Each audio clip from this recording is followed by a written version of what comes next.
Good morning, y'all. For those of you who are just tuning in, if you're watching the replay, scroll to about 5 minutes into it because I have to do my mic check and my, all the other stuff, and I'll be at the trail. So I got to do my selfie.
Well, I got good at holding a pose for more than a minute. Yep. All right, we're going to be talking about associations when I get to the water. I want to test some stuff out. Let me see.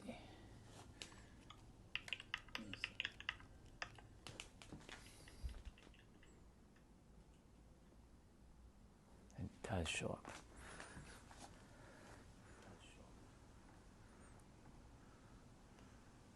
All right.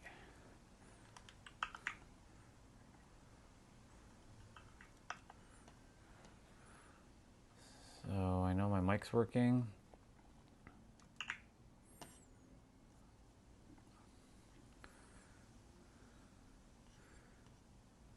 Ah.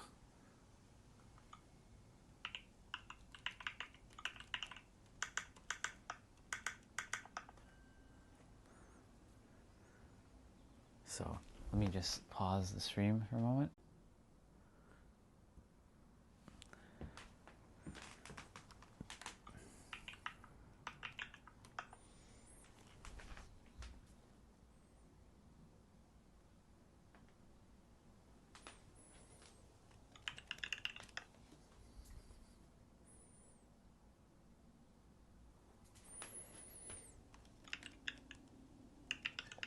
I'm just doing a quick little test to make sure it's working.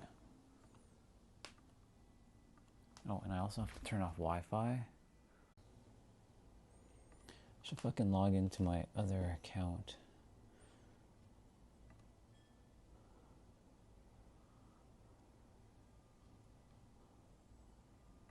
Come on.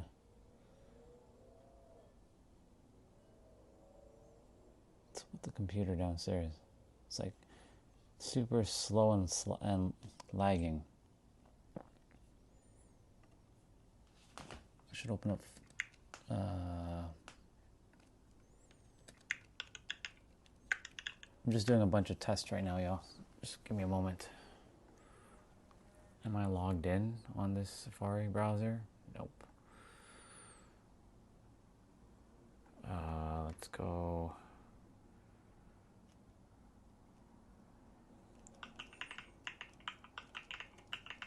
Nope, I don't need a.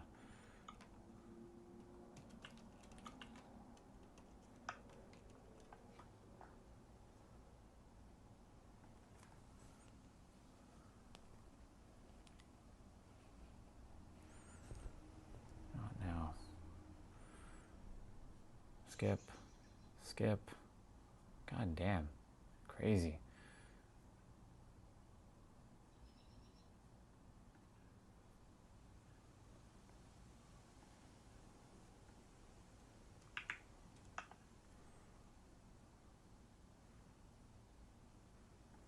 Test 1, 2, 3. Test 1, 2, 3. Yeah, it's good. Let's see. Let's just make sure the chat is working. Good.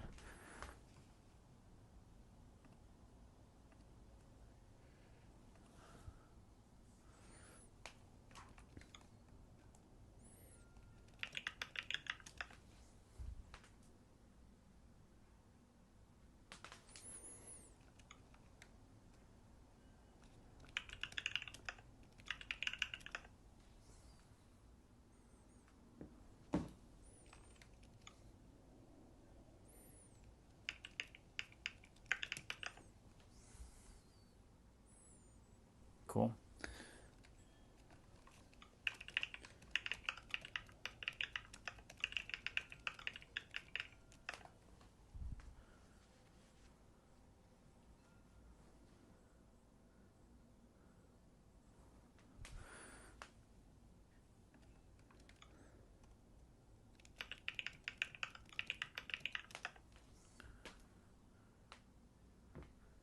Cool.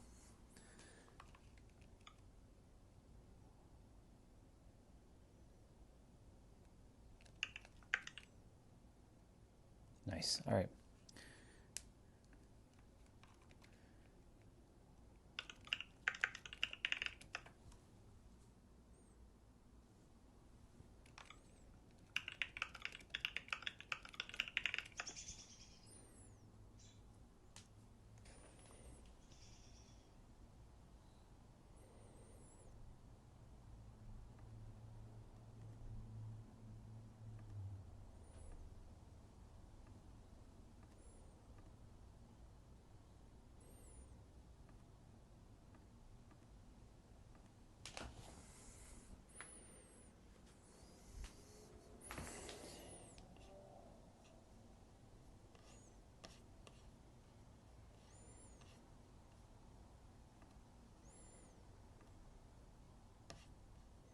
All right, cool. Well, I'll be back at the water, just testing all this stuff out.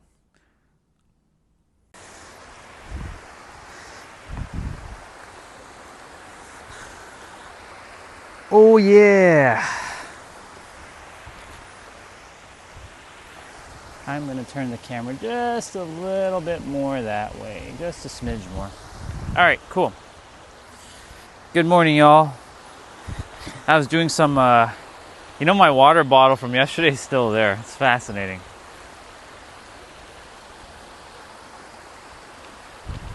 Today we're gonna make sure our bottle does not fall and like go down the stream. It shouldn't, because the water's not that high today. But yeah, good morning, y'all.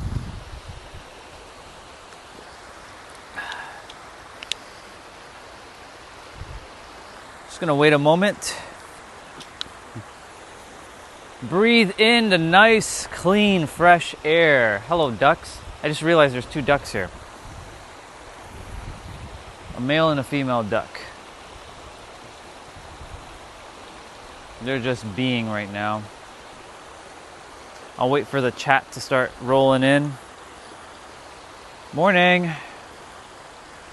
Or afternoon, or evening, or night, wherever you are. Carnage.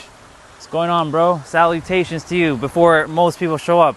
So I get to say hello to you before I start. We're going to be talking about associations. And how the mind likes to associate with a lot of negative stuff. But associations has many, many, many, many different aspects to it. So, we'll get rolling shortly. I'm going to take a moment because, see, there you go, I see you. There's a brother, I saw him on the way and he's like, I'm going to get here before he does. He went the opposite way around and I went the other way around.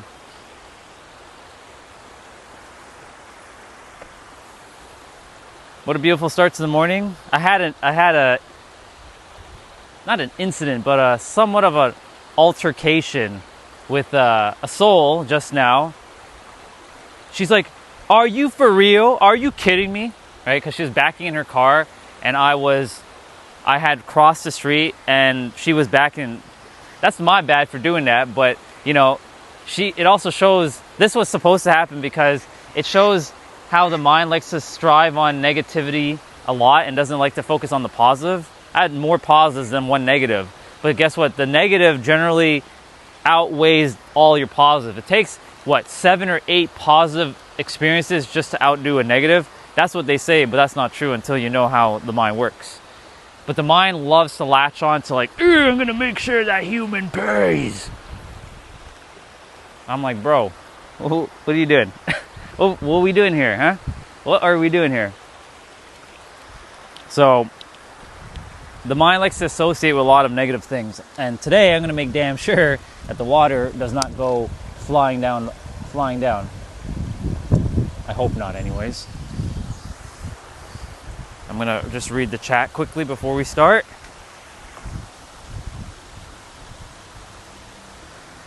Rambo? Sure. Well, that's not how Rambo's spelt, but sure. Rambo. I'll take it. I like Rambo, even though it's no W, but yeah. So essentially, like, the mind just loves to strives on that, like, that past experience. Most of us, we tend to do that. Most humans, we have an experience and then we forget all the good stuff because it gets overwritten by that, like, one experience. Quite literally. And when that happens, you start to associate with, like, everybody's like, and it throws off your day. But the thing is, like I mentioned yesterday, that you're always in alignment, no matter what frequency you end up being in, whether positive, negative, or neutral. Right? There's always actually 3 sides to everything, even more. Positive, negative, neutral. For your atoms and your molecules, right? What creates an atom? A proton, a neutron, an electron. Before that, it's waveforms and particles. Right? You can't have an atom without a proton, a neutron, and an electron. A neutron is the neutral. The electron's the negative. The proton's the positive. You can't have one without the other.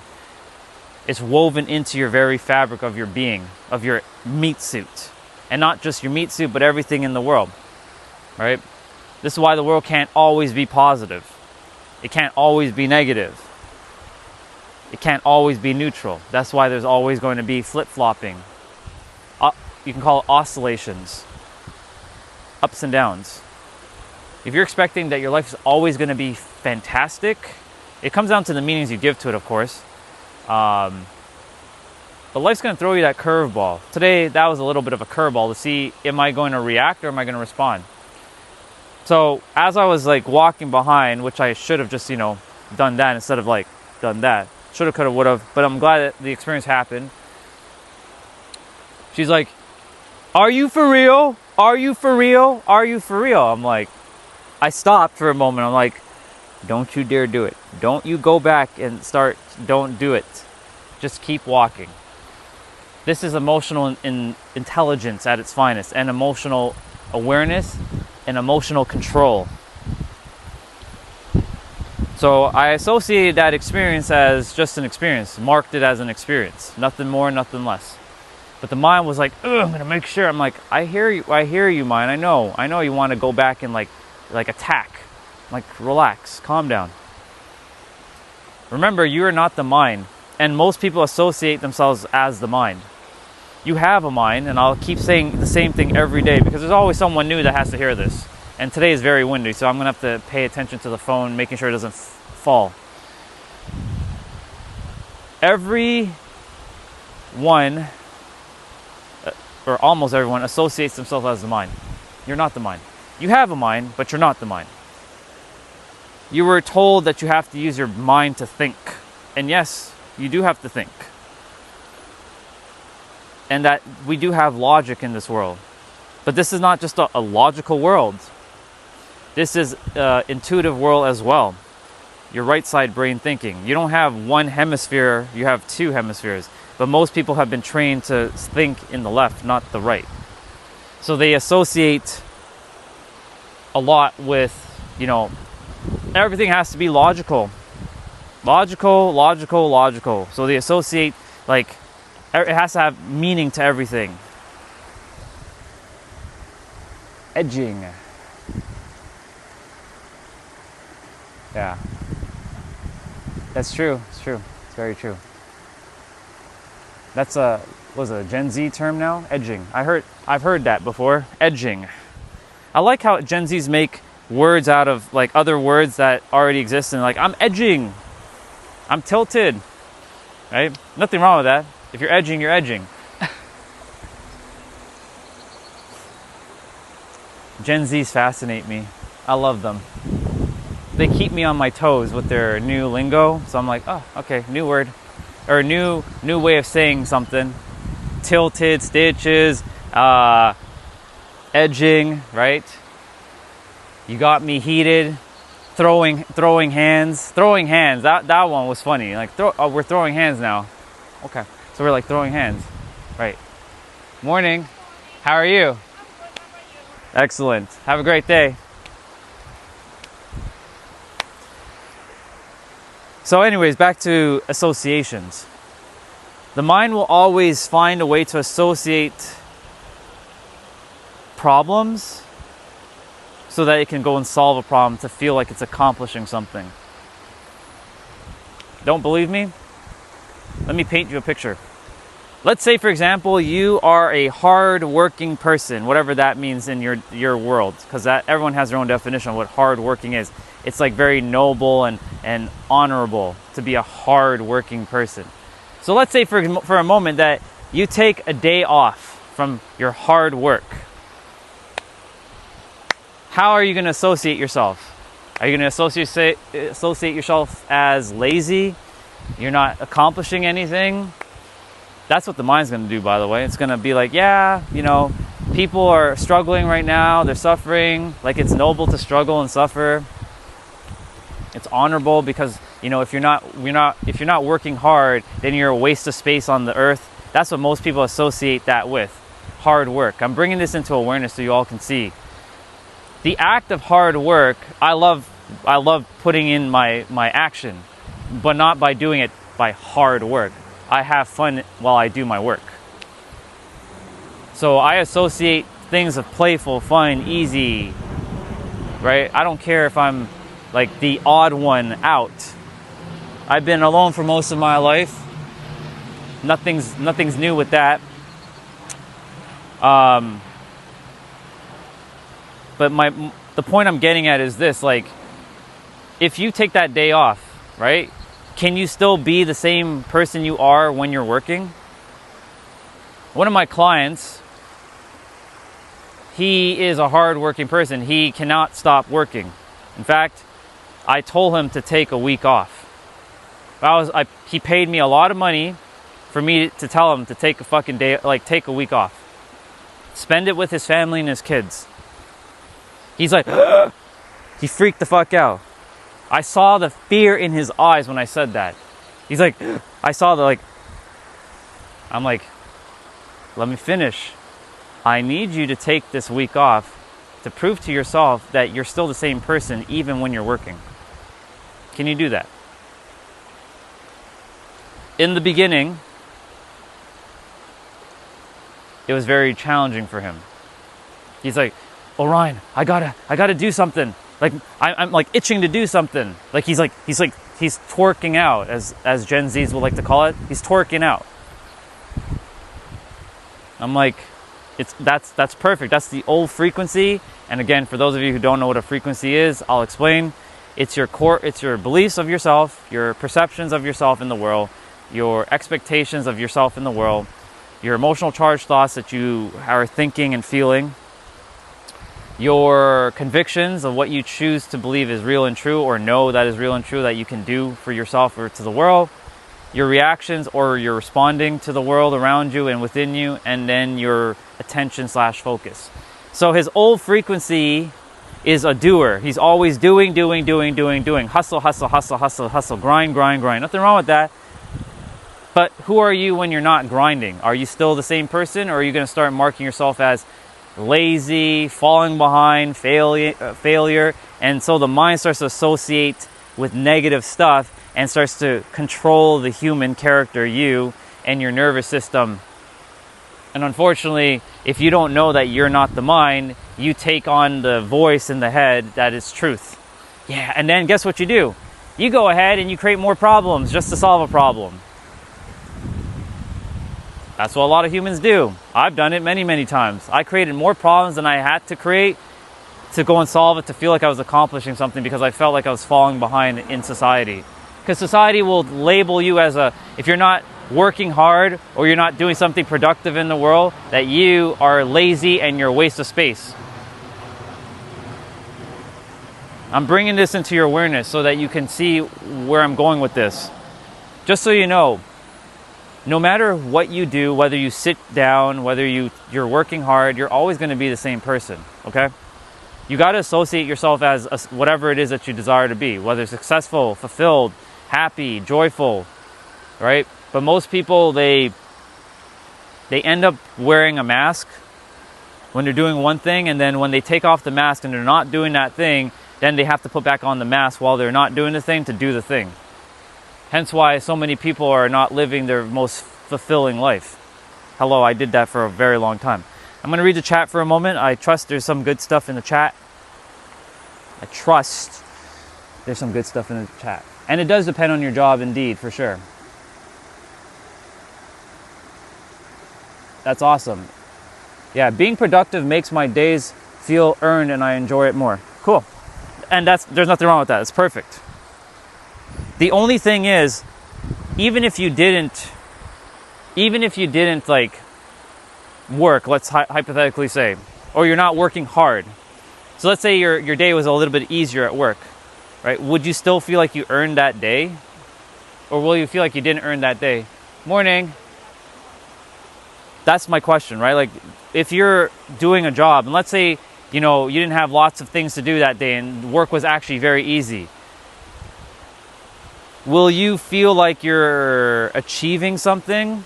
Will it feel worth it? Or will you start to feel like, will you start twerking out, right? It all depends. It really does. It's very situational. But most people, unfortunately, if they are not doing what they think they're supposed to be doing, then the mind will mark things and associate, have a good day, bye. The mind will start to mark and associate you as you're falling behind. You're not good enough. You're not this. You're not that. And unfortunately, the mind will then finesse you into believing, and then you're going to go into morning, have a great day. So the mind will continue to finesse you into believing that you're falling behind. So then you're going to go ahead and produce and keep producing so that you can feel like you're accomplishing something. That's what the mind does. So like for me, I know what the mind is doing for me. Like every day I must live stream. I don't have to live stream every day. I choose to because my free time, I love helping people. This is what I love doing. This is my passion. It's like me playing a video game, me going for my walk in nature, which I am in right now.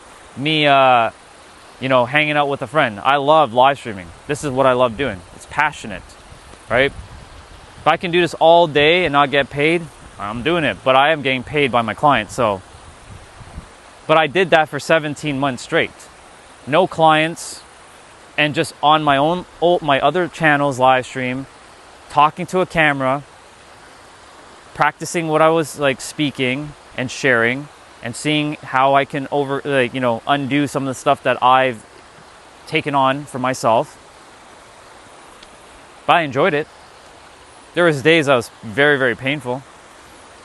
But there were days where I was like, man, like I'm not producing, like I'm not like doing something, and that's the mind like saying, you're failing, you're falling behind, Orion, you're falling behind. That's not true. You're not falling behind. You are where you are in every present moment. You are where you're supposed to be in every present moment. Doing whatever it is or being whatever it is in every present moment. Morning. There's lots of, by the way, for those who are new on the stream, there's a trail right above here, and a lot of people are passing by.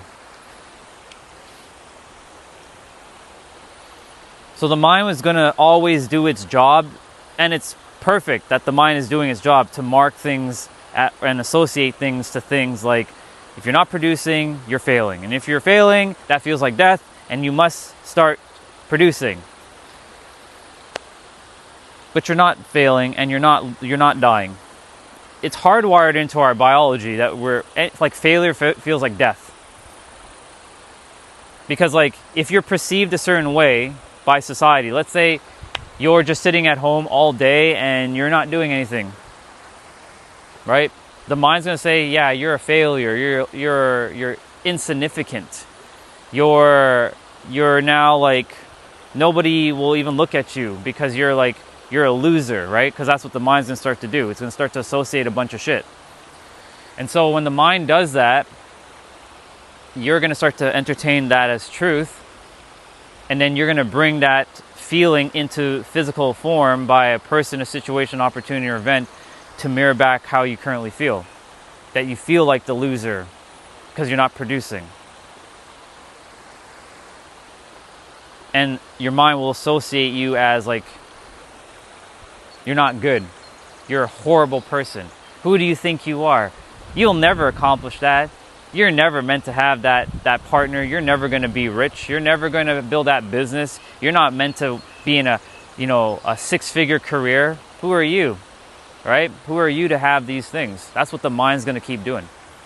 But when you catch the mind doing these things, when you know that you're not the mind, you have a mind, you start to undo the stories that the mind keeps spewing out. Again, it's very subjective, very situational, and it's all very dependent upon what it is that you're doing, right? It's not one side. It's not just black or white. It's very gray.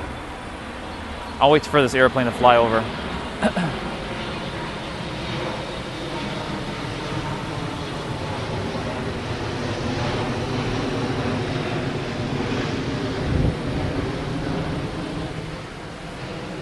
Nice. That's the Emirates plane. I call that that's the planet. I call it. It's a big plane. So the mind's going to keep associating negative shit because the world is programmed more for negative over positive, right? For every one positive person, there's 10,000 negative people. That's a ratio. That's pretty, like, I mean, in your physical world, that's kind of how it is. There's not as many positive people on the planet. There's more negative people, more. And when I say negative, I mean like people who are in fear, who are worrying, who are doubting, who are in lack, scarcity, that kind of stuff. They're in the lower frequencies, not the higher frequencies. Higher and lower doesn't mean better. It just means frequency. One is just lower, one is higher. And again, all these things comes down to your awareness, your attention, where you're placing it, and your alignment, where you are currently. Everything's all interconnected with each other. There's no compartmentalizing in the mind. Everything is one-to-one. Like, you can attempt to compartmentalize, but you can't. What's up, dude? Good to see you, Doc. Good to see you, underboss.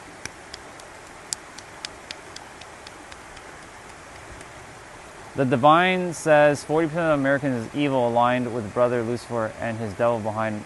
And namaste to you too. I'm just seeing the chat now. So, yeah. They say that, right? But is that true? It's only true if someone agrees to that. Right, underboss? If you agree or you subscribe to that, then yeah, it's going to be true. In your universe, because you're a video game character like I'm a video game character. We're logging into the server of the Earth. I'm playing my game. I see the world vastly different from most. Others see the world their way based on their perceptions, their frequency. And then when they log out, that's when they go to sleep. Then they enter back, the real, the true real. This in itself, yes, it's real. I'm standing on it, but it's not actually real. It's a paradox. This is where the mind gets thrown into like chaos because it has to follow a logical sequence. If it doesn't follow a logical sequence, it's going to reject it at all the time. But when you go beyond the mind, you just see all things as one thing, both real and not real. Paradox. Holding two conflicting truths as real. But the mind will associate that as contradiction. Like yesterday when I was sharing with that brother who jumped on, he's like, that's the stupidest thing I've ever heard. Well, because he's in the logical, it has to follow a logical sequence, right?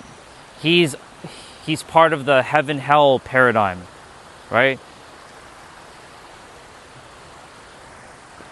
Whatever he currently believes is true is true.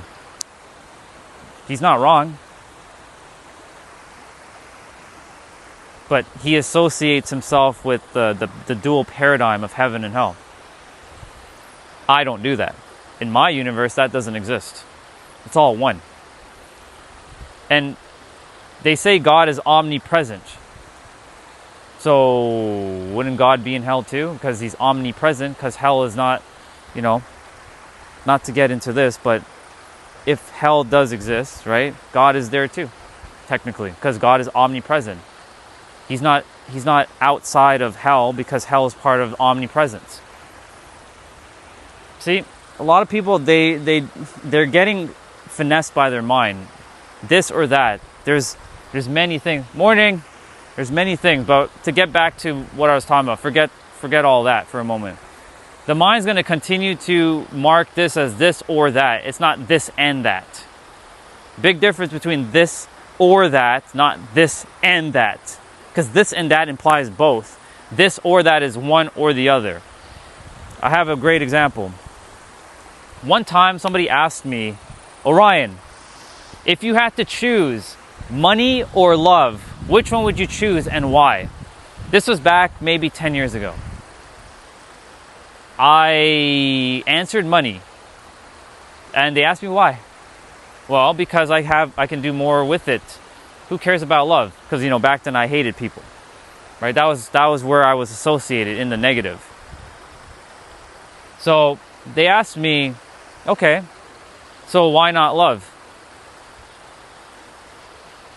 I told them, well, love is, for me at the time, love wasn't real. Love was fake. A lot of people fake love. They tell you they love you, but they don't actually mean it. They put on a facade, because I was putting on the facade. Because what I was feeling outside was being projected out in the outer world to mirror back what I was knowing as true and real for myself.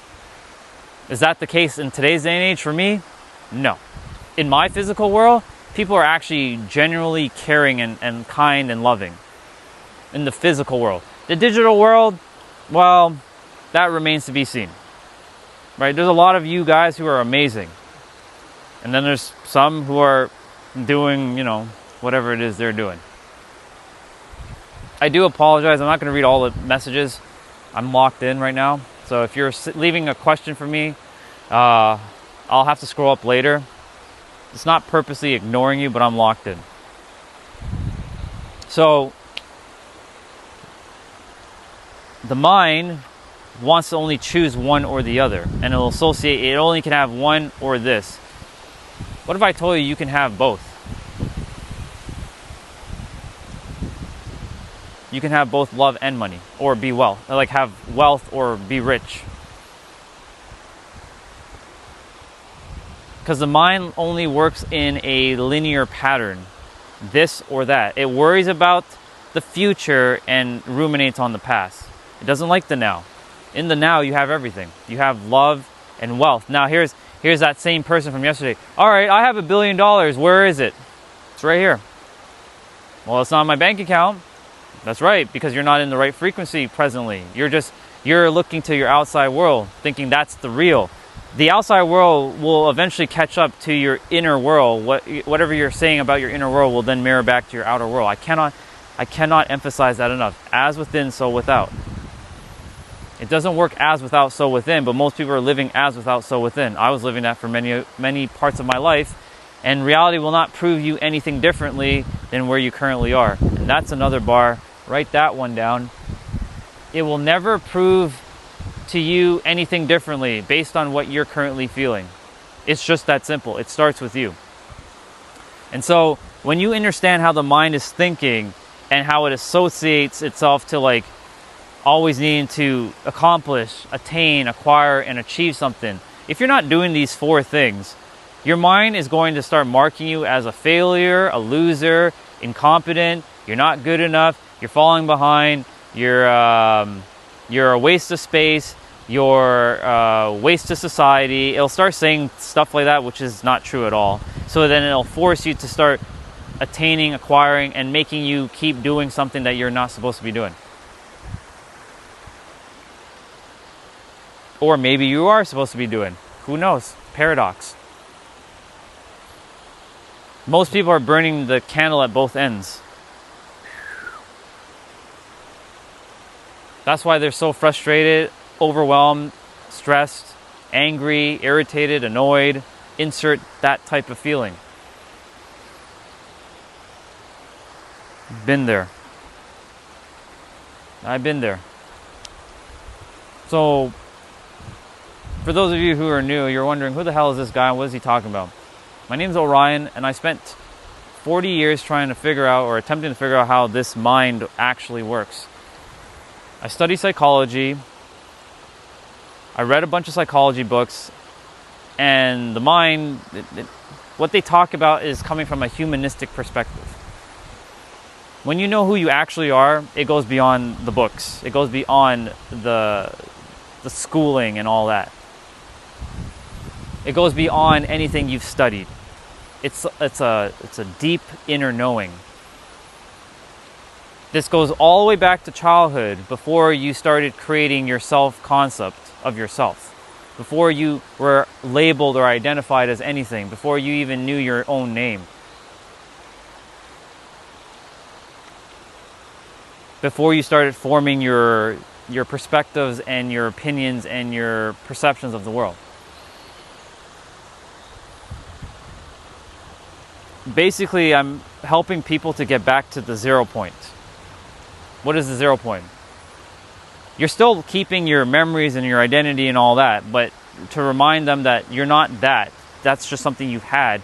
Who you are is so much beyond what you are possibly able to. It's literally going past your limiting beliefs. And here's the other thing about limiting beliefs. Even adhering to a limiting belief is a limiting belief. That's a bar, write it down. Limiting beliefs don't exist, in my opinion. If you subscribe to that line of thinking, I'll wait for the plane to fly over my head.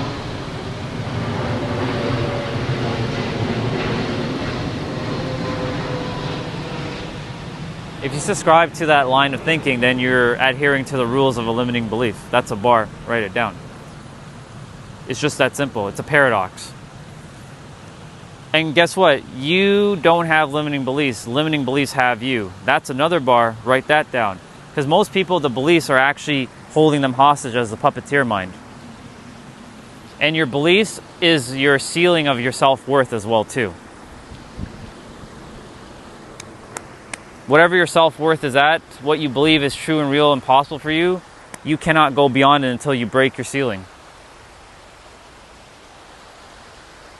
If you believe that you can have that partner, cool, but do you know you can have that partner? Believing is not enough. The energetics behind belief is not enough. Like when you really feel that word, believing has this opposite called doubt, and doubt will throw you back into the negative and associate that it's not possible. When you know, it's like you can blink your eyes. You know you can blink your eyes. It'd be absolutely ridiculous if somebody comes up to you and says, "Hey person, you don't know how to blink your eye." You look at them like, what the fuck are you talking about? Hello, I can blink my eye. Or if somebody comes up to you and say, "You can't move your index finger." The fuck are you talking about? Of course I can move my index finger. What are you on? Unless you damage your index finger, most of us can move our index finger. You don't have to think about that. You just do it. It's the same concept. You just got to apply it to your life. It's taking the energy of knowing and applying it to whatever it is that you want. The problem is your eyes and your mind want to see the physical evidence. Always looking for evidence. So just before we ended the stream yesterday, I decided to play a little game. So I said we're going to find a lizard with a yellow tail, whether it's real or not real, like a real life one, or one that's like on a t-shirt or something, or a sticker. And we're going to find a random Rubik's Cube, whether a physical one or something, and it has to be on the live stream. And I let go of when it happens. It doesn't have to happen today. It can happen whenever, but it's going to happen. I'm very confident in that, and you all will see it. I'm like, remember when we were talking about it? Look, here you go. Here's your yellow lizard, or your yellow-tailed lizard, the Rubik's Cube. So, as you know within yourself that you can see it and you'll see it in your physical. This is how it works. Reality is basically a placebo effect of your mind. I know you all are leaving some pretty good stuff in the chat. I will read some of it.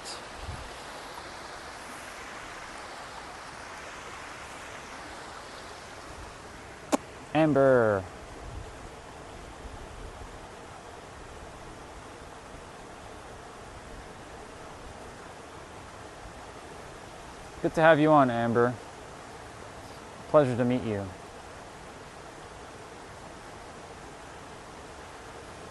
And let's see.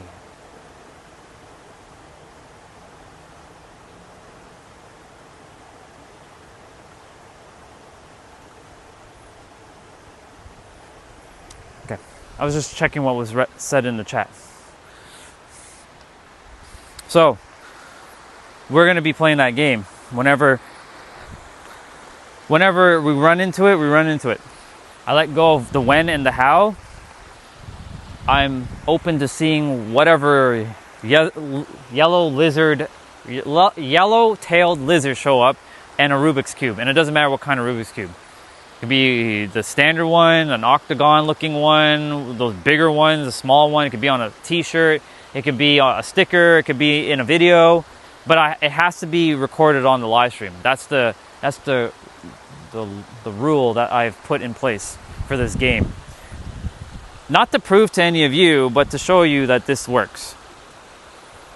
Because it starts with you. So I set out the intention, so now we'll see what happens. And I'm very confident I'll see it soon enough.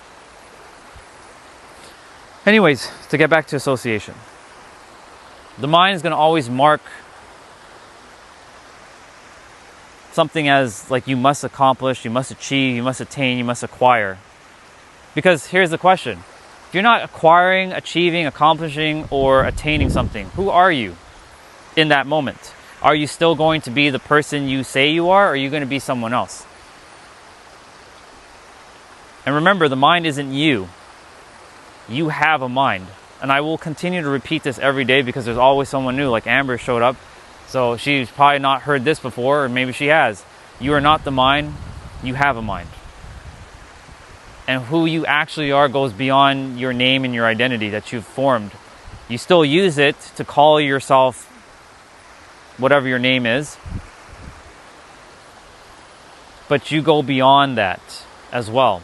You hold both states. You're Orion, but you're not actually Orion. You're the infinite. You're the infinite intelligence that's playing a human character. It's having its own human experience. All of you. I'm not the only, as much as some of you will say, crazy person talking about this. There are plenty. If you haven't run into them yet, you sure will run into them soon enough. You can say that's confirmation bias. There's a lot of people starting to figure it out. And the more who figure it out, the less I have to do. And I can go back. I love being on the earth, but I get to go home. My mission will be complete. More figuring out who they are and living a life by their design, not by default. By mastery of their mind, having control and not being controlled. Big difference. So, when you associate with the mind, you are adhered to the limitations of what the mind will give you. The mind will say, yeah, that's not for you. You can't have that. That girl over there, she's too hot for you, right? You put them on a pedestal.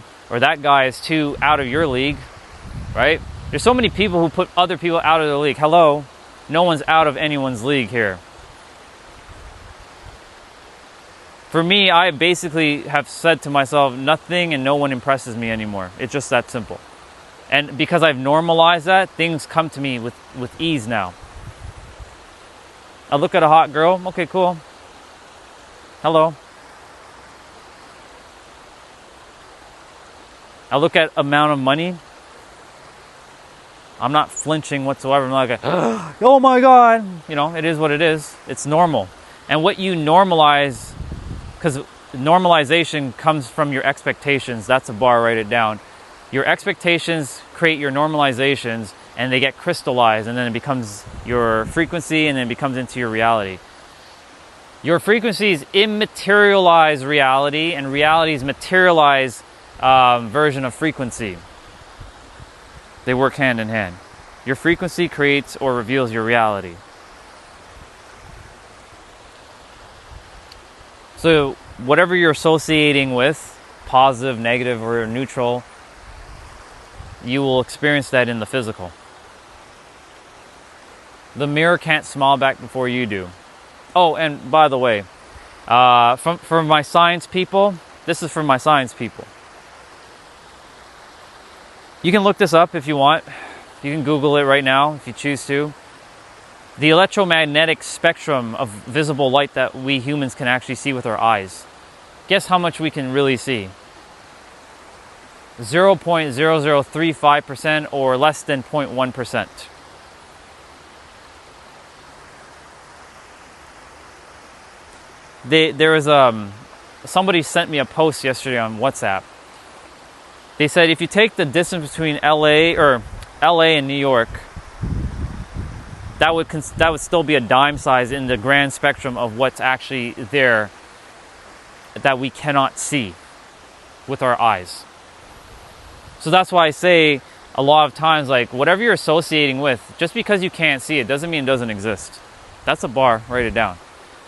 There's a lot of things your eyes just cannot see, but that doesn't mean it doesn't exist. The eyes always wants proof. It wants proof. It's normal. It's been like that. We were trained backwards though. A lot of people are like, in this world, if you're using your imagination, you're like a child. But in one of the Bible verses, we're not doing religion here, this is pure metaphysics. They say, in order to enter the kingdom of heaven, you must be like children. What do children do?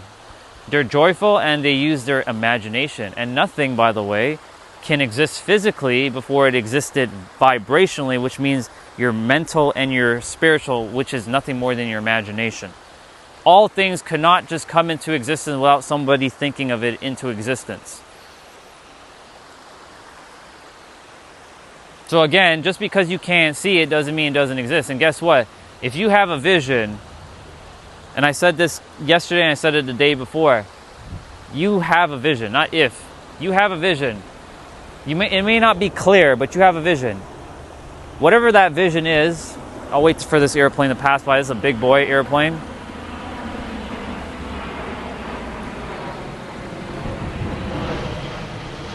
I like airplanes, by the way.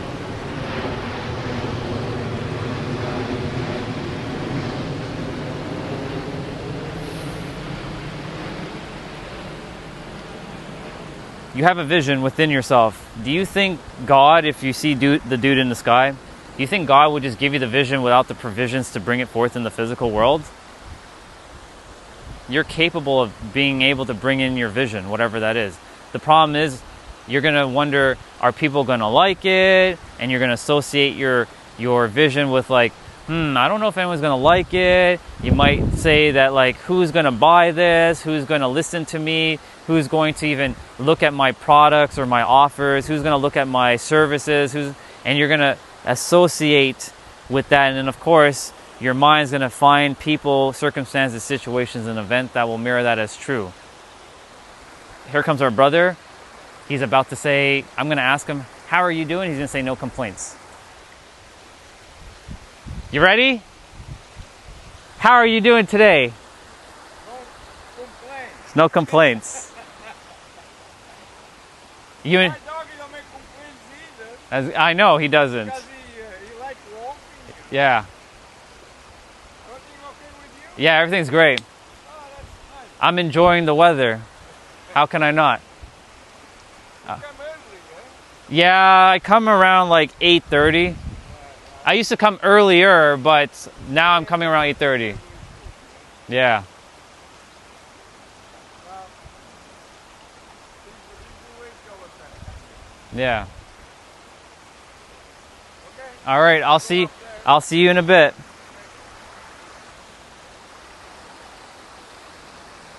Our brother, he's 87 years old, or 87 years young, perspective. No complaints. Every time I ask him, how are you doing? How's everything with you? No complaints. No complaints. I'm keeping my water in the water to keep it nice and cool. Just don't float away. I'll just put it here. it's not going to float away from here. My other one is actually over there still. The one that floated away yesterday. All right, let's see what's in the chat. I'm going to have a quick read. I don't read the chat as often when I'm in my flow.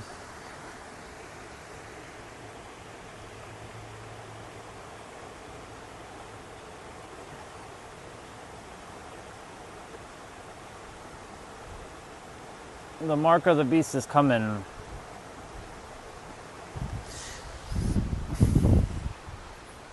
Yeah. It is coming for you, but not for me. That's for sure. It won't be coming for me. Like I just said, most of you, whatever belief you have, it's true. For those who believe that like this is this and this is that, it's true. But that doesn't mean it's true for someone else. So like the mark of the beast, if it's happening for you, it's going to happen for you. It's not going to happen to me. I'm not subjected to that mark of beast thing. You know, the thing is, if everybody knew how reality actually worked, everybody would be bored out of their mind here. That's why everybody is, doing what they're doing and thinking what they're thinking. I'm doing what I need to do. I'm basically having to... It's funny, I got access to the memories of like how things work, so I can help everyone else who is currently fighting for dear life on how reality works. To give them just another perspective, nothing more, not to change them, not to tell them anything else. You're right, but you get to decide what your reality is. And that's what I'm saying, like your mind will associate with things all the time. The mark of the beast is true, but not for me. It's true for Sarah. Which, by the way, Sarah, thank you for coming on. I appreciate you. I have very fondness for that name, Sarah. It's a very beautiful name, by the way. Very beautiful.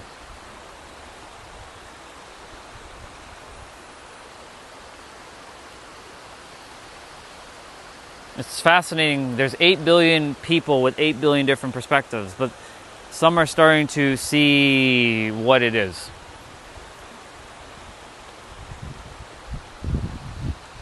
I'm taking a moment, actually.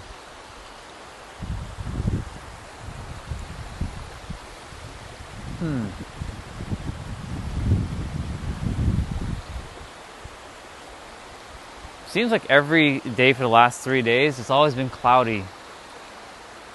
Just been observing that lately.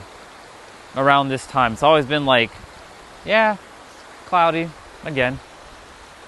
But then it gets super hot later on. Yeah, whatever any of you believe is true and real for you is true and real for you. It is, 100%.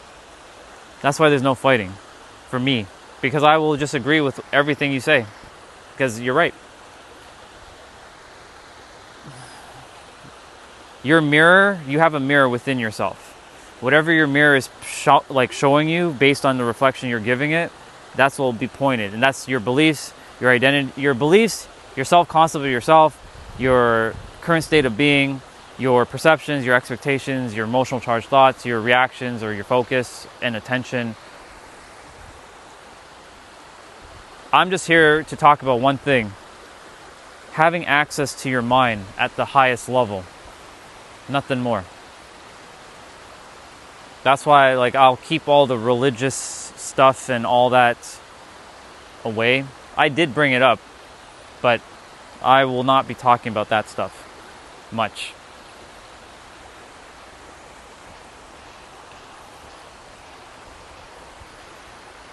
The all is mind, the universe is mental. When the time aligns, if it ever does for any of you and the rest of the world, to know how that philosophy works, it's just another philosophy that we're adhering to. It goes beyond that, but our mind can't perceive it because our mind can only see in 3D. It attempts to explain things that it wants to see but just can't see because it just can't explain it. Yesterday I saw somebody attempting to explain how the mind projects their reality, and I'm like, think of it like a movie projector projecting on the screen. I'm like, and he was attempting to help the other person understand, you'll either get it or you simply won't. It's based on your level of awareness presently. And there's no point to explain certain things when you're in a certain frequency, because like when you're locked to one perspective and you're not opening to hearing the rest of it, right? It's more of a waste of energy. Like yesterday when the guy asked me like, you believe that all religions are true? I'm like, I do. And watch, because I said that, someone's going to be like, no, there's only one true. It's fine. You're right. Relax. Chill out. Calm down. You're good. I love them all. Because I chose to love them all. Somebody will say, blasphemous. That's blasphemy. Nobody really says blasphemy in today's day and age. But blasphemy. You'll see. That's all I can say at that point is you'll see. I get to smile and enjoy my life. Everybody's fighting. I'm not fighting anybody. I get to just explain stuff. I don't even have to be on my live streams, but I choose to because I love helping people who actually want to be open to a different perspective, a different way of thinking.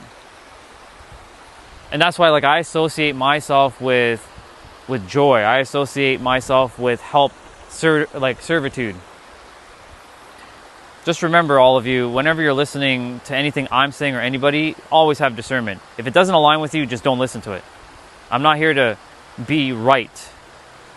I'm just sharing a perspective, nothing more. Always, please use discernment. Right? I know some people will jump in midway sentence while I'm speaking and they'll be like, more humans need to take some time to just, pause. Morning. Take some time and pause before and listen fully, because like you're coming in halfway during someone saying something and you have no idea what was said prior, like the context, and you're jumping the gun. That shows where you are currently with your level of awareness. That's not a judgment, that's just where you are, and there's nothing wrong with that. It just gives you feedback to work on being more, being a little bit more open, more open, or having a little bit more consideration or more compassion for your fellow human.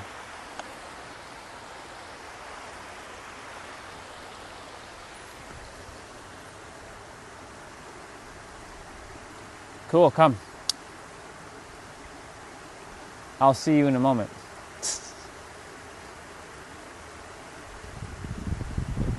Ask her out, Biggie. Why wait? Don't play games. Humans like to play too many games when it comes to dating, because this is what 2026, 2025, and 2024 has been like for a lot of humans. Playing these stupid ass dating games, like, oh, if she doesn't text you in 30 minutes, then you have to start doing the same. When you know who you are, you don't play games. It's just that simple. Morning. I'll see you guys later. Have a great one. Stop playing games. Ask her out. What's the worst that's going to happen? She says no? Okay. Guess what? There's more people out there.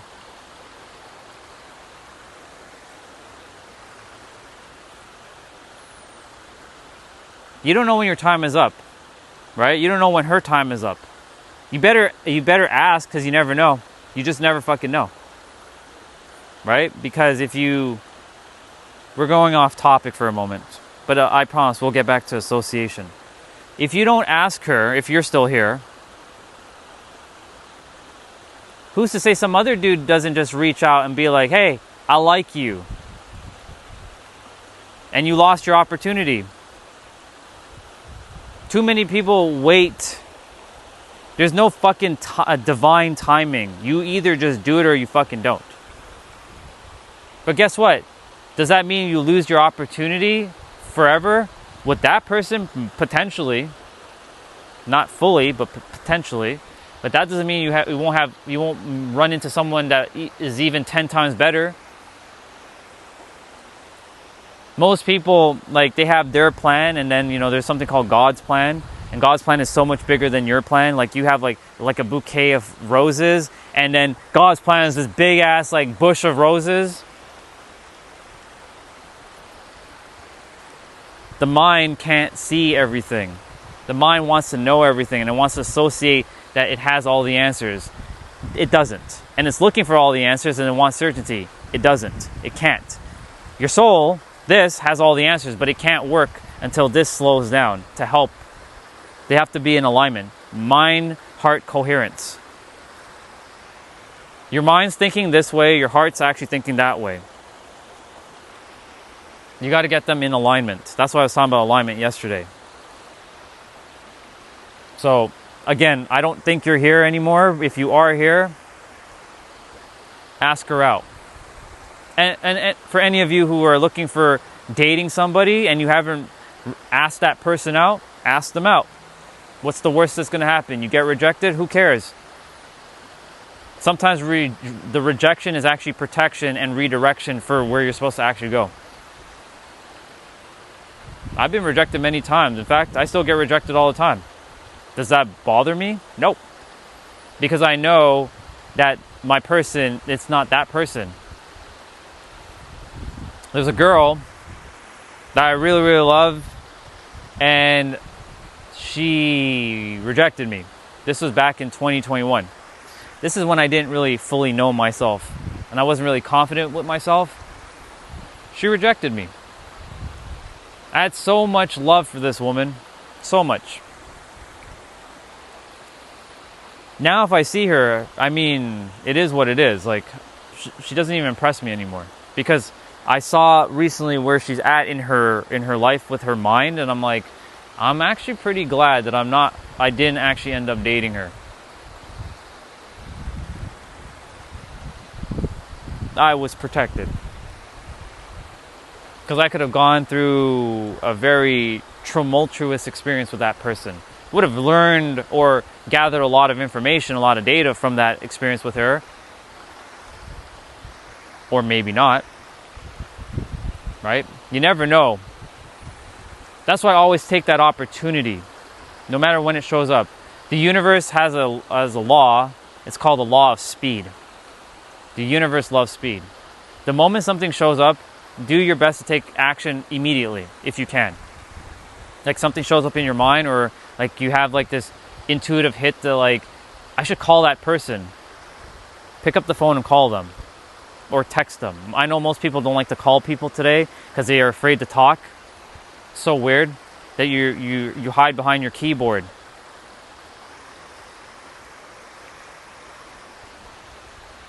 I had this thing where like if I call somebody, I'm bothering them. That was a belief, because like in today's day and age, people don't pick up the phone. They'll ignore your call. They're like, can you let me know when you're calling before so I can get prepared? But I ran into people who was like, I would rather you call me than text me. I hate texting. Okay, so you want me to call you whenever you want? Yeah. Just, be reasonable about it. Like if it's at 12 a.m. at night, I'm going to be sleeping. Okay. Call. They answered. There's nothing to be afraid about to call somebody. Again, the mind will associate like a lot of things because you see it in your outer world. And guess what? You see other things that are happening to other people and you catch their stray bullet. You see something on social media that happened to a dude or a chick, and then you internalize it that's happened to you, and you had a similar experience, and guess what? You've caught their stray bullet. And you get traumatized by them. A great example of people getting traumatized is dating. Men attacking women and women attacking men, and then if you're on that camp, you're going to side and like, yeah, that guy, he cheated on me. You know what? Fuck all guys. And you're going to band with that woman who's talking about men cheating on women. But then there's the other camp where women cheat on men. And if you're on that side of the fence, then you're going to associate with that. And guess what happens? You're catching their stray bullet. But there are men who are empowering women, and there's women empowering men content out there. It comes down to how you currently feel, and your algorithm of your YouTube and your Instagram, algorithm. I know it's spelled differently, but rhythm. You are bound to this thing called the law of rhythm on what you feel, and the rhythm goes up and down. You can be swung to the left or to the right based on your current state of being, your emotional state of being. And your algorithm is just going to be confirmation bias on what you truly feel. You ever notice that you run into stuff that's in alignment with you, wherever you are, and it's just confirming, morning, it's just confirming more of what's true and real for you in that present moment? Like, you don't like men, or you hate women or some shit like that, and it shows you content. It's based on your state of being, as within, so without. That happened to me in 2024 when I started to hate the world. I started seeing men hating women, women hating men content. And I had to snap out of it. It lasted for about a month, and I snapped out of it. And then I started seeing men empowering women and women empowering men. And I was like, oh my God, there are great people out in the world. Because I started shifting my internal state of being and started seeing content of that nature at that time. Now, I see everybody and their fucking mothers on YouTube talking about the nervous system and, creating their reality and manifestation. Like, that's become a big shit in today's day and age. But guess what? You're always fucking manifesting. The universe is not a fucking system of patching and with new tools and techniques. It's a system that's always been here, the core. As within, so without. As above, so below. As within, so without. As the universe, so the soul. These are Hermetic axioms. The Hermetics go far beyond any religion, just so you know. It's not a religion, though. It's just a set of principles, philosophies. It uses the laws of the universe. The law of gender. The law of correspondence. The law of rhythm. The law of vibration. The law of mentalism. The law of cause and effect. There's one more, and I'm forgetting it right now. It'll come to me.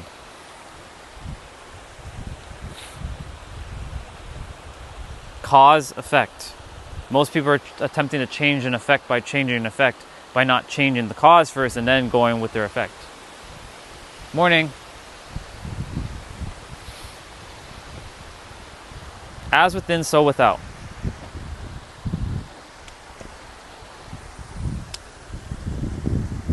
I don't know if the stream is dead. Hey, morning. You want to come down? Yeah. Okay. Let me just move. Yeah, you're good. Go for it.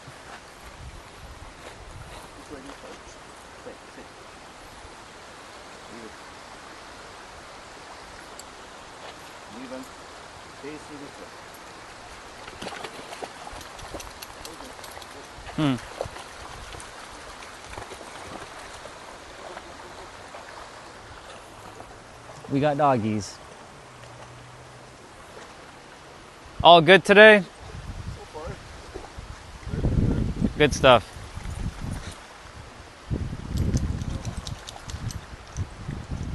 Just gonna give them a moment. They're hanging out. This gives me a moment to drink some water.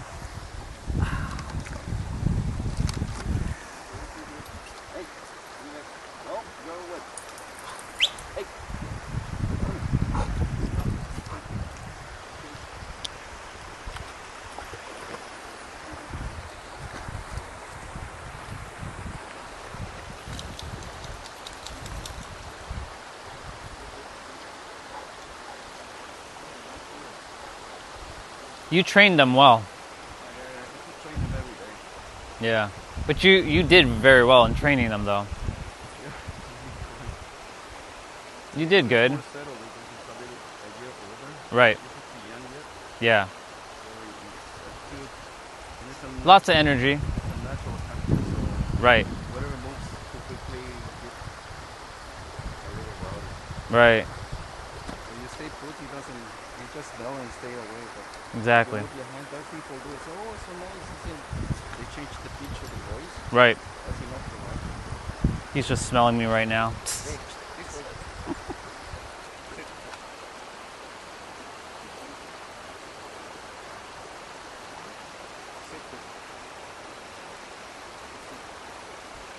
way. Sit.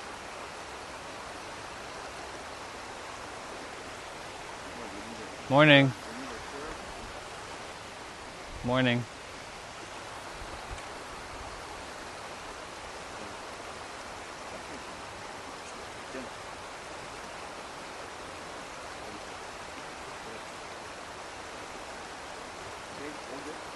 Yeah, you're welcome. You too, brother. Cheers.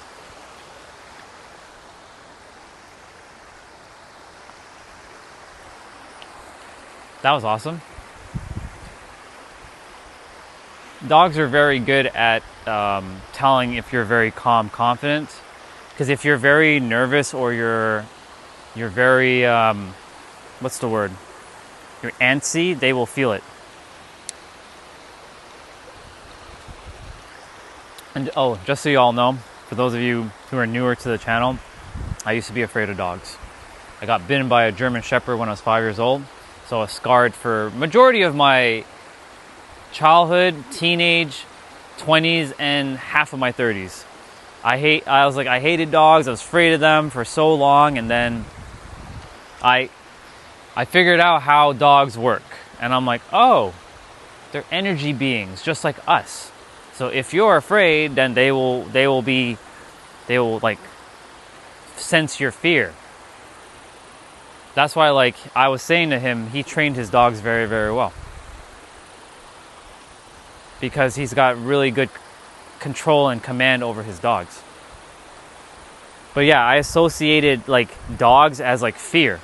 That's what the mind did. It marks things as like whatever you currently are experiencing, right? Or have experienced, something positive or negative. It will... That bird just flew in. It will basically mark it as like either fear or safe. For example, I'll use money for now. There's a certain amount of money I'm calling into my physical experience. I have to mark it safe within myself. The nervous system has to say, oh, it's safe, because I've made associations with money where if I have more money, then people are going to see me differently, and they're going to treat me differently, and they're going to see me as a bank, and I'm going to have to give them, and I have to have more responsibilities, and I've associated that word responsibility as negative. So guess what? Anytime you associate something in a certain way, you will basically experience it. So I'll give you the example of the word responsibility. For years, I hated responsibility. People dumped extra responsibility onto me, whether that was at work or as at home when I had my previous wife, my partners. They kept dumping responsibility that I didn't want to do. I want to do what I want to do, but they kept dumping responsibilities onto me. So I associated negative things like resentment, anger, frustration, having to do someone else, and being a slave with the word responsibility. So when you get aware of your words and what are associated to those words, and I would highly recommend to sit down with yourself.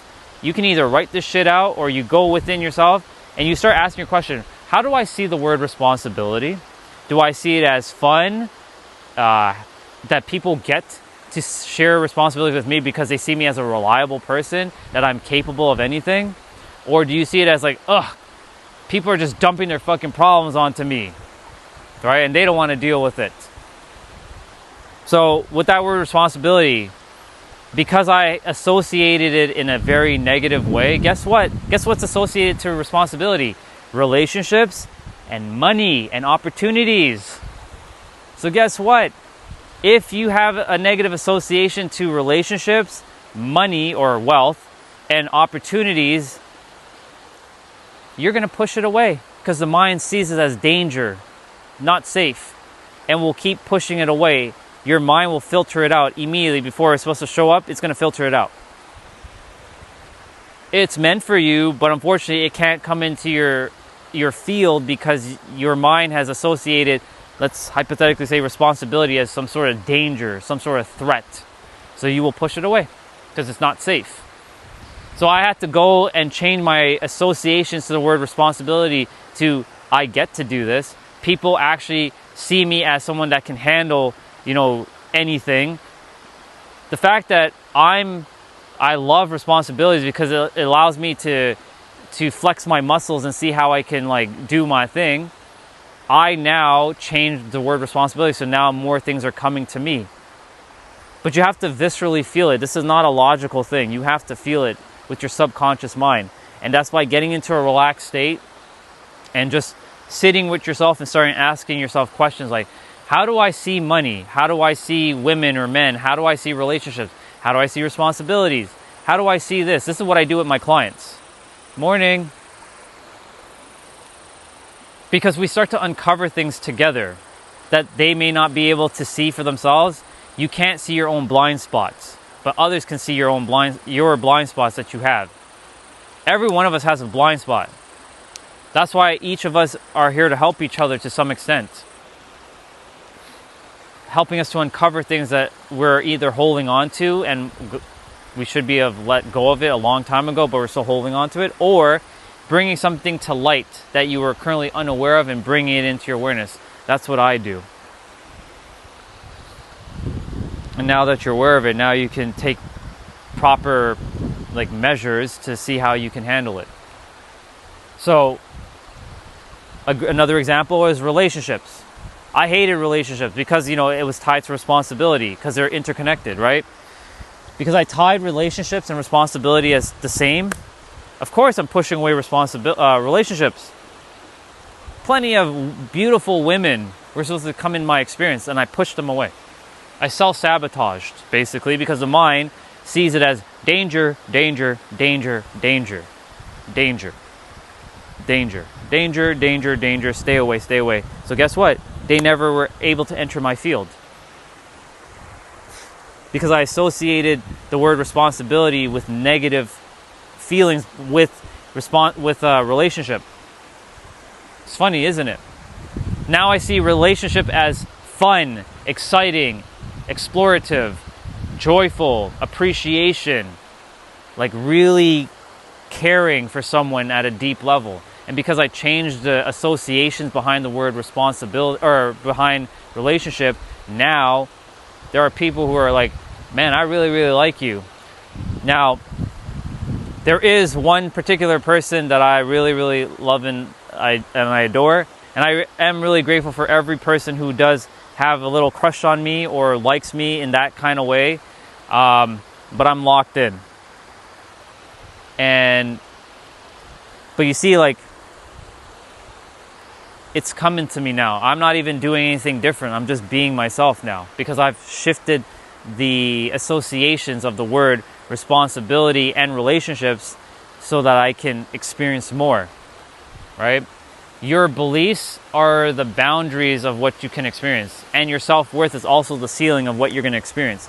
So if your self-worth is associated to not enough, not capable, you're this or you're that, then that's all you're going to be able to experience. You'll never be able to go beyond your self-worth. And this self-worth is a very massive piece. And then, of course, you have self-doubt as well, which is the other side of the coin. I'm going to read the comment.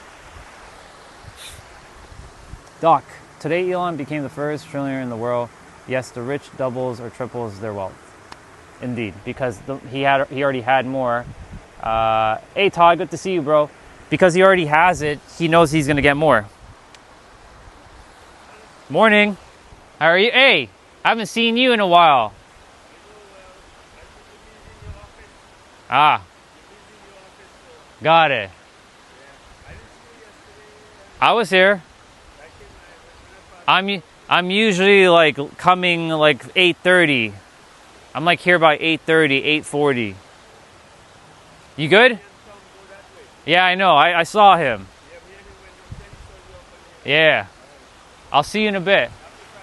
Happy Friday, bro. Chris. I haven't seen him in a hot minute. I'm like, where the hell is this guy been? Anyways, so because Elon already had lots of money, he already knows he has lots of money internally. He's not poor. So guess what? The universe will just keep giving him more because that's what he chooses to know as truth for him. He's rich because he doesn't use. The funny thing is, when he built PayPal, because he built PayPal, just so you know, he didn't start off as a rich dude, right? But he had confidence in himself that he saw himself as rich and wealthy. And guess what? The universe just gave him more of the same. Right? The universe just kept giving him more. That's why when you see your influencers, your favorite influencers in the world, and they're getting sponsorship deals and they're getting free products, it's because they already had free products and they know that companies will keep coming to them at droves, right? So that's why they keep getting more. Because they've associated themselves as being rich and knowing that they have more than enough and that they're never running out. They also, what else? They see themselves as, I don't need that much. I already know that I already have it. And because I already know I already have it, more just comes to them. Because they've normalized knowing that they already have it. You got to normalize your experience, basically. You got to normalize your wealth and your abundance, your relationships, your opportunities, your career, whatever it is. You got to normalize it to a point where like you take it for granted. Like, for example, these shoes, they're more brand new, but eventually they will not be brand new, but I'm going to be taking these for granted because I have them already. You can only have what you already have. I'm not looking at the shoes in the window of the store. I have the shoes.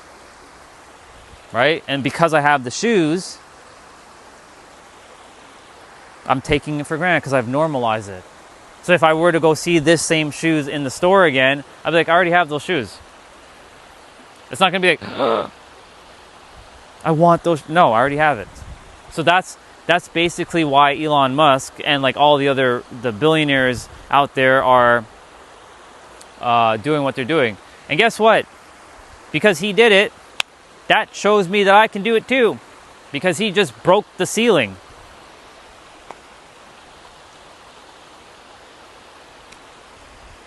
Now I know it's fucking really possible. Because if he did it, I can do it too. He's not better than me. He just started ages ago, and I'm now just starting.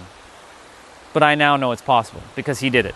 And that's the beautiful thing about when we see others doing something, they actually light your path to know what's possible for you. You may not do what they're doing, but you know it's possible to have something that's similar to them. That's why comparison can be used in a great way. There's people who say comparison is the thief of all joy. Well, I have to say that comparison is also the bringer of all joy because it can help you to see what's possible for you. That's a bar, write it down. It all comes down to how you actually think. It's a paradox. But yeah. Thank you, Elon Musk, for being a trillionaire, because now I know that I'll be the trillionaire too. I'm not going to be, I already am it.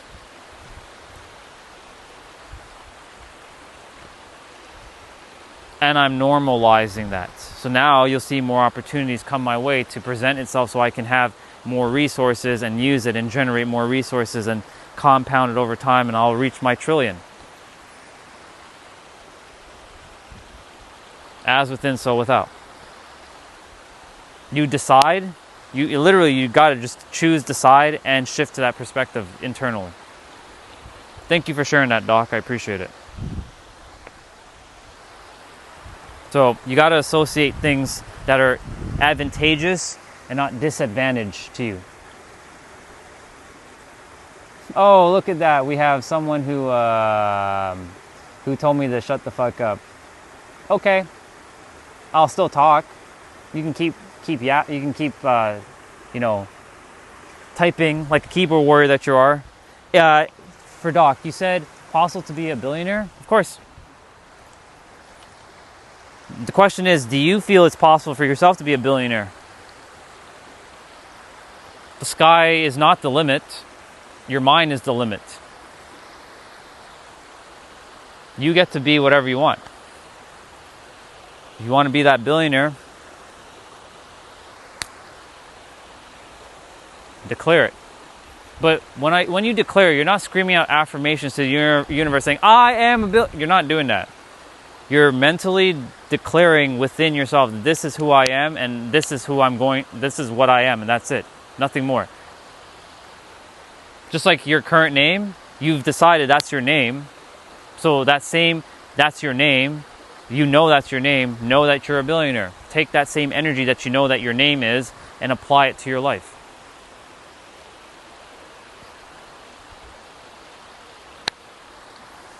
Yeah. Is it possible? Absolutely. But you get to decide if it's possible or not. Or if it's inevitable. That goes for all of you. Whatever it is that you're looking to do or be. If you want to be the world's greatest astronaut, be it. Be it before the world proves it to you. You have to be it before the world proves it to you. And as you be it more, you lock into the identity of what that person would be thinking, saying, feeling, doing. You lock in within, and then you'll see your outer world start to shift around because you start to change internally. I can't emphasize this enough because of the associations of words. This is why I keep talking about words every day to some extent, that your words are so powerful. It'll either create or reveal your experience, or it simply will not. It will always reveal, but it'll reveal it in the reverse way that you don't want. Because most people are focusing on, I don't want this, and I don't want that, and I don't want this, and I don't want that. So you get to decide, Doc. If you can lock in and say, yeah, I'm a billionaire, your mind's gonna tell you, no, you're not, you're a liar. But you're not the mind. And the world's going to say, you're not a billionaire. You don't have the money in your account. Right? The world's going to do that. Remember what I mentioned earlier? Nothing comes into physical form before it starts here. How can it? Elon Musk wasn't a trillionaire in the physical, but he already knew a long time ago that he was a trillionaire. So he was able to tap into things that would have generated a lot of value in the world that people will see as valuable. And here we are. He's a trillionaire.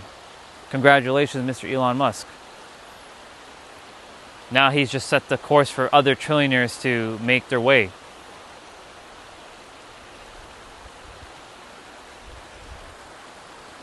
It's just like when the first billionaire showed up in reality. Now there's lots of billionaires.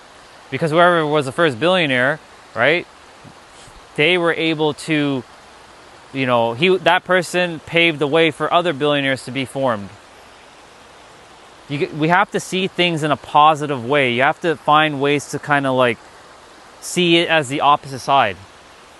Most people are like, yeah, Elon Musk, he's a trillionaire. Fuck that guy. You can see it that way. Or you can say that, you know what? I'm glad that Elon Musk became a trillionaire because now it opens up the possibilities that I know that I could be one too.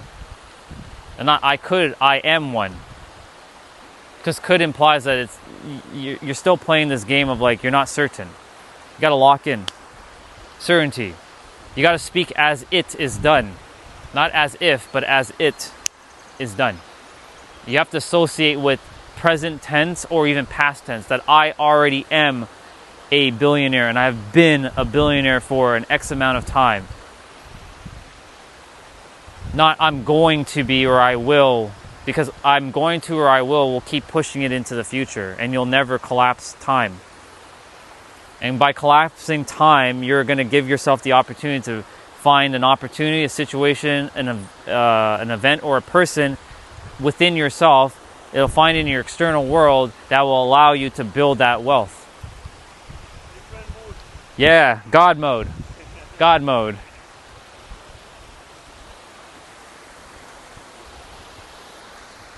Yeah. You get to decide. Once you decide, lock in. Like, your mind's gonna make you shift. It's gonna, like, and that's okay. That's what the mind's gonna do. It's gonna swing you like a pendulum. One day you'll feel so empowered. The next day you're gonna feel like shit. But just know, while you're getting swung like that, that at your core, this is who you are, right? Whenever you're happy or you're sad, aren't you still Doc? You're still Doc, right? Or any one of you. You're still you. Even when you're crying your eyes out or you're happy as hell, you're still the same. You're still you. Like, your identity is still you. So it's the same thing with anything else. You gotta, like, lock in. You gotta lock.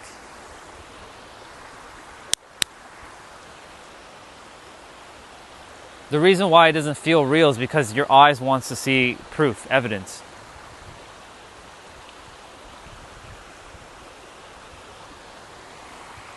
But here's something. Do you need to have evidence that you can breathe? You just know that you can breathe. You've been doing it from the moment you came to the planet. Do you have to have evidence that you need to blink your eyes? Sure, you can go into the mirror and look at the mirror, but you have a mirror internally too. That's just a physical mirror to show your physical expression of who you are, but there's an internal mirror as well, that most people are not aware of.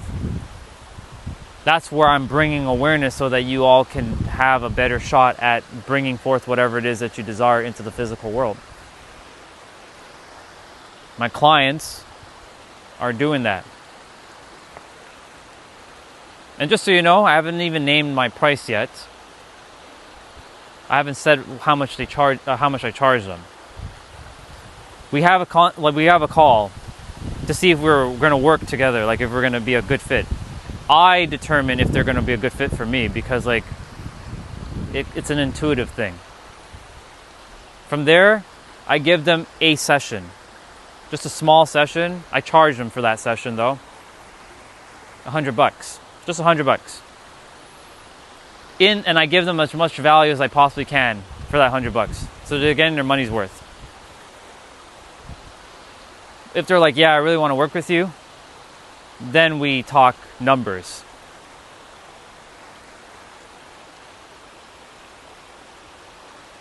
I charge a lot. I can tell you the number. Depending on how many months or weeks I work with them, it can go from $10,000 all the way up to $50,000 presently. But my prices will be going up sooner or later.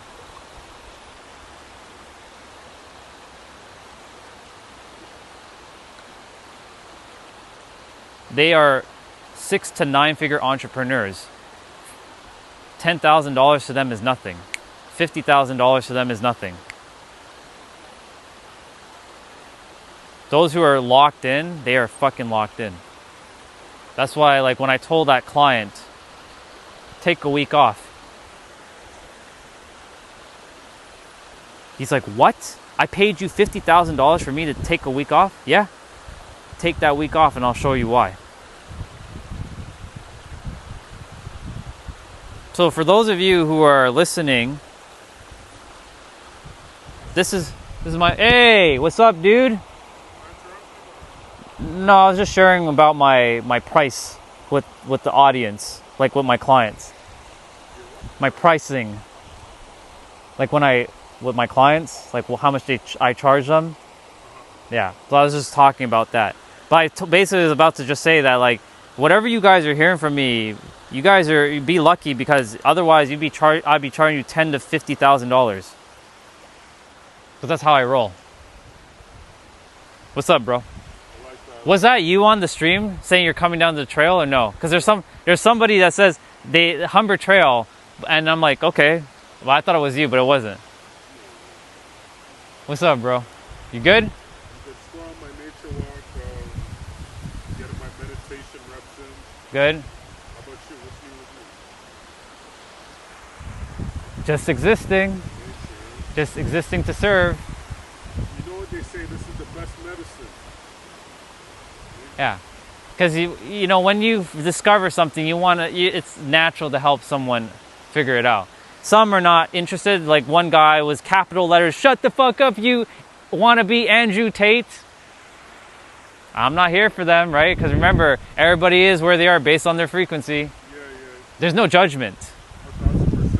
right? They are where they are based on their frequency, right? No one can actually ever know the true you because they can't see beyond where they see themselves. That's a bar. Oh yeah, that's a deep one. Yeah. A deep one. How can someone see you for who you are when they can't see beyond who they are? So they can only see where they are. So they'll see aspects of themselves in you. Ooh, I never took that one in. That's deep. That's deep. Yeah. Mind if I break your brain for a bit? Go for it. Go for it. Give me 30 seconds. Yeah, I yeah. have a few things to It gives me 30 seconds to drink my water. By the way, guys, Mike is here, so I'll be chatting with him for a little bit.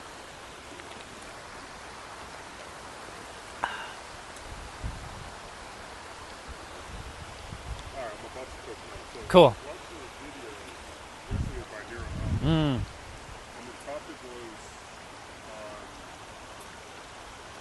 burying your own frequency.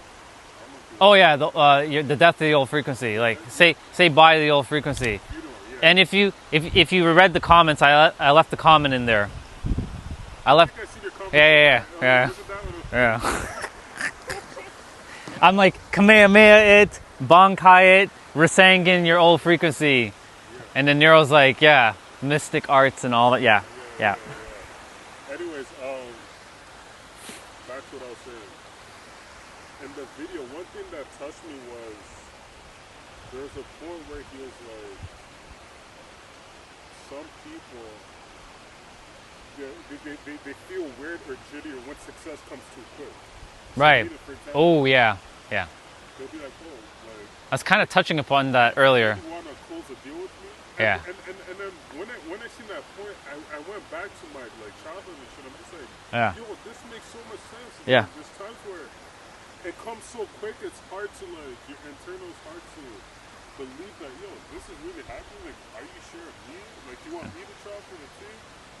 And then I'm just like, wow, it makes sense because there's a childhood part that I didn't heal, and I noticed that the residue Right. was, it came to certain parts of my adulthood where I would like self-sabotage myself and other Yeah. things. So I'm just like, wow, that was a deep one. But do you have any insights on overcoming that specific conflict? That's something that I was struggling with back in grade 5. That's when I remember first moment. So I'm glad you actually brought this up because that goes along with today's topic, associations. So like, for example, we have associated that things have to be hard, Yes. Yeah. right? Yeah. Why does it have to be hard? Because the world has said it has to be hard. Yeah. And because if you are not associating with hard, then guess what happens? You become that person who is different. And like life is easy. But you want to be accepted by other people. But because you want to be accepted by other people, you're going to self-sabotage and do what they're doing because you want to be accepted by them. Because they're doing hard stuff.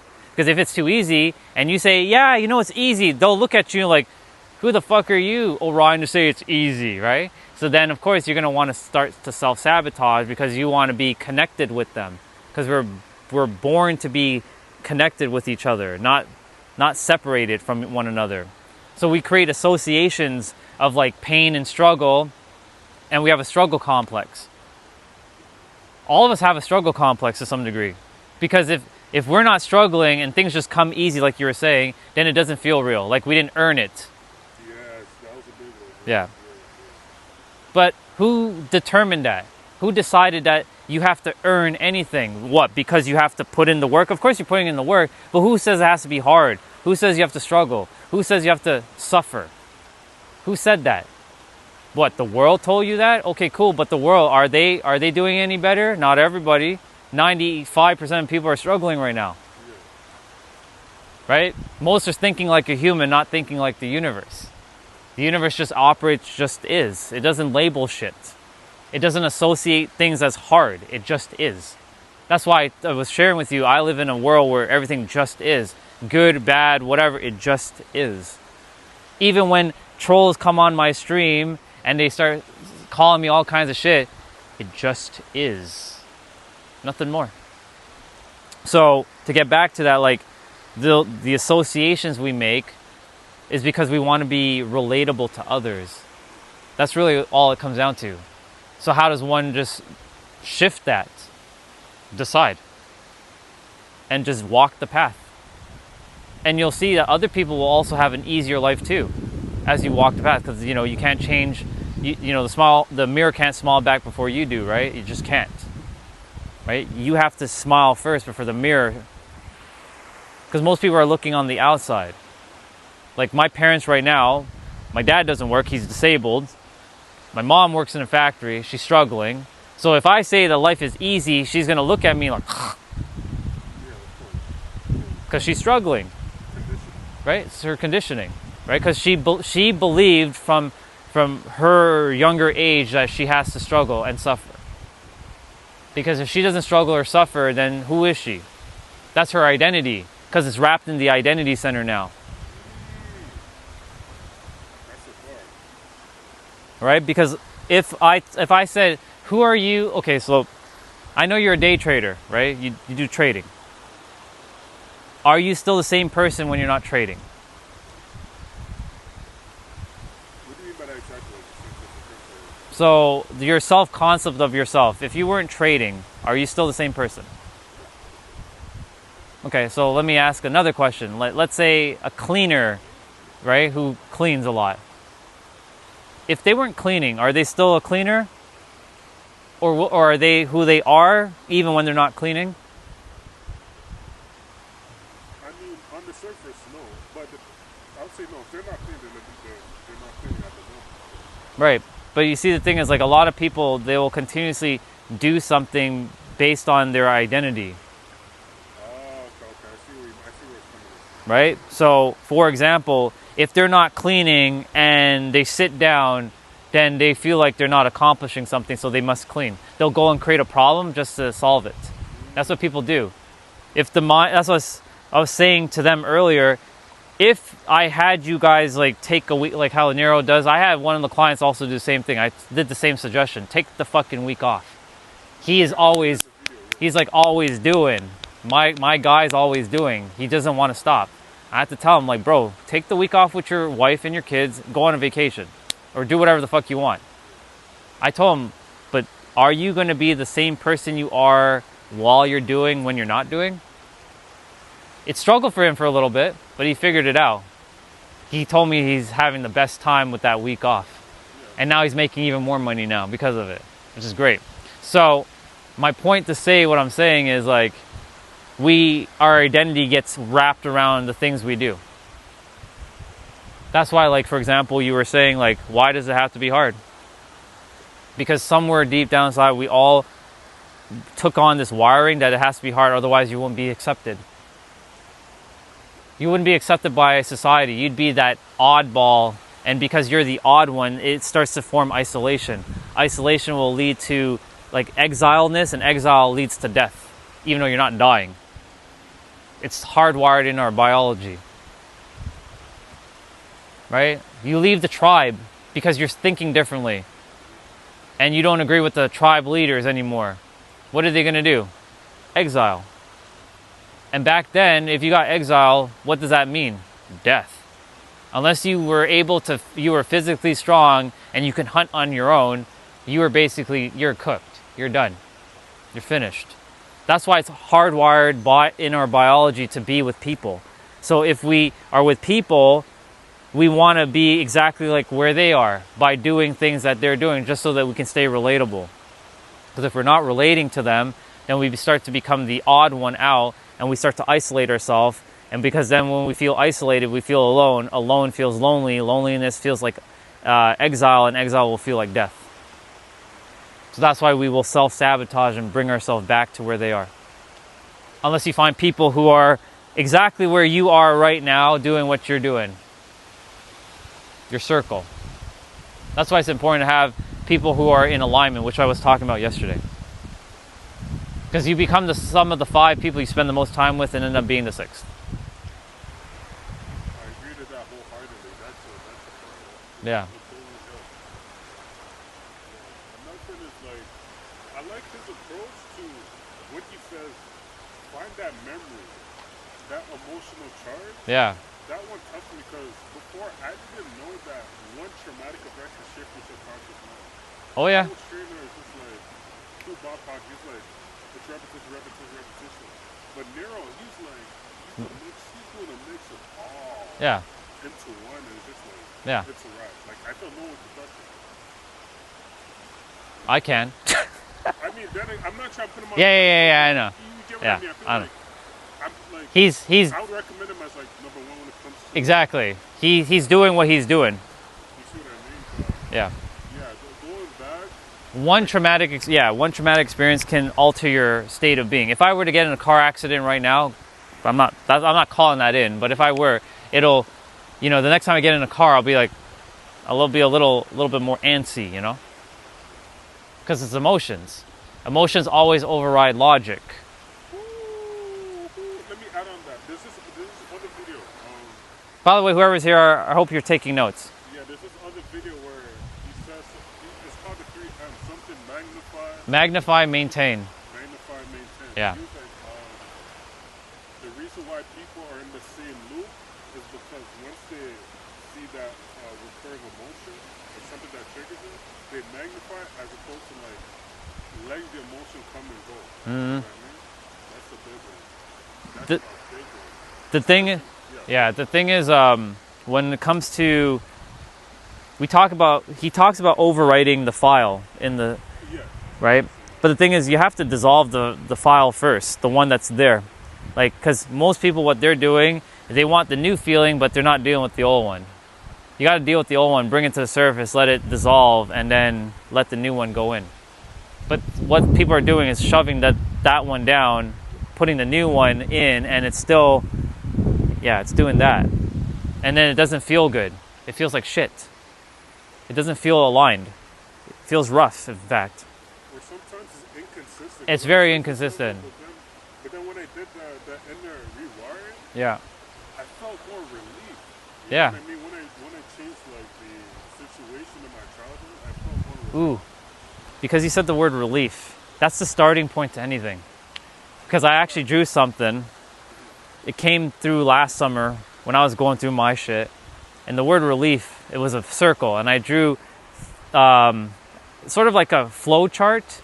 It goes from relief. From relief, you start to feel safety. What's the word? Calm or serenity. And then you feel confident. And then from there, it trickles down with other feelings. So relief is the starting point to anything. When you start to feel relief on certain things, you'll start to open things up. Always look for relief. It's the starting point. Okay, I got 2 more questions, if you don't mind. Yeah. So, the next question is, there's times where I can get into that feeling of my manifestation which he talks about, but then consciously, present moment, something happens and like the monkey mind starts to like chatter so much like it won't shut up. Right. Like, what's the best way? And I know Nero said like every day is not always going to be up. There's going to be ups and downs. Yeah, that's normal. Based on your experience, like, what's the best way to like tame it and still maintain that frequency? Because there's times where it's just like you feel the feeling, it goes away, something happens consciously, you're just like, I don't know anymore. You know what I mean? So What if I told you you're always in the right frequency, even when you're experiencing it? that's hard. But who's saying it's hard? You or the mind? It's the mind probably saying it, but it's just that maybe my heart is not feeling it yet. It's okay. Nothing wrong with that.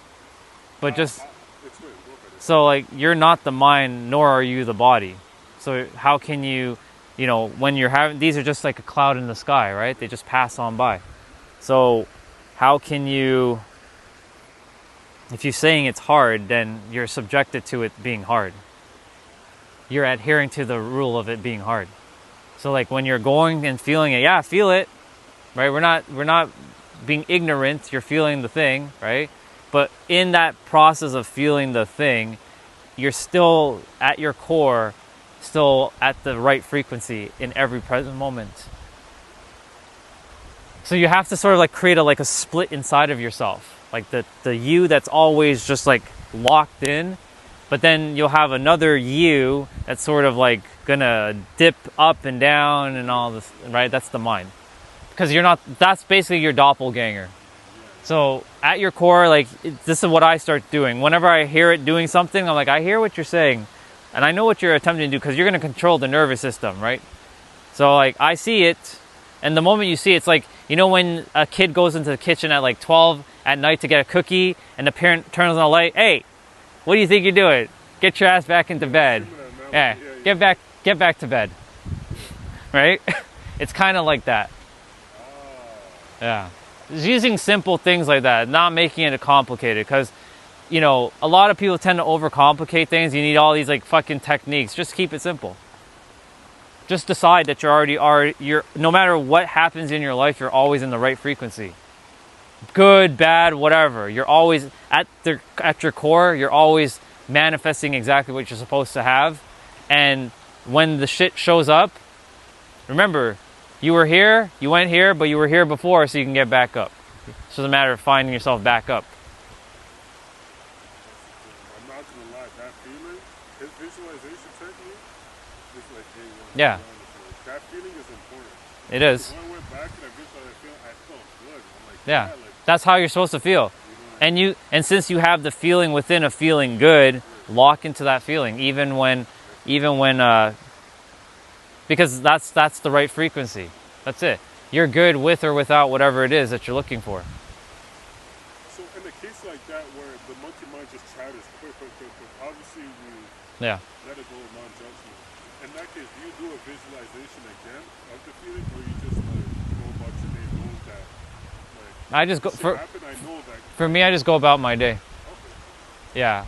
Because to some extent, like visualizing implies that like, let me see how I'm going to explain this with words. It feels like you have to do something to be something when you are already it, right? Yeah, exactly. So it's like, why am I doing a visualization when I know I'm already it? Doesn't make. Of course, the subconscious uses emotion, right? And you attempt to override with logic, but your emotions will override logic 100%. But I have to remind myself that this is a feeling that I desire, and like lock in. Like, whenever I'm speaking on the live stream, I have no problem solving anybody's questions. I've told myself that. I'm very confident in what I do. But if you had talked to me maybe a year and a half ago, different story. Because I literally tapped into what confidence feels like for me.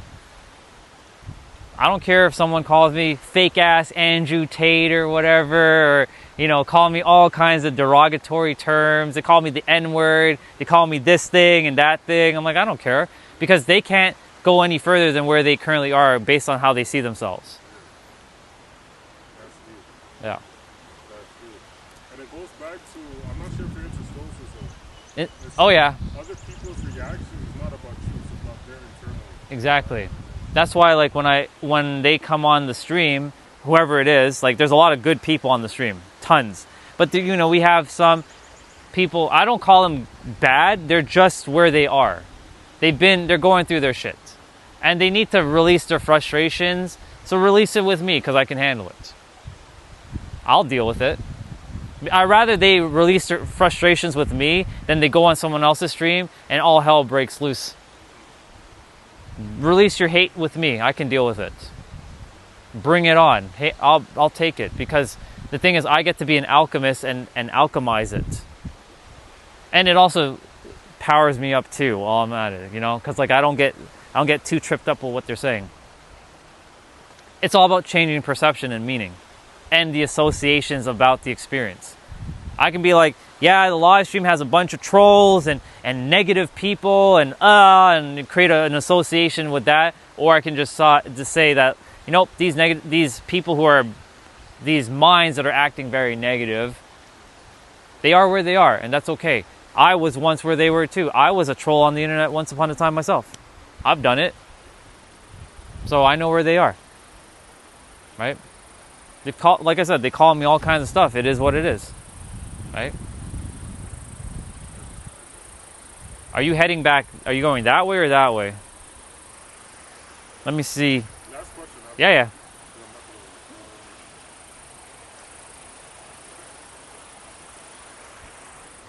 When it comes to Nero's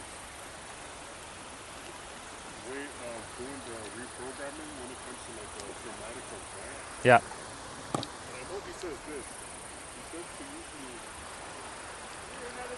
I'll see you tomorrow. Remember, no complaints. Right. You can't complain. You can't? It's like this, Yeah. and the life too. Yeah. Can't complain. Can't complain. And if you come tomorrow, you're better. Exactly. Have a great one. Thank you. I was gonna say, feels like the emotional charge that happened in the past that has a negative effect on certain emotions. Yeah. He says to replace it with a positive emotional charge. Yeah. So the question I have for you is, let's say you found that experience of what happened to you as a child. What type of emotional charge and how much time should you go back to that memory to like change it so that it will be, it will leave a positive impact as opposed to like residue where you are now. What would you say to that? It's funny because before I ran into Nero in 2024, I basically did exactly what he says on his videos before. Before I even ran into Nero, and I sat with myself and I went back to all the painful moments when every girl rejected me, every time my mom yelled at me, every time I got beatings from her, my dad like calling me all kinds of bullshit, any other person saying shit. There's a time when I was 7 years old, a guy had like a stick with a sharp end, and I was in school and I was running for my life to the class, and he was outside and he was coming at me with that stick. So like I had to go through all those experiences and rewrite it. Like I took my current self and brought myself with my kid self, and I'm like, you're okay, you're safe. And like do as much as I could to release all of that. It was hard because, you know, the mind made it hard. But like I had to bring up all that emotion out of me and to cry it out, yell it out, and do whatever I needed to do. But once I freed myself, I didn't ever have to do it again. But you have to feel it as much as you can. Like you can do it many times, but like you have to, if you can do it one time, the one time is enough. As long as you can bring it up. But you're gonna have to like I know the mind's gonna say, I don't wanna do this. I don't wanna do this. No, I don't wanna remember that painful experience. But it's gonna free you from the trap that the mind has ensnared itself in. So yeah, you can visualize it many times if you need to, but you don't need to unless you do it one time and it just like you get it out of the way. And I would bring your current self into the past with your little version of you and talk to it. Like you sort of like the experience is happening, you sort of freeze time, you have your conversation with your little me, this is what's happening, and you change the meaning behind it. So it's basically changing meaning. So like for example, for my live stream, pay attention because I'm about to drop something. My mom, I love her. I had so much resentment for her. She beat my ass. Every time I got punished, there was no, you're grounded. My ass got beat with either a belt, a hanger, or some shit like that. So every time, and there was one specific beating I got so badly. I took her lipstick and I drew on the wall. She was so mad that day, extremely mad. I had to go back to that same experience where I was drawing with her red lipstick on the wall. And I remember she came in and she's like, and she went to town. She just like, right? I had to go back in that experience and tell the little me, you know, we did this, it's okay. She also doesn't know what she's doing when she's beating you, right? You got to forgive her, release that energy that pain and that resentment towards her. And we did little by little. And I talked to him. It was sort of like we froze time before she's about to, like, you know, beat him, because this is what's going to happen. And I talked to him after the beating. So it's like before and after. And I talked to him. And I'm like, now you felt what that felt like. And it's fine. She didn't know what she was doing because she didn't have she was in emotions at that time. Right? She didn't have control over herself. She was just raging mad. So it's normal. And she didn't know any better how to handle the situation. She didn't have emotional intelligence. So it's about knowing what tools they had at the time and giving forgiveness, because not everybody has the tools to handle a situation. Right? Back in the 80s, there was no fucking YouTube. There was no, like, books on parenting. Right? Because, like, she grew up in the 60s. And she grew up where there was, like, there are books, obviously, but she didn't have access to, like, a library to read books on that stuff. She basically finished, well, she dropped out of school at, like, 13. So she's basically raised by, like, her parents who were educated, but her mom died, and then her dad was an alcoholic. So I'm basically telling the life story now.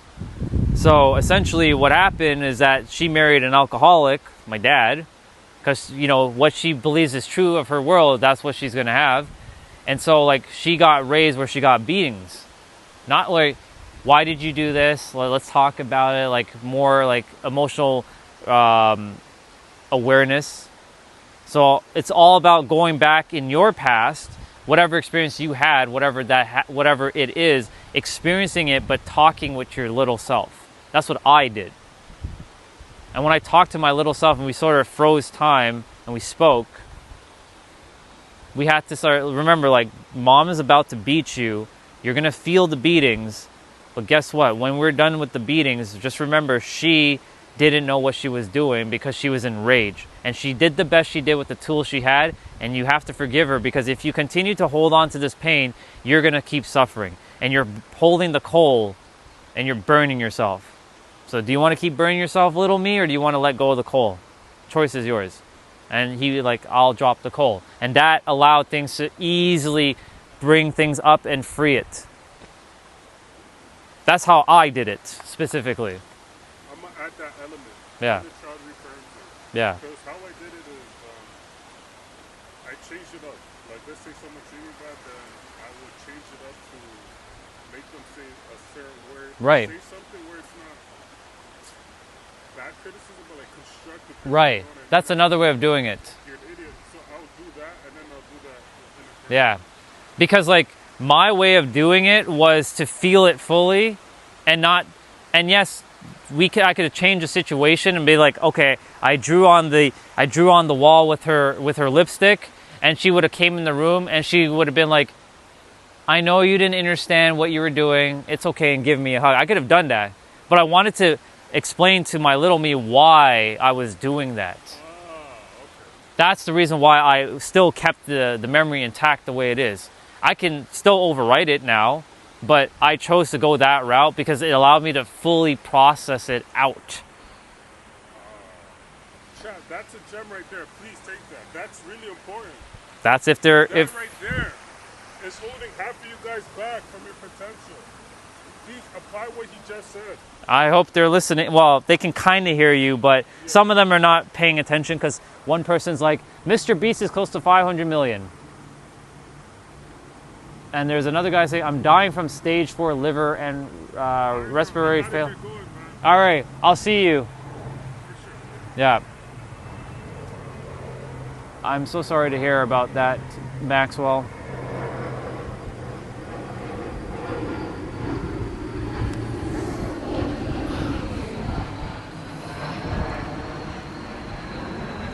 For you, Maxwell, if you're still here, I do apologize. I didn't see your message any sooner. And Sunil, morning. Everybody else, good morning or good afternoon, wherever you are. I do apologize. I was chatting with Mike, and he was asking me questions, and I wanted to make sure. But what I just dropped was a bar. For those of you who are something's holding you back and you've associated something with something, this is how you deal with shit. You go back to your past and you deal with it. And you go back to your path by closing your eyes and going back to that experience. Now, for those who are experiencing something that's like with cancer or some sort of like pain or suffering, you can technically heal yourself, but you have to give yourself a lot of compassion. As you give yourself more compassion and you free yourself, the body will start to find a way to counteract the disease. Now, some of it is, of course, is terminal and shit happens, right? This is where you got to be grateful for every moment you have left now. If I were to get stricken with cancer right now, yes, it would fucking suck. But at this point, or any sort of disease, but at this point, I have to live as full as I possibly can. What else can you do at this point? It's unfortunate that people have to face things like that in our world. But you still have the ability to still live for a moment. Live it up. Change the association that, like, you know what? This is something that I have to deal with, but I'm not going to let it bring me down. You can change the associations. You can change the perspectives. It sucks. We're not going to sugarcoat it. Who wants to feel hurt? Who wants to have disease? Who wants any of that? Nobody. Everyone wants to feel healthy. Right? And also, a lot of people are not feeling healthy up here. This is why I came here, to make sure that your mind is very healthy. That you have the best shot to live your best life by your design, not by default. By giving perspective, sharing awareness, sharing all the different things that I've had to go through to get me to where I am right now. I just helped Mike with something. Processing like emotions from when he was a child. Is that Olga? It is. Thank you. Yeah, that was a good talk. But yeah, that's what I had to do for myself. I had to go back to all of my past and feel everything I possibly could feel. Everything I could possibly, like, stomach, I guess you can call it that.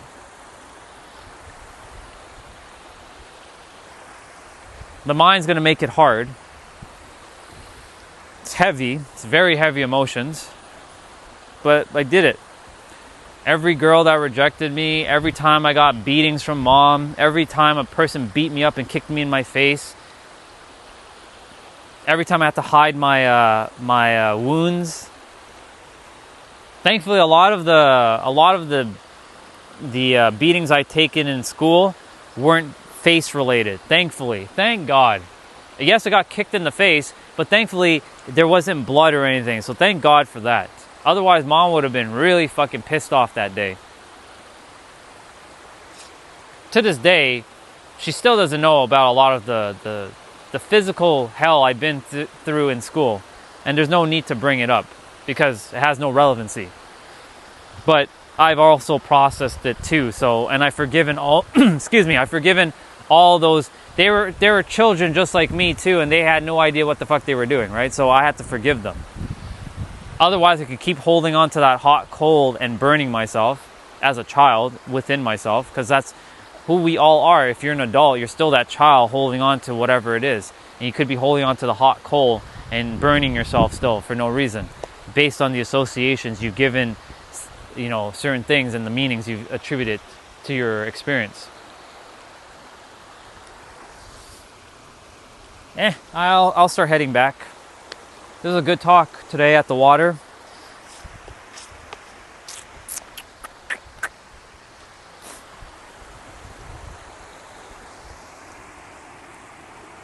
No, there's nothing to apologize. You're good. I'm glad that all that happened, because it allowed me to be able to free myself so I can help other people. The very pain that anyone goes through is the pain that you're going to help someone with. It's true. Exactly. Not the victim of pain, but of purpose, of serving. Like your pain, anyone who's like, I struggle with my purpose, generally your purpose is based on the pain that you experience to some degree. And you want to help people overcome the same thing that you kind of did. It's natural. Because you've overcome it, you figured it out. Now you want to help other people figure it out. For me, it was mastery of the mind. And because I mastered the mind, I want to help other people master their mind. Or get close to mastery, even though I already know they've mastered it. It's just the mind is creating the stories and the experience.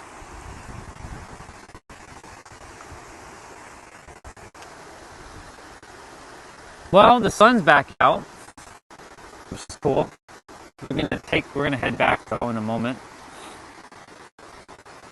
I don't know if there's anything else I want to share about anything here, because usually at the water, this is where the main talk is. After that, it just becomes whatever after this.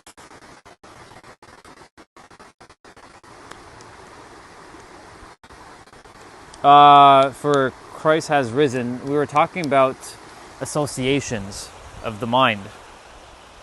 I know you jumped in mid-sentence, and that's normal because the live stream, you're just kind of swiping and, you're probably wondering what. So I'm just basically giving you preference on what we were talking about prior.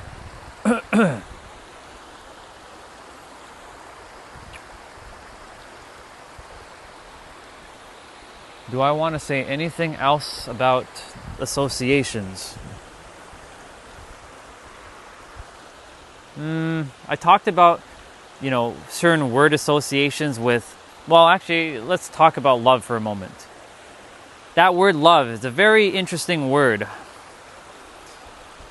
There are a lot of people in the world who love, and they associated really nice feelings with love.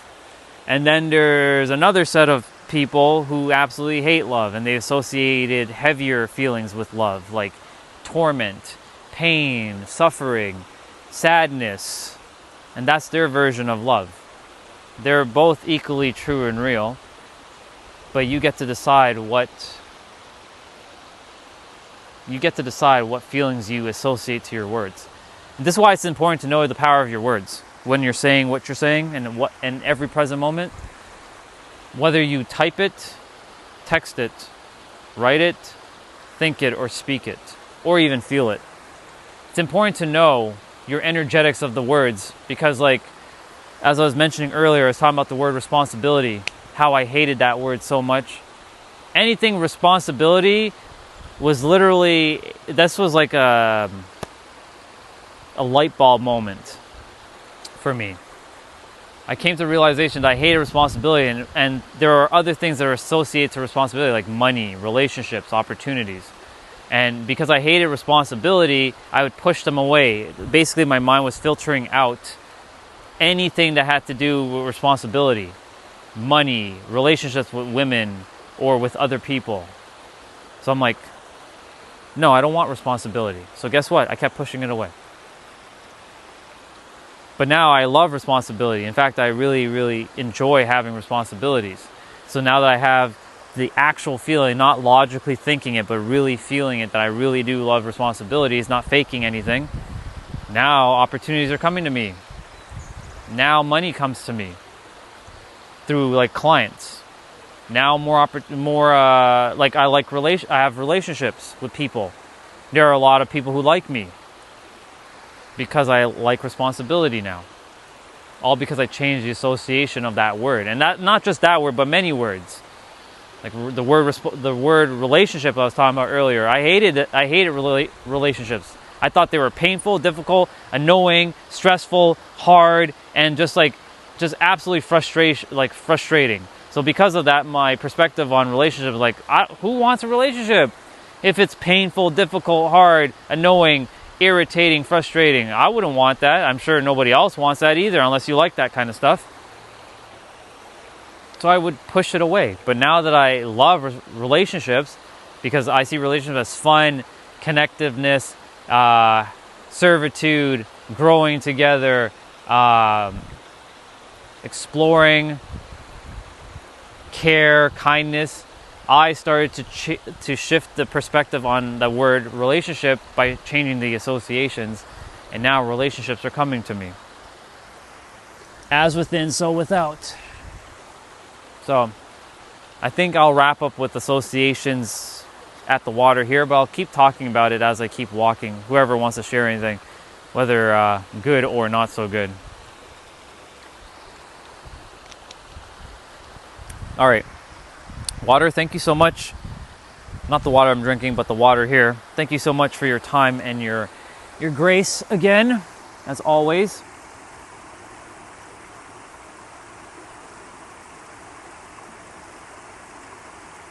I'm a fruitcake. Okay. That shows me where you are.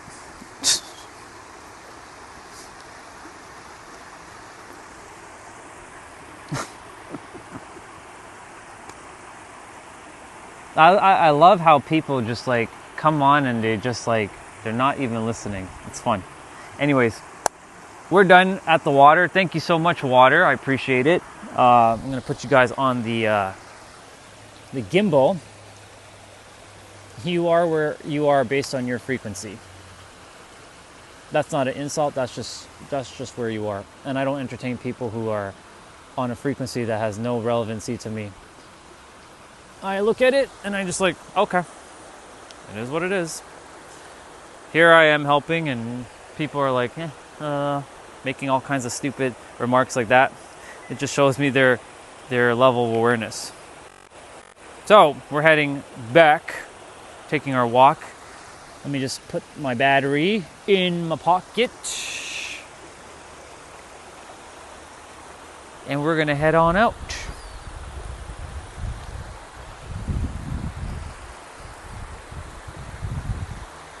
And today, when I get back to the house, I'm going to probably end the stream pretty early. I'm not going to be wasting too much time, like talking. I say that, and then we still talk for like 3 hours. We'll see. Oh yeah, let's go. See you later, water. We'll see water tomorrow.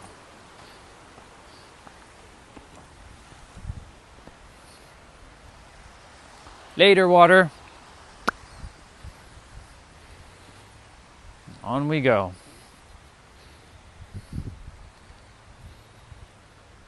I remember when oh, this is a good one. About books. I remember when I used to tell people who go to the library and read books that they're nerds and geeks and losers. They used to associate reading for people who are incompetent.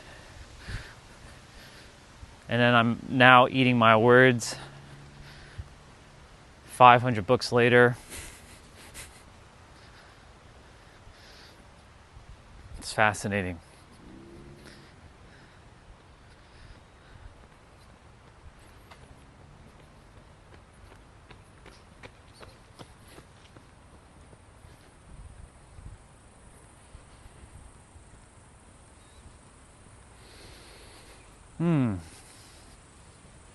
It's very, very fresh right now. The air here, taking it in. I'm gonna get back. I'm gonna have my meal. Definitely making some eggs because I did not have my eggs yesterday. Get that extra protein in.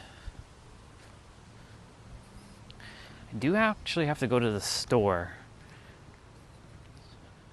So I might take a quick drive unless my sister took the car.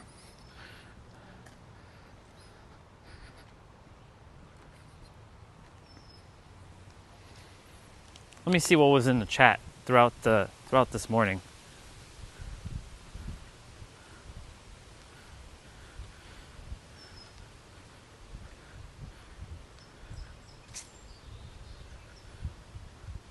Not that much. I blocked a lot of words as well, because like it was very distracting. So like, if anything that has anything that has like the word Indian in it, or curry, or black, or the N-word, or anything of that nature, it's blocked because it's just distraction. And I know it's working because the chat's less busy, which is good. But I will have to put the word like "shut the fuck up," like that phrase. I'll put that in.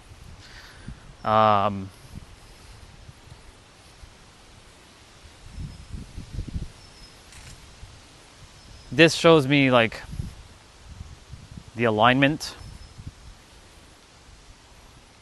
because a lot of the messages like that some are probably jumping on, they're probably like jumping on and saying all kinds of like stuff. So it's for me, it's less distracting. I want to lock in, and plus I'm protecting my frequency at all costs. So I'll do what's necessary. So if this chat starts to get quieter and no one's chatting in the chat, oh well.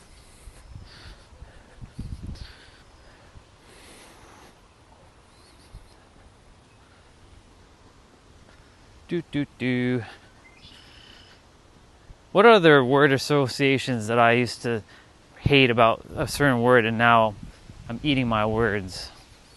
Oh, friends. Not the TV show, but the word just friend. For the longest time, the word friend felt like betrayal, disrespect, like a dagger, like just being driven into your back. Because that word friend, for me, was just painful. So I would always say, you're not my friend. You're either my brother or you're just an acquaintance. Or you're my sister and you're just an acquaintance. Nothing more, nothing less. But now I have to change my perspective on the word friend, and now here we are. Morning.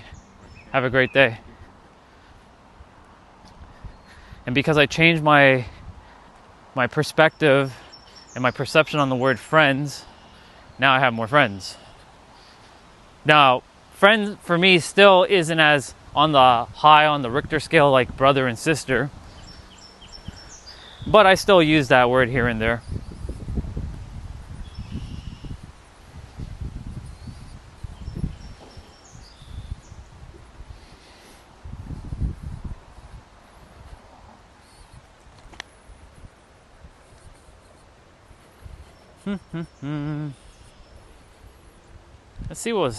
Let's go all the way back to the beginning of the day.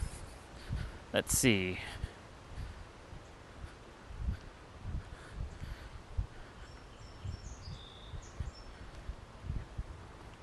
How far can you...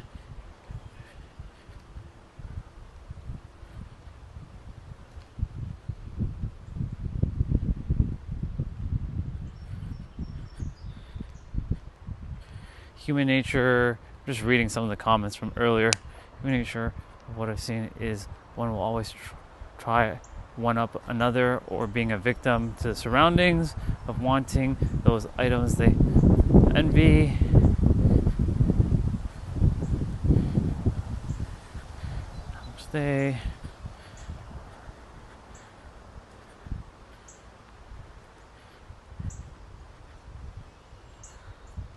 Aaron, let's be kind online, spread cybersecurity, not cyber insecurity. Ooh, underboss. Rihanna was here earlier. Money and love. Take the money. Rihanna said, I hated people too.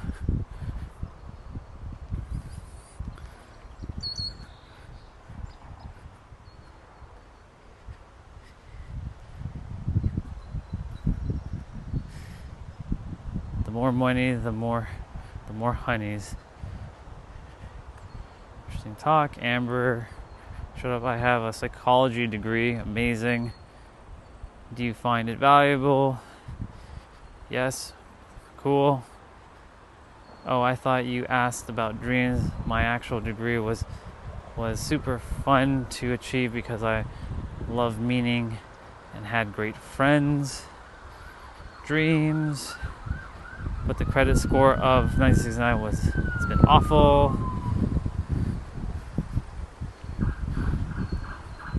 The debt is a pain in the ass. Yeah. Oop, we got somebody creating a problem. Remember, y'all, practice love and authenticity. Got a brother up there chilling, hanging out. Have a good day.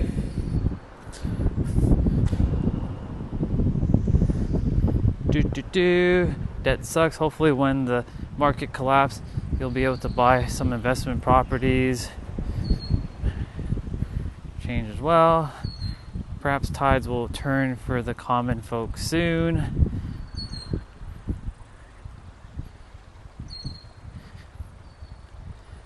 Mitochondria Métis. What a name. Hot girl. Who are you playing?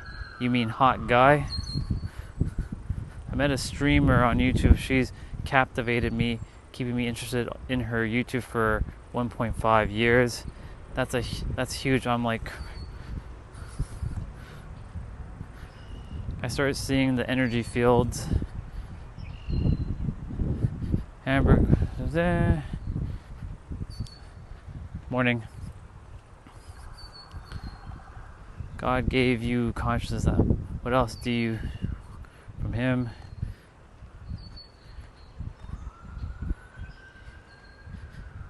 I found out that there was a good Jah, and then Sarah was like Mark of the Beast. I'm just reading all the comments from earlier. Book of Jubilees. Da, da, da, da. Interesting. Da, da, da. There's only one truth, the rest are lies.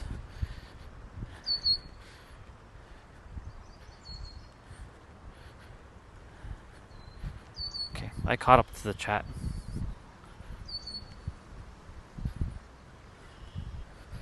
Okay, cool. Chat caught up.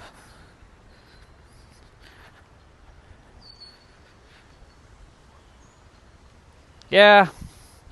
I know a lot of those who were on earlier, they weren't, I don't know if Underboss is still here. I don't think he is. Whatever your truth is, bro, remember, as long as it's conducive to your reality and it's bringing you whatever it is that you are looking for, internally and externally, then keep going. I really like this bike that's coming here. It's a pretty cool bike.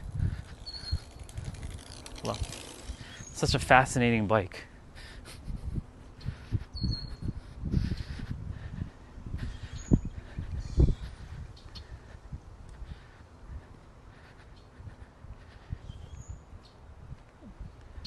I do feel bad for those who are typing the word like Indian or anything like that, or black, or the N word in the chat, because all of your messages are being blocked.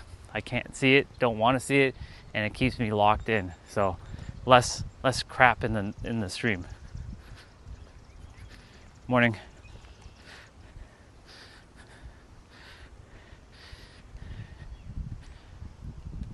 And you know what's fascinating that I find with people who use like any sort of like Bible name or some sort of religious name, like Christ has risen, they don't act anything like Christ at all. Do you think Christ would have called somebody a fruitcake? Really, dude? That's so funny. It's too funny. Morning.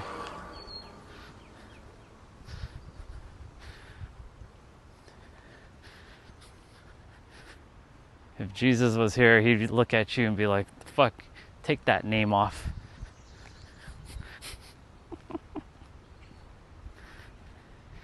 I think it's just me for now, which is fine. More quieter for me. Quiet stream. We'll see.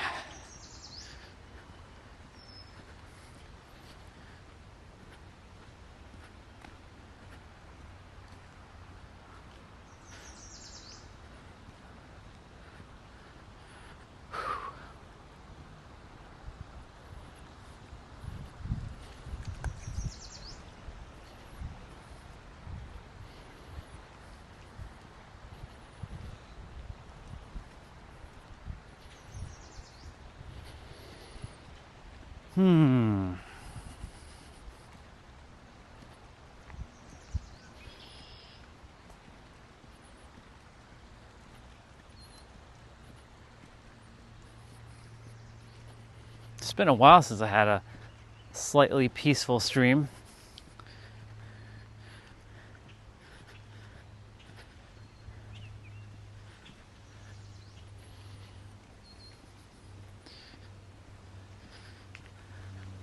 I'm actually really grateful for Streamlabs because it keeps things very organized for me and easier.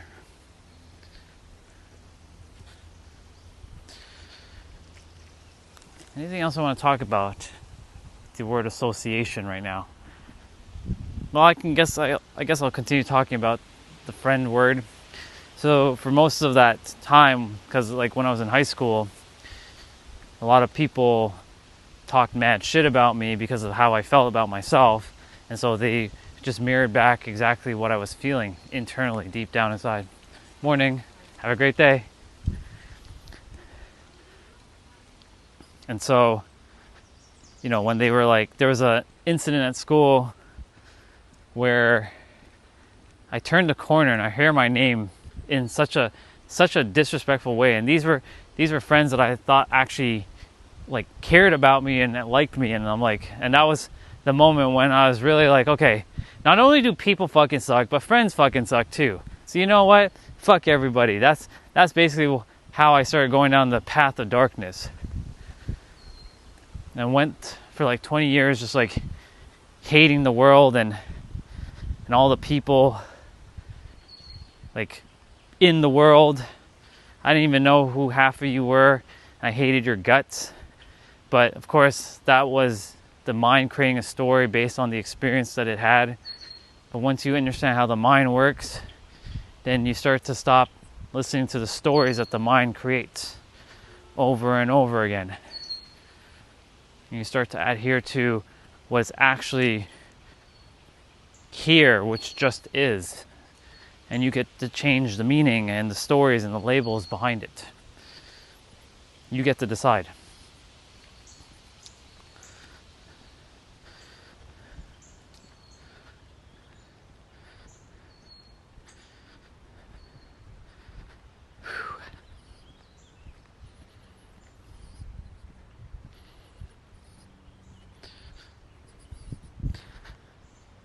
Let's see, when did Notify for You get when did he get timed out? I think around 2 o'clock yesterday. So it still hasn't been a full day yet.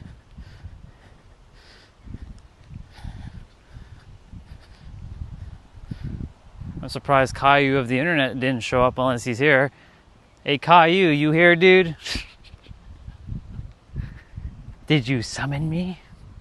It's quiet today. Maybe he was using the word retard, and I blocked that word too.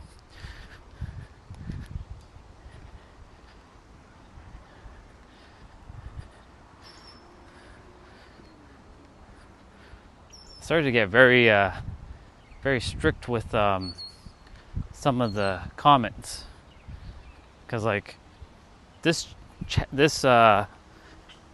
while I'm live streaming, I want to make sure that people are, you know, respectful of others. So if others are going to be like disrespectful, I'm like, okay, it is what it is. Hey, buddy. good to see you.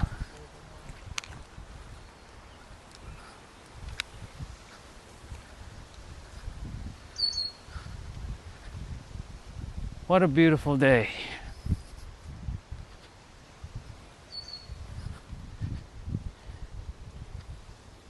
Morning.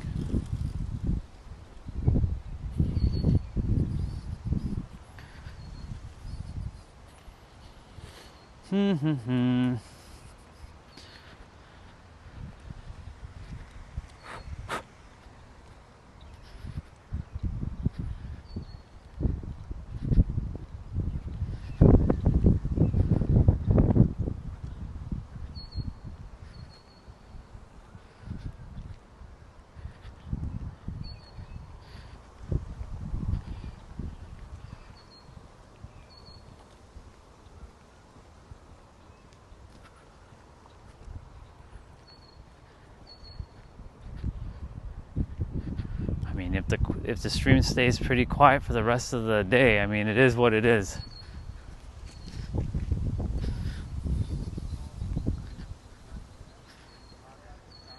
Do do do do do do do do do do do do do do. Hello.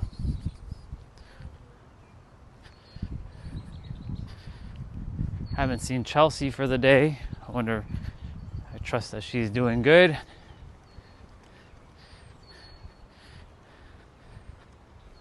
Apocalypse, Nathan.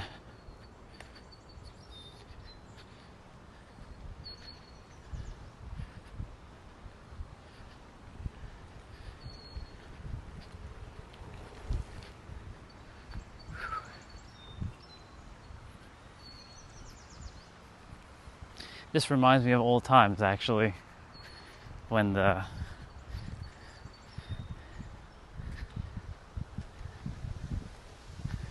stream was quieter. I'm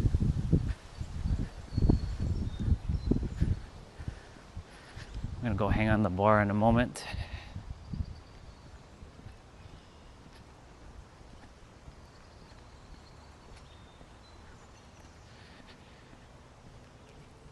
Well, when I get back in, like I said, I'll just do my wrap up. I'll watch as once I get back in, everybody be like jumping on.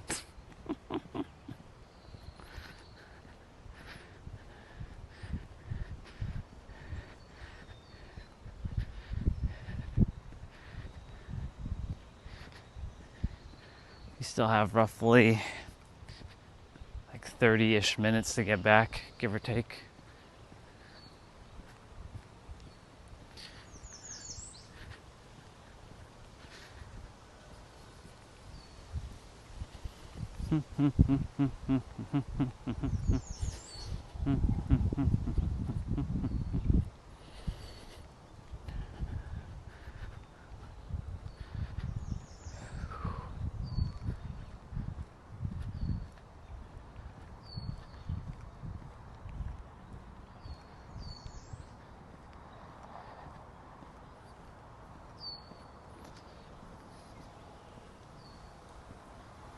Hey.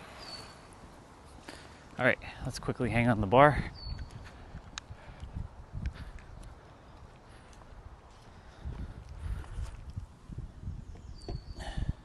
I wonder if the stream is stuck.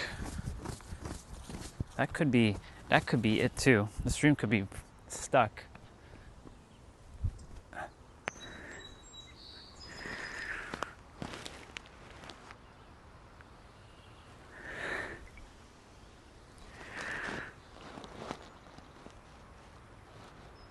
It's possible.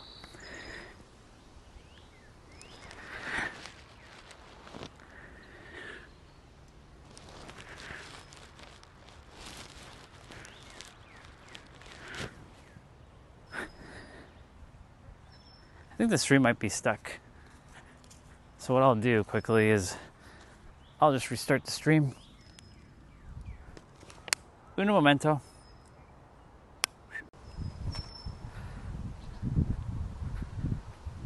Okay.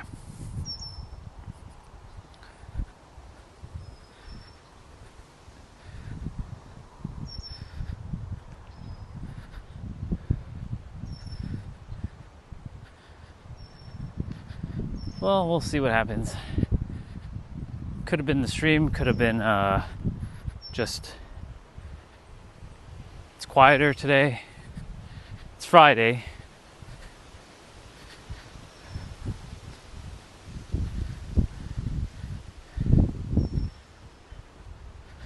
Could have been buffering.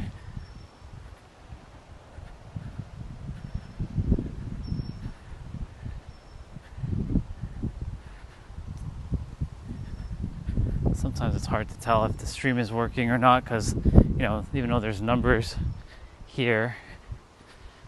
But we'll see. Let's see what happens. Heading back to the house.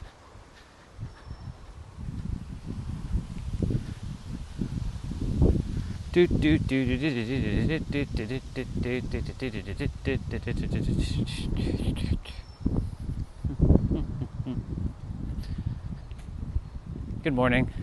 Have a great day. Thank you.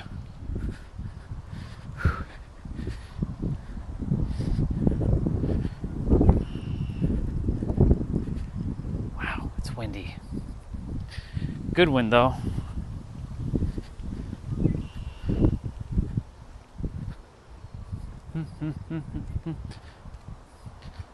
Heading back to the house.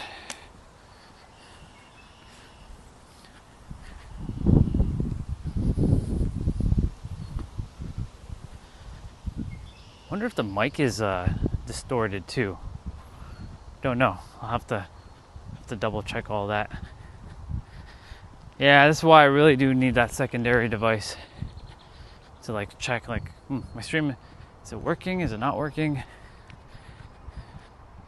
Is it cracking in and out?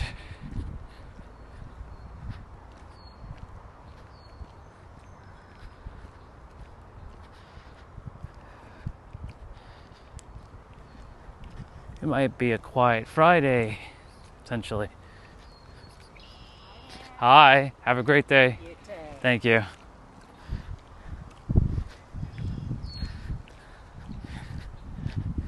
Man, she must ride all the way to the end of the other side of the trail. It's crazy. That's a pretty long ride. Well, where she starts, I guess.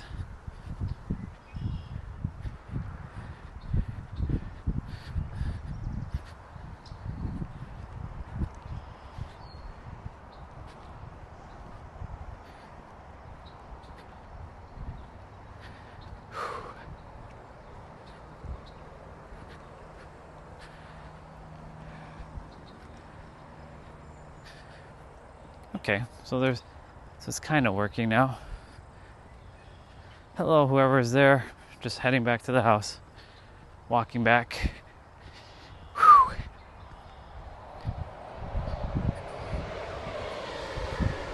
Wow, that car was going hella fast.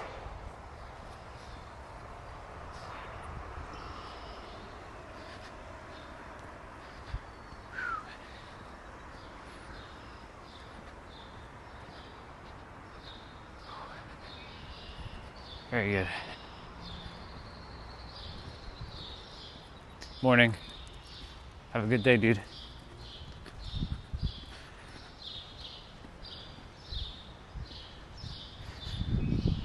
Let's go.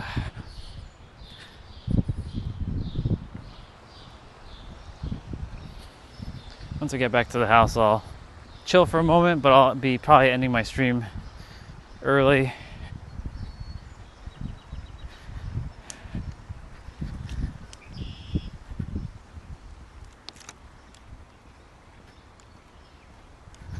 Which direction did I go yesterday? Left or right? I think I went to the right. So I'll go to the left. Random talk for a moment. I wish Insta360 with their new Luna Ultra gimbal camera had live streaming support. It's so weird how they didn't give live streaming support in that. That was the deal breaker for me. Whereas DJI, Pocket 4 and the Pocket 4P has the ability to live stream. If they can just give that live stream feature, then basically Insta360 is gonna cook DJI completely. I really do like the camera though, it's very nice. It would be perfect actually if I'm live streaming with their camera. And I just have it like, hello, morning. Have a great day. Thank you. I have it like attached on the bag, and then, they actually have like a head control thing where you put like it on your ears, and if you turn my head to the right, then the camera will turn to the right. I thought that was so cool. So I'll wait until they see if they add live streaming features, because if they do, there's no point buying the camera and it has no live streaming functionality.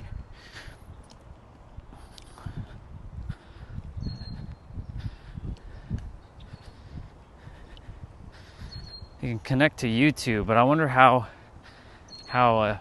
it handles like the stream and whatnot.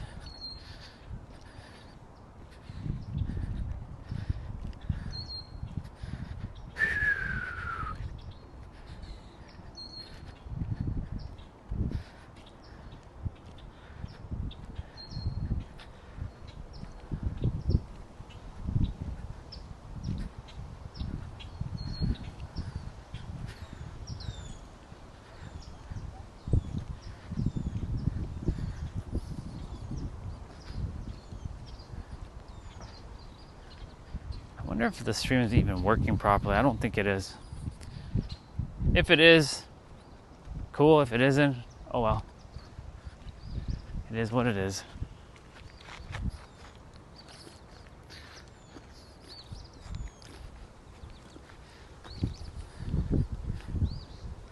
Walking up backwards.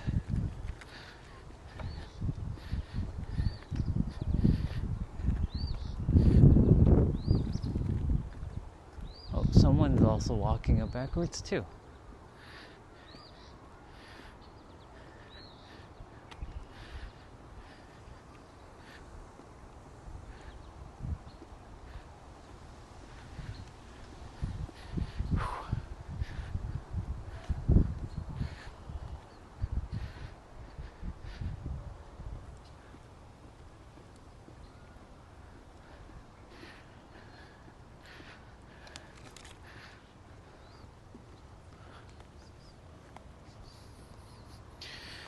Almost back. 11:26.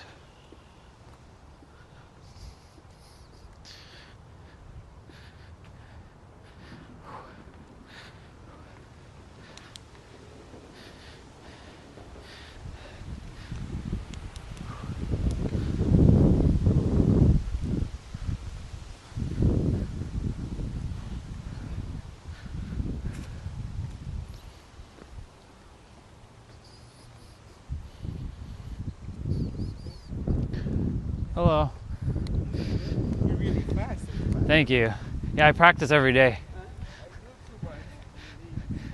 It's good for your knees, so yeah, keep doing it. Have a great day.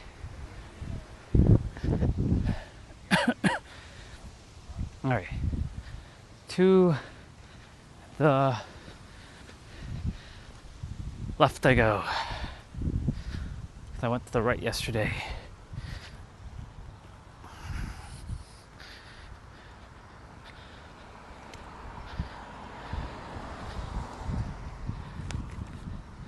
I think I'm gonna walk on the main street.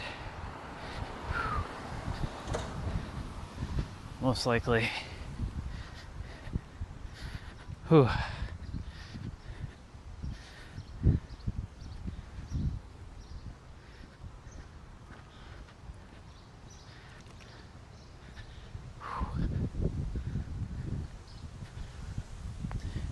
Associations, huh? I see what you're doing, mind. The mind's like, no one's even on the live stream. I'm like, okay. Just let it just be.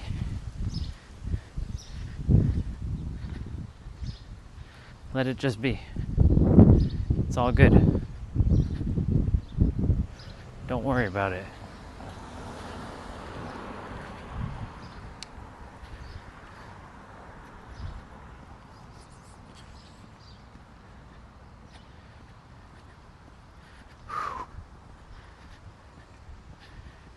Shizers, it is freaking hot AF.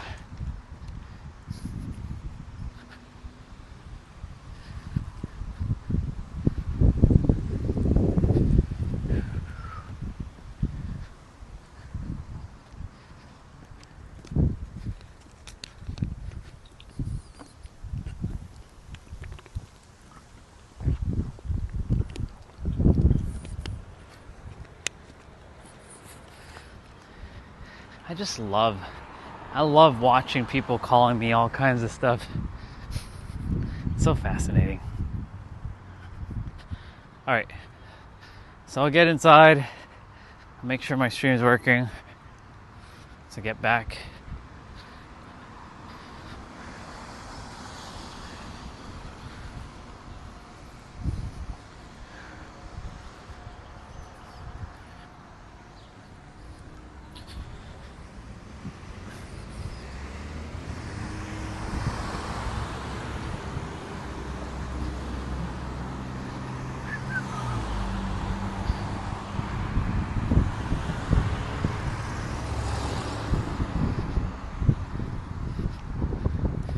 Still have about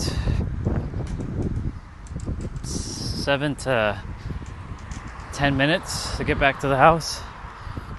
Again, I don't know if the stream is actually working because the numbers are showing like 3, 4.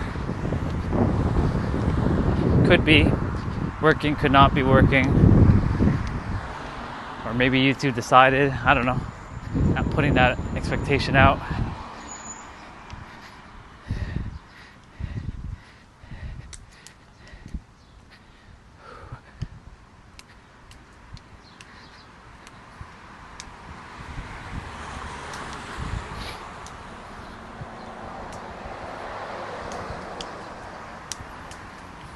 Or maybe I put too many filter words and it just like completely blocked people.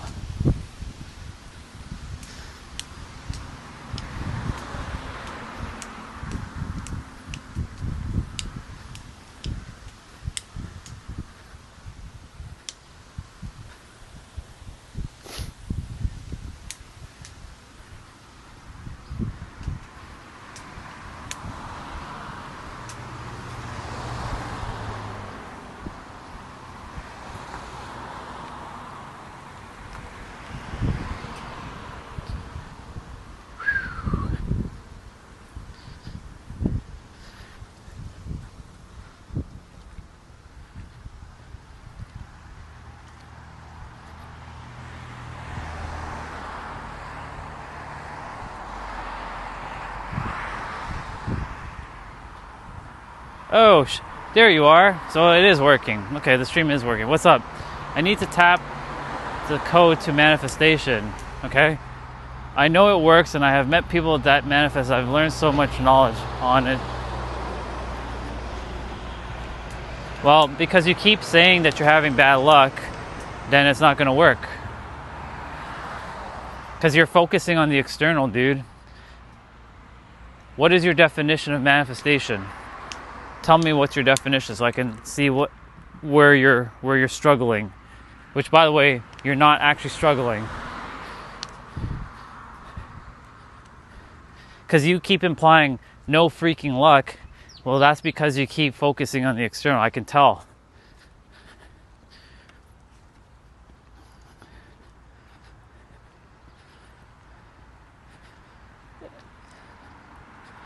And the words that you just said, I need, that implies that you aren't already doing it. So, because you're saying I need to, that implies to the universe, oh, you need to. Oh, okay, so you don't know that you already have it. Got it. So I'll give you more if I need to. It's a paradox, dude. I'll have to draw it out for you. Because, like, my words are probably not reaching what your mind is doing, because your mind doesn't want you to experience it, because your mind has created a story saying, no, I can't have Shah, figure it out, because if I do, then the mind will have to, the story has to drop. Well, according to Nero, it means no longer emotionally dependent upon reality change and embodying the inner state. Yeah, exactly. So my question is, why are you, since you know Nero, why hasn't that shifted yet?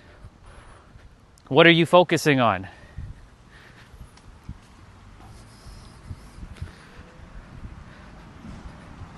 You're saying that things are not working, right? But it is working. You just have to decide that it's working. That's it. But your mind's going to tell you, no, it's not. You're lying. You're lying. That's not true. It's not working. But it is working. All right? It is working, though. Since you know Nero, there's not much I need to tell you, because he'll basically say, like, a need, it implies that you don't already have it. And you can only have what you already have.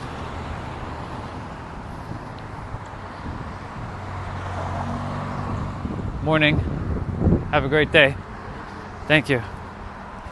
Bro, honestly, I don't freaking know. I've learned so much about it. You're not cursed. That's your story of the mind, dude. You're not cursed. If you keep saying stuff like, I'm cursed, that's not you. That's the mind creating a story. You have to understand something. Listen carefully. You are not the mind or the stories that you're saying. You can manifest. In fact, you're manifesting the very thing that you don't want to manifest. The curse that you're cursing. You see? Paradox. You're not cursed, dude. Your mind's just finessing you into believing that you're cursed. You actually can manifest. You have to stop telling yourself that you're cursed, though. Otherwise, if you continue to feel cursed, then it's not going to work. I know what it feels like, because last year that's what it felt like for me. I was frustrated because like I see other people getting what they want, and I'm like, what the fuck? It's bullshit. Well, because you know they were doing it with ease, and like for me, this shit was like so hard. But because I was able to figure it out by remembering that the mind isn't me, and that I already have everything within, then the universe has no choice but to surrender everything that I know is true. Like presently right now, I don't care if my live stream has 1 person or 0 people on it. I don't care. If YouTube fucked my channel, I don't care. It is what it is. I'm good either way. I know YouTube didn't, but I'm just saying, like, if that were the case, right? I don't care. You have to get into like, I don't care if it shows up or doesn't show up, like mentality. Because you're not looking for the external, you're focusing on the internal. You're not cursed. But again, if you keep telling the story that I'm cursed, who's actually cursed? You or the mind saying that you're cursed? Because I can tell you, you're probably working from the mind, not from the soul.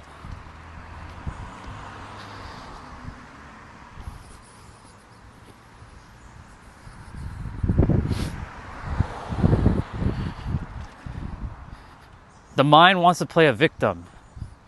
It doesn't want you to have what you want, because it has its own subconscious programming. You have to see why you keep saying you're cursed. And you have to go above your mind and beyond your mind. You have to create a split in yourself where you have to stop identifying as like you. But if you keep saying, I'm cursed, and I'm not this, and I'm this, and I'm not this, then guess what? It's not going to work. And you're not focusing again on the external, you're focusing on the internal. You got this, dude.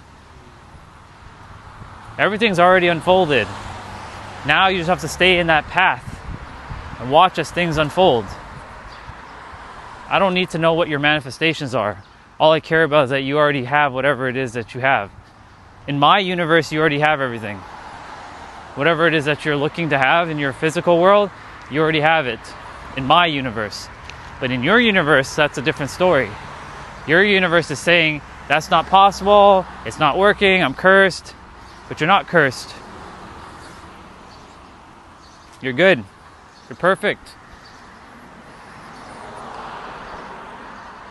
And I'll repeat Nero's manifestation definition in verbatim for you. Manifestation is internally shifting to a degree in which you are no longer emotionally dependent upon seeing reality change. You are good with it or without it. You are good with it or without it. Morning. So,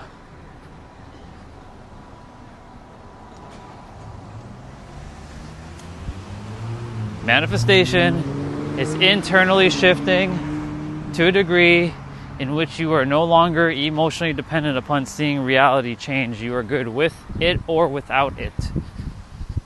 So, yeah, free yourself from the mind telling you the story that you're cursed, you're having no freaking luck, because you're just creating more emotion. You're basically digging yourself into your own hole every time you do that. And every time you keep digging yourself into a hole, you keep getting more stuck. That's the paradox. You're digging your hole with your words, which create emotions. Change your words, change your life. It's going to be really just that simple. The mind's not going to make it feel simple, though. The mind's going to do whatever it can to to prevent you from experiencing the thing you're supposed to experience. All because the stories are alive. I know you say one day you'll have the feeling of cracking it, but what if I told you already cracked it, and this one day I will is implying that you're never going to. That's the mind again. The mind likes to operate, I'm going to, I will. No, you already cracked it. How about that? How about you decide that you already cracked manifestation?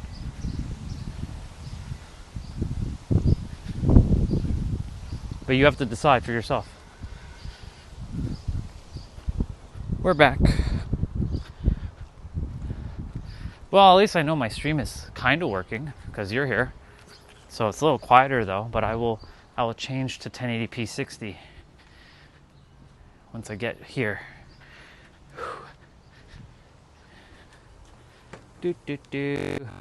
Cool. Yeah, you've already cracked it.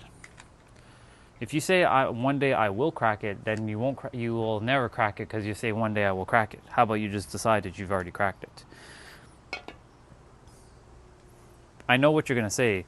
The mind's gonna be like, "That's not true," but of course it is. You get to decide. You get to decide if it's true or not. You're the rule maker of your reality. So yeah.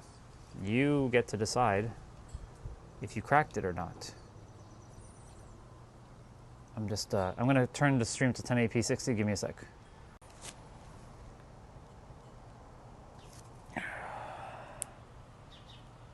Oops, I need to turn that way.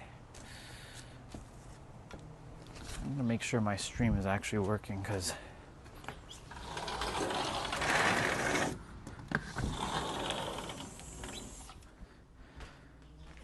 fun.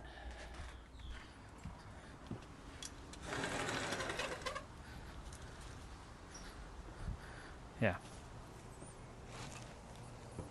Yeah. Let's check to make sure my stream is actually working. I'll be watching that in a bit. What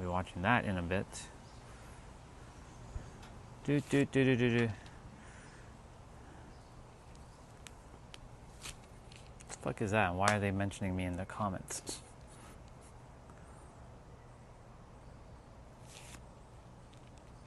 Hey, Justin, good to see you, dude. Just checking my stream to make sure it's working. Seems a little quieter than normal, but then again,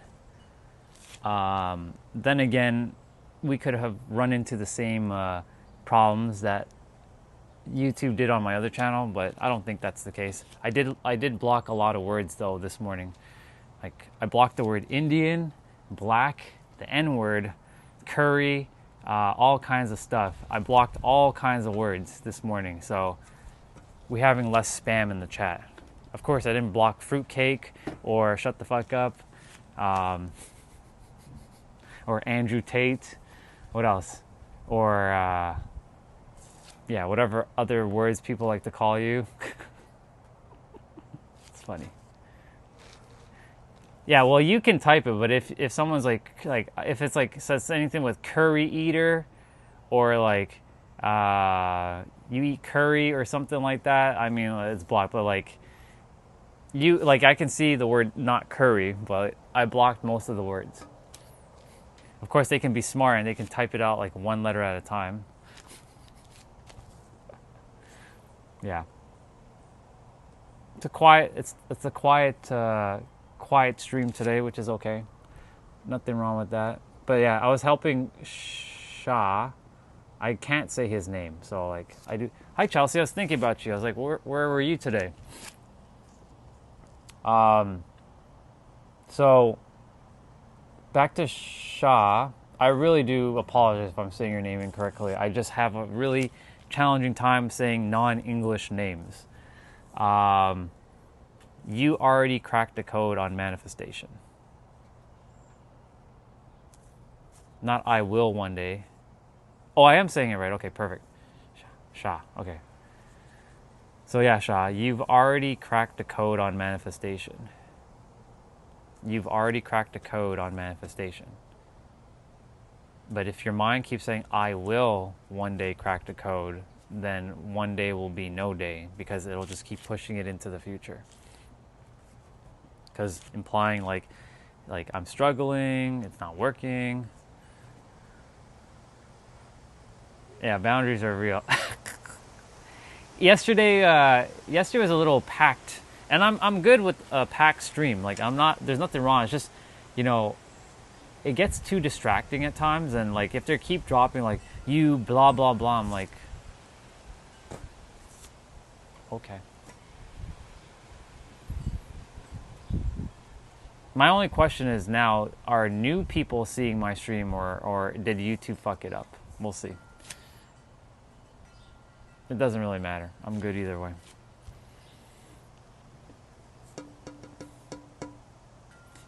Yeah. So, Sha, you are not cursed, number one. Number two, you're manifesting in every present moment. That goes for all of you. All of you are manifesting, no matter what's going on in your world. It just doesn't feel like it because things don't look like they're changing, but they're changing. But if you're thinking about like, yeah, I'm not meant to have that partner, I can't have that business, I can't have this, then you're manifesting that. The universe is like, oh, so you can't have it? All right, I'll give you more of the same. I can't have it. So it's such a weird way it works. I might have to draw it out, actually. Let me see if I can draw this quickly. So let's open that up. Go here, new document. So let's say I'm going to draw a circle and say, I want love. So then you're sending the signal out to the universe, which I'm going to draw a circle now. This is a universe, so just a big circle, universe. And the universe is like, oh, okay, so I see that this person wants love. They want love, right? I want love. You're sending the signal out to the universe, I want love. So the universe is then going to do this. It's going to be like, oh, okay. So you don't already have love, so guess what I'm going to send you back? I want love. And guess what happens? So now you're in this loop. You're going to be stuck in a loop. You're going to be like, I want love. So you're going to be stuck in this like infinite loop. And the universe will just do this, and it'll just send it right back to this. So this is what the loop looks like that most people are stuck in. I want love. The universe is like, oh, okay, I want love from you, so I'll just give you I want love and send it right back to you, and then you get stuck back to I want love. And then it'll be like, I want love, universe. And then the universe is like, oh, you still haven't figured it out. Okay, I want love. And then send it right back to you because you still haven't figured it out. And it will continue to do this until you break your loop. The way the universe is going to break the loop with you is, and I'm going to read what you shared there, Justin. So I want to be happy, I want to be successful, I want to be at peace. It's like we're always chasing rather than knowing we already have it. But are we ready to see that? That comes down to the subconscious and if you feel safe. And I'll explain that in a moment. So I'm going to draw the next thing. So I'm going to say that we're going to use a different example. I have peace. Since, you wrote down peace. I need to blink for a moment. My eyes are a little dry right now. Okay. I'm going to just blink for a moment. Okay. So you're sending out to the universe. Okay, universe in the middle again.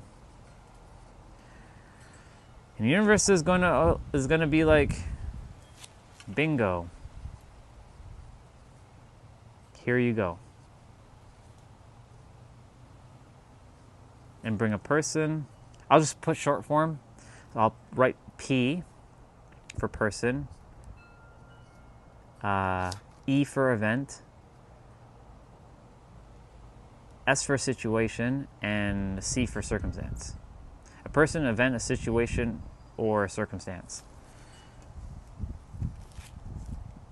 So then the universe, I want peace. Universe is like, oh, okay, or you have peace, sorry. I have peace. Universe is like, okay, you figured it out. Bingo. And I'll give you that peace through a person, situation, opportunity, or event. So that's what's happening here. But when you say I want, the universe is like, okay, so you want love. I'll give you I want love and keep circling it back. Whereas this one isn't in a loop. This is just straight. Now, you were asking about but are we ready to see that? So this is the other part. So that's that example. So I'm going to use one of your other examples, success. I have success. So I'm going to draw the circle of I have success. And then I'm going to draw the universe. Again, just my writing is very sloppy right now. It's okay. So I have success, universe. Now, here's where the other issue arises. I have a literal mind, and I have extremely hard time with metaphors. Are you hurting my mind? I'm not hurting your mind, but I'm here to help people with their mind, and I can tell you don't have a literal mind. You have a mind that's telling you a story that it's literal. Your mind's actually can handle metaphors. This is actually not a metaphor. This is actually just an example. I know you. My boyfriend told me about you. I'm sorry, the Power Ranger. No, you're good. I don't take any offense to anything. So Justin, I'm just helping Justin with something. So, are we ready for success? So this is what the universe is going to do. It's going to check your nervous system. So I'm going to draw a little circle called NV. Nervous system, NS, not NV. And if the nervous system's like safe, then I have success. My writing is terrible, y'all. This is just chicken scratch right now.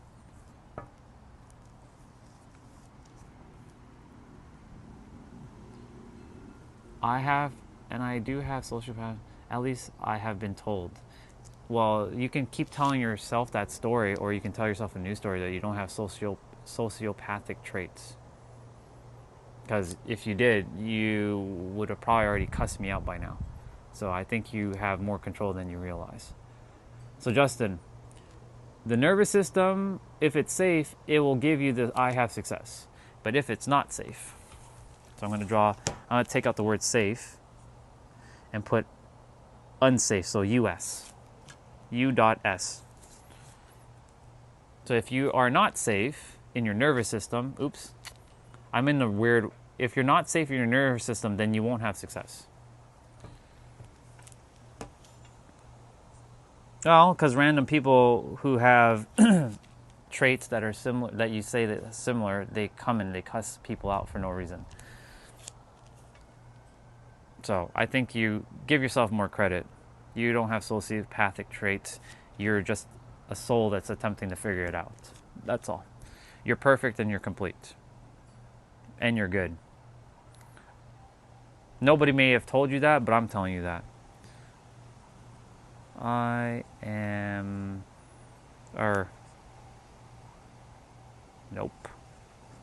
Nope, success. Okay. So Justin, you're not broke, you're not broken, and you don't need fixing. You're actually perfect and you're good. If you keep telling yourself you're broken, then you're broken, but you're not broken. That's the story I told myself for 20 years. You're not broken. Anyways, you don't need fixing. You are whole, perfect, and complete.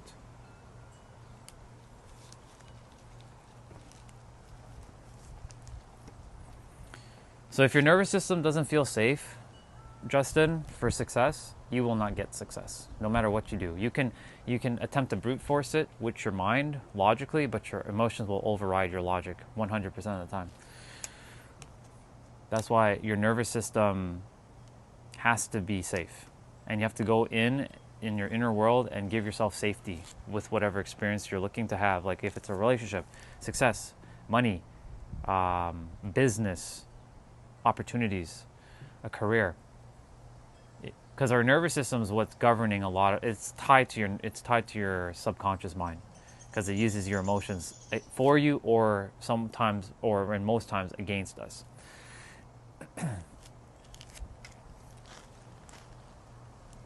Yeah.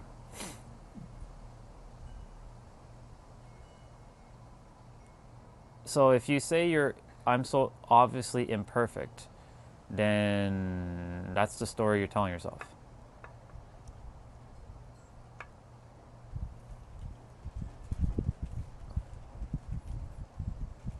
Well, at least my live stream's working. That's good. I thought it was not working for a moment, but it's working. No, I'm in Canada right now. I will be living in the States soon.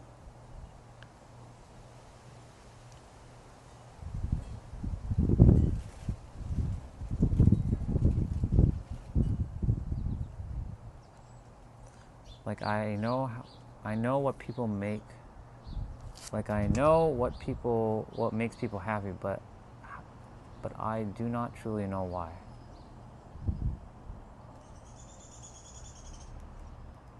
You're in Toronto. I'm also in Toronto. Yeah. Or I guess I said I'm in Toronto.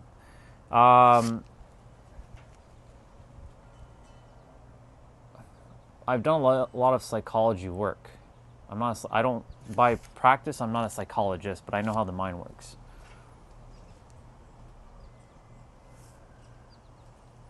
So I lack total empathy. Again, these are stories that the mind's telling you. I have to share with some of you that you are not the mind, you have a mind. Big difference. And the mind is creating stories based on your experiences. Those experiences are valid and true, and they're real, and they're important. But you get to tell your story a different way. I could have told myself that I'm incompetent, a loser, broken, hurt, rejected for more time in my life. Is it healthier to believe the I'm perfect story? It's healthier to know that you have the ability to not only be perfect, but you're still growing and evolving, and you're stretching, and currently your mind doesn't have all the answers. Not a doc. I don't subscribe to being a doctor.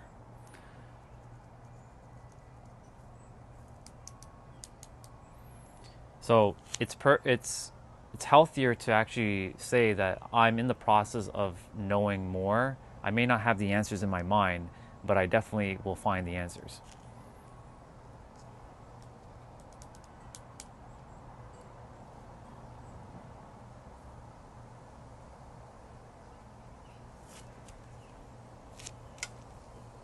I'm just drawing out some things for other people who are asking questions.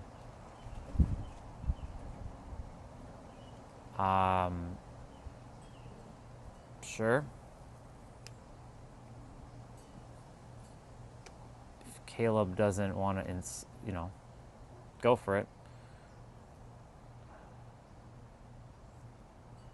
Justin, I hope this made sense. What I wrote out for you, because I know you're there but not there. But I trust that made sense. What's the most important lesson for someone who believes they're imperfect? That's a really great question, actually. That they have the ability to change. That they have the ability that they can learn stuff, and they can find a way to empower themselves. That's the most important lesson I would tell someone, that they have the ability to shift their story, they can change, they can choose new thoughts, choose new beliefs, choose new patterns of thinking. It all comes down to choice. They have a choice, basically. And they can decide after.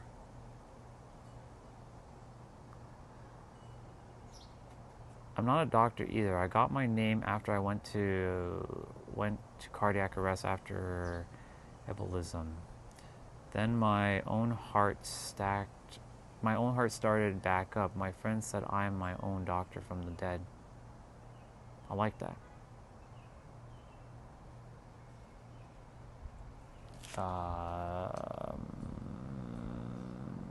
Am I a medical professional? No. But I am very good at mastery of the mind. I've studied psychology.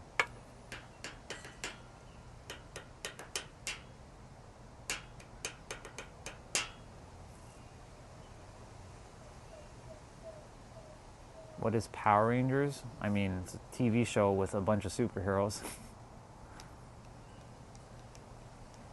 By the way, Dr. Dead,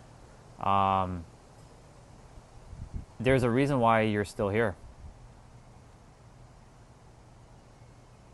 How does belief systems evolve from I'm imperfect? What are the key milestones in the improvement process? Oh, these are great questions. I like you and your questions. These are good. I like these. I'm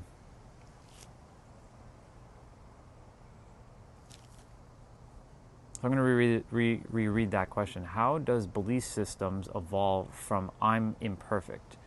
What are the key milestones in improvement process? So, change, something that's like when you're saying that I'm imperfect, and I've told myself this story many, many times that I'm not perfect. The mind isn't perfect, just so you know. The soul is perfect, but the mind isn't perfect, and the mind will never be perfect. But most people identify with this, but you're not this. This is just a tool that was given to you so you can operate in the world. But when I was telling myself that I was identifying with the mind, and the mind was telling me, yeah, I'm not perfect. I'm shitty. I'm awful. I'm never good. I'm never going to make it. I will never be successful. I will never be rich. I'll never be loved. I'll never have this, those stories. I want it changed so badly that I started forcing it to happen. Now, is that the best way of doing it? No. Does it work? It does, but it's very long-winded. It's very like, you're like brute forcing something. So when I started to tell myself the story that, you know what, I may not know, but I'm learning. I'm figuring it out. That started the process of improvement. Like I started to feel the shift. And as I started to feel the shift internally, people in my outside world started to say, you know, Orion, there's something different about you. I don't know what it is, but you're doing something and I feel the difference in you. Your outer world is going to start to point to you and start saying something's different about you.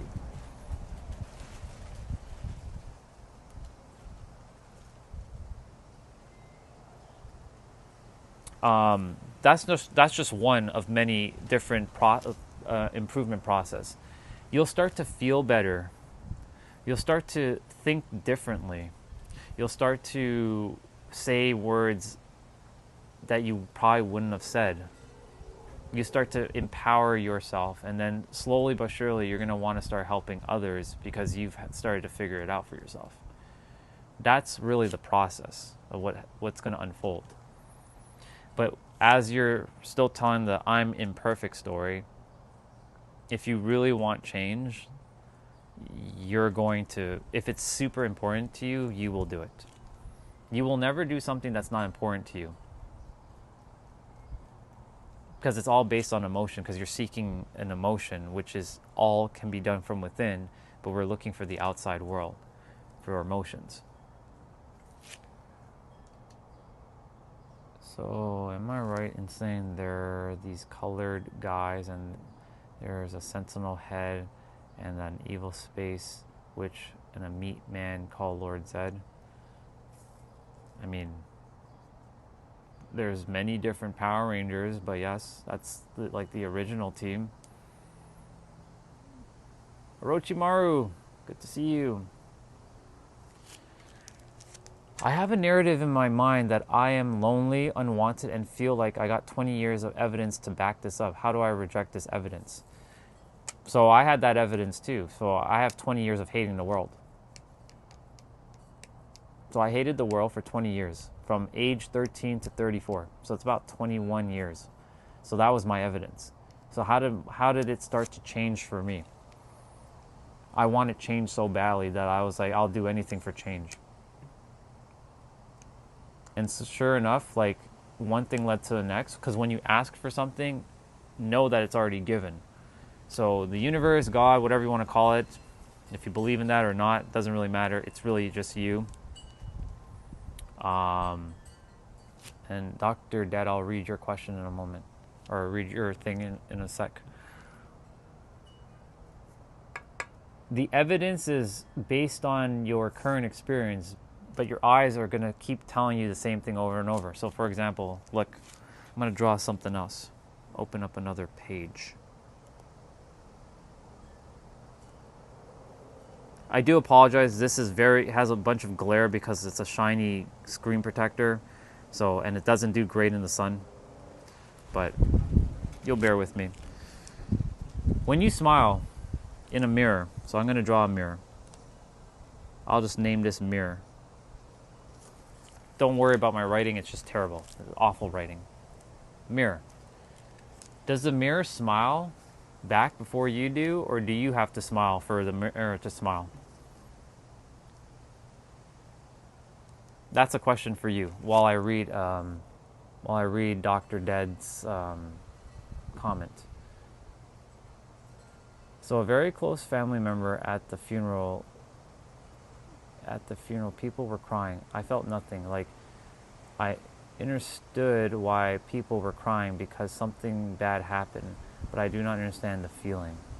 That makes sense.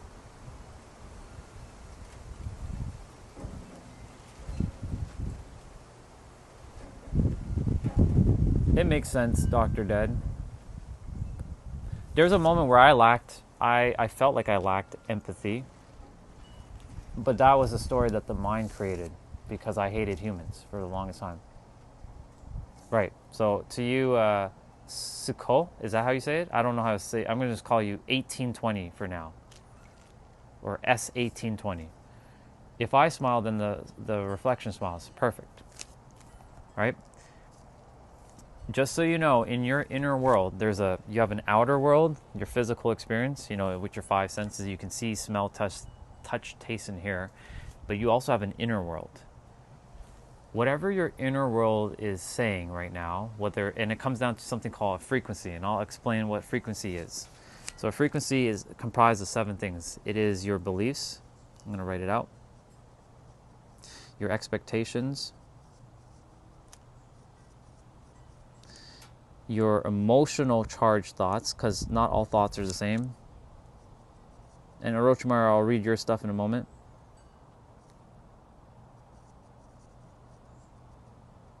Your reactions, or your responding, how you respond to the world.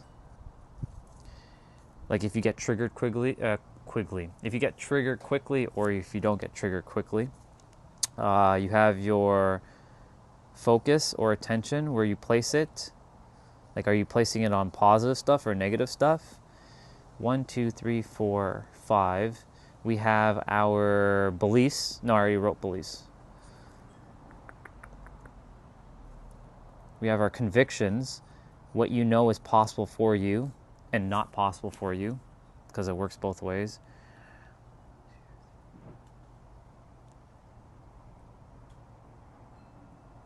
I'm missing one. Anyways, when I get the 7th one, this makes up what we call the self-concept. So I'm going to just draw a big-ass circle for this and name this the self-concept. Self-concept.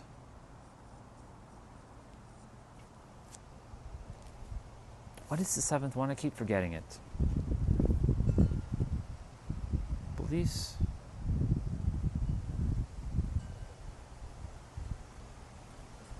It's fine. I'll figure it out. Anyways, so these things inside of you, if you believe that what you're seeing on the outside world is true and real, and that you can't change, that's your beliefs. If your expectation is that the world is negative and that you're imperfect, That's your expectations of yourself, and and it becomes normal. Then your thoughts. What are your thoughts like? Are they helping you or are they hindering you?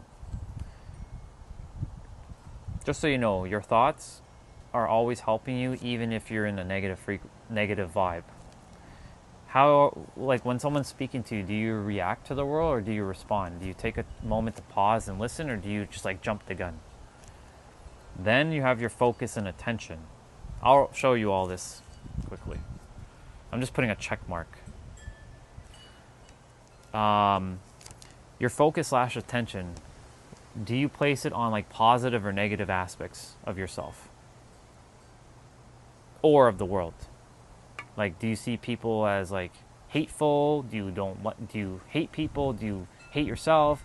Do you feel like you're never gonna make it? Are you never good enough? These kinds of stuff. And then your convictions. What is possible for you?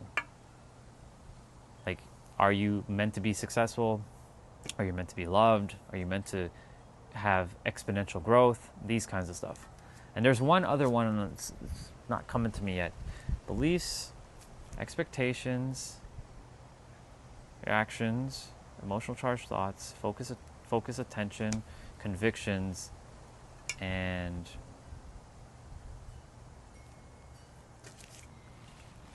I need to get my book. Keep forgetting that last one. It's okay. Watch. I'm like, oh yeah, I already figured it out. I didn't even have to open the book. I knew it. Perceptions. Duh. Got it. Just before I even opened the book, I touched the book and the book told me perceptions. Perceptions. How you perceive the world. So all these create what we call the frequency, or your self-concept, or your state of being. Don't worry, my writing's terrible. I do know that presently because like I'm just kind of chicken scratching right now. So whatever, and this is what we call the inner world. So this inner world has its own mirror. And you can't see this mirror with your physical eyes. You can't really, you can kind of see with your mind, but if your mind is distracted with the outside world, you're not going to be able to see it. This is where closing your eyes and kind of like checking in with yourself. Well, what is it that I believe about myself? What is it that I feel about myself? What is it that I think about myself? What is the perception I have of myself and others? What is the expectations I have for myself and others? So this is what I call the inner world mirror. And whatever you show yourself in this mirror is going to be one-to-one with the mirror of reality, because that mirror is reflecting your outer world. So if you say like, I'm imperfect, then that's a belief that you have that you're not perfect. With metaphors and figures of speech, I have to learn the meaning of them, like learning the meaning of the word. Gotcha. I get it. I understand, Dr. Dead. And I'll help you with that. I can help you with that, making things a bit easier. If there's something that doesn't like click, let me know. I'll do my best to explain it. I've been in your shoes once upon a time, Dr. Dead, so I do know. It's just because I haven't been in that state for a very long time, it's like I have to go back to like a previous version of me that I once was to kind of like remember how to operate from that state. But you're good, don't worry. So I was helping Siko, I think that's how you say their name, the inner world,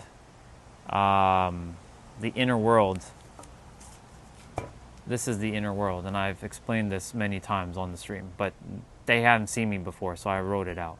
Beliefs, your expectations, your emotional charged thoughts, your reactions focus, or your reactions and responding, focus attention, your convictions, and your perceptions. This creates your outer world. This is your self-concept, or aka the frequency that you're in. So just kind of helping with some things, because Justin brought up some stuff and then everybody else started asking some questions. Orochimaru, I saw a dream in which I achieved everything and fixed the mess I created in my life, and I was so happy. Perfect. That's how it's, if you're still here, Orochimaru, stay in that state as much as you can. And watch as you see as your life starts to change on the outside world.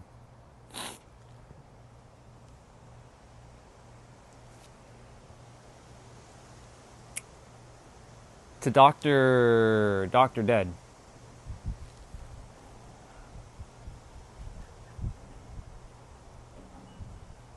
I have to learn the meaning of them, like, yeah. This is like going back to like remembering what words mean. You're actually at the perfect spot, in fact, because you're not tied down to fixed definition of words, Dr. Death. You actually are you're in a really good spot, in fact, where a lot of people, even though they may know words, they don't really know words, if that makes sense. Like, they don't know the meaning behind the words. They're just saying words, but they don't know what they're really saying. So you're actually in a good spot. Even though I know it feels difficult to put things together for you, you're actually at a really good spot. It's like learning a language for the very first time. So see that as a good example that you're in the process of like learning language. Even though you know words and stuff and you get it, you're just sort of starting at a point where you're having to put meaning behind those words now. And you're not fixed to one specific definition.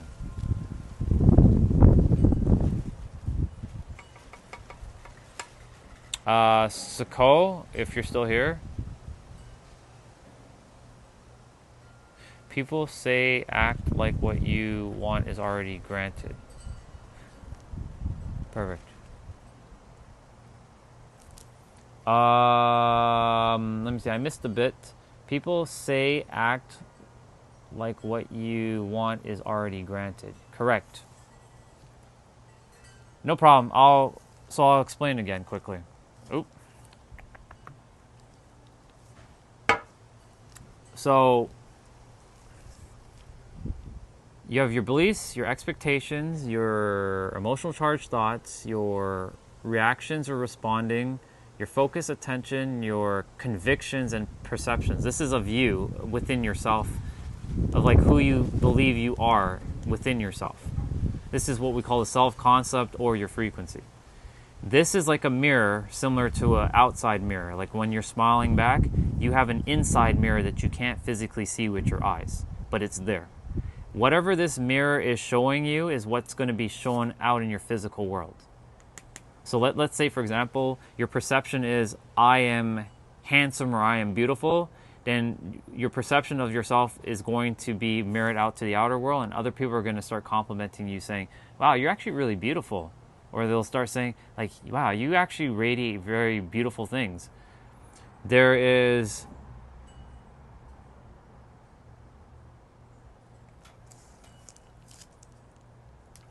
It can't be my internet, but we'll see. Let me just double check. Hold on. I'll check my internet. But my internet's fine. It's not cutting out for me. I'm watching myself. So, it's not my end.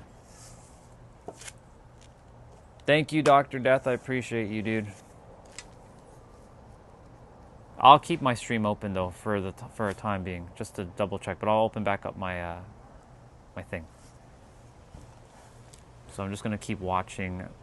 Don't worry about me watching myself, but like this mirror here is essentially reflecting back everything you currently believe is true and real of your outer world. But you can change all of these. This is why I was saying change and choice is going to be your process of improvement. You get the power to change your thoughts, change your beliefs, change your feelings, change your reactions or responding, your expectations and your convictions at any time whenever you choose to. But you have to want that change for yourself. No one can do it for you. You have to do this yourself. But some people are kind of stuck where they are because of the things they kept telling themselves on repeat. Like you were mentioning, you have 20 years of evidence. Like I had 20 years of hating the world, so I have 20 years of evidence of hating the world. So how did I change? I wanted change badly. I was crying my eyes out, and I was like, I want change. I'm done living this way. I want to be a better human. Show me how to be a better human. That's how it started for me. Some people have to be brought to their knees, like in some sort of physical like experience, or there has to be some sort of like desire to change. Not everyone has that drive to change, so if you're looking for that ability to change, that means you already have it within. Everyone does technically have it, but not everybody's going to be ready to use it. Unless like life throws them a curveball and it forces them to change, which that also happened to me too. Life threw me a damn curveball and I had no choice but to change. I was forced into starting to think differently and being differently, which actually was in my highest alignment. At the time I was like, it didn't feel easy, but I was able to do it.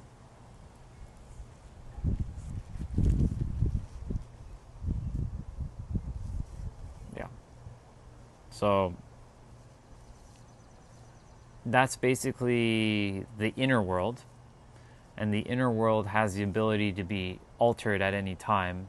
And it can be instant, but the mind won't make it instant. The mind will have the stories, the memory, and the experiences, aka me, M-E, memory experiences, that what makes you a me, right? And due to the fact that it has that, it's going to keep using that against you to some degree. Your mind is a tool to use, but most people are being used by the mind.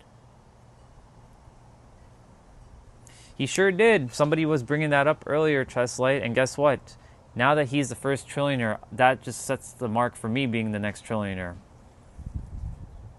So yeah, he's the world's first trillionaire, and I'm going to be following suit, because now that he's done it, I will be doing it too. Just watch. All right. Sequoia, is this a perception? I have this. When career or relationship feels uncertain, substitute with achievement and milestones. Achievements are real and valuable. It is a perception, but it distracts from deeper questions. Correct. Or, yeah.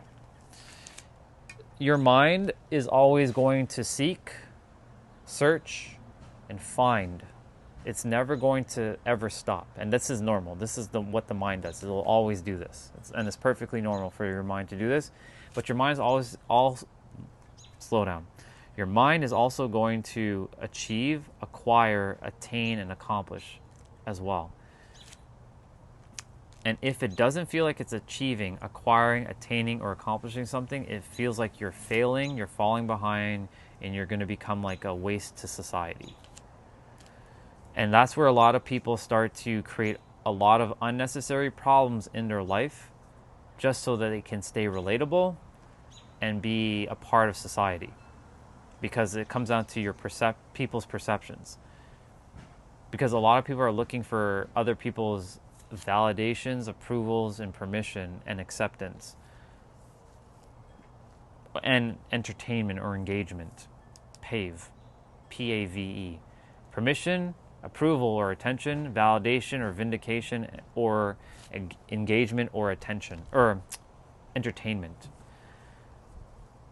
And because of that, you value someone else's opinions over yourselves, over your own. That's what a lot of people do. I've done it for years.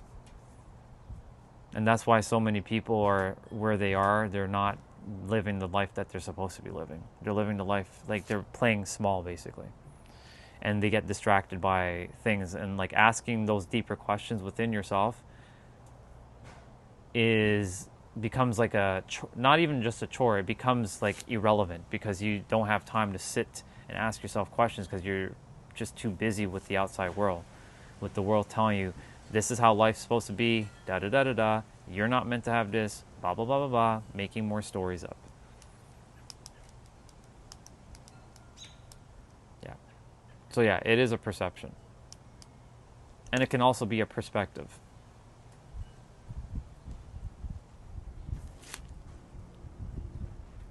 But yeah, chest light. Elon Musk, first trillionaire, but he won't be the only one. I'll be joining that club soon enough too. And I have so much confidence in that.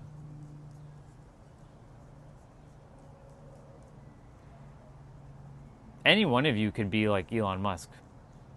He's not specialer. He just simply tapped into his inner world, and he has so much confidence in himself that he was able to bring it into the physical world. People's opinions about me, whether positive or negative, sticks for weeks, even months. I don't like that other people's evaluation of me have unusual staying power in my mind. So, regarding that, Sako, again, I do apologize if I'm saying your name incorrectly. Here's a bar for you. You might want to write this one down. It can only stick if you give it power to stick. You're giving their stuff attention because you're giving power to their stuff. And here's another bar for you.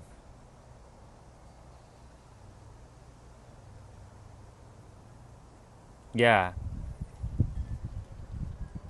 I worked obsessively for it. It's a question of also how badly you want it. Exactly, CJ. So the other thing too for you, Sako, is nobody will truly ever know who you are, and everybody can only see you based on how far they have seen themselves. That's a real bar. Write that down. No one can see you for who you actually are. They can only see you based on how far they've seen themselves. What's up, Scott? Good to see you, bro. So I'll run that one back one more time. No one can see you for who you truly are because they can only see as far as they've gone themselves, or they can only see as far as they see themselves. So if someone only seen themselves of like this, but you're further than this, then they can only see here. They can't see beyond this. They can only see this. So their opinions of you are invalid anyways. But if you give attention to their opinions, then you're giving power, and you've given away your power, and thus they become your master. That's a bar. That's why, like, when people jump on my stream, if they're being disrespectful, I don't really take time to even bother with them because it's a waste of time. Apocalypse, good to see you.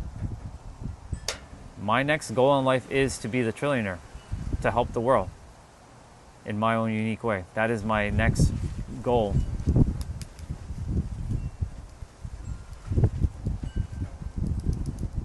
It's already done though in my inner world. I'm already the trillionaire within. Now I just have to take the action outside and bring forth the physical resources. But I'm good either way how it shows up. It's just like Roger Bannister, the guy who ran the 4-minute mile. Most people didn't know that they can run a mile in 4 minutes. When he broke the record, right now everybody else is doing it even faster than he did. He had to just set the trend. Now you're going to see more trillionaires show up in the next several years.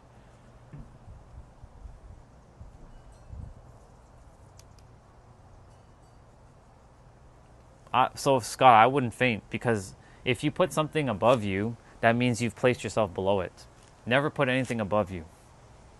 That means a person, a situation, an opportunity, or a certain amount of resources.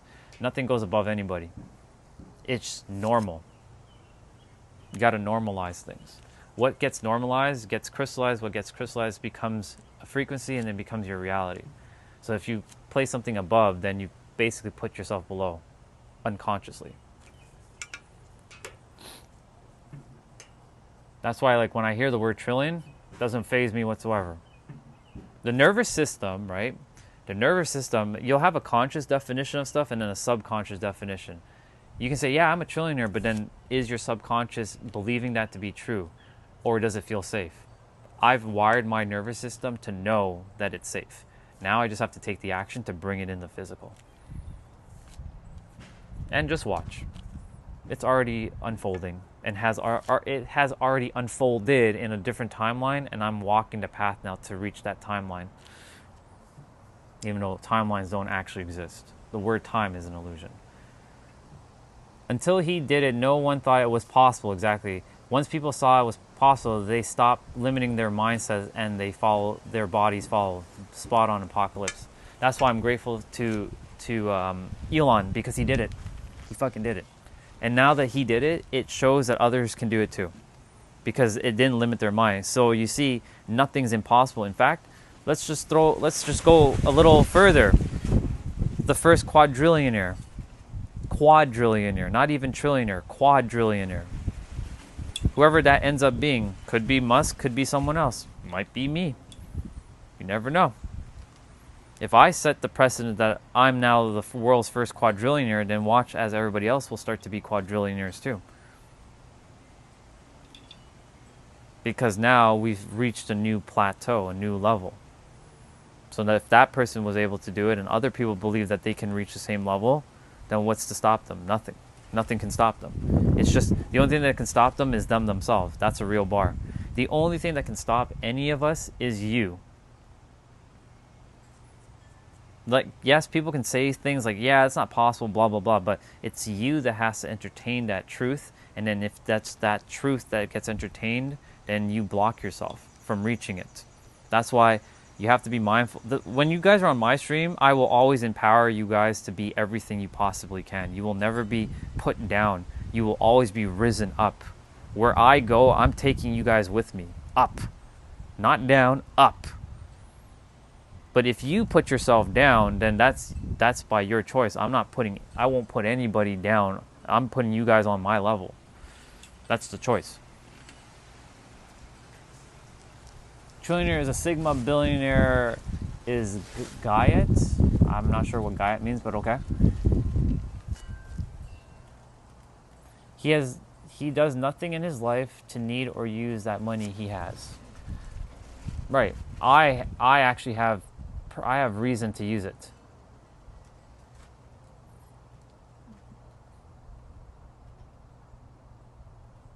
Yeah. Elon Musk? Sure. Hello.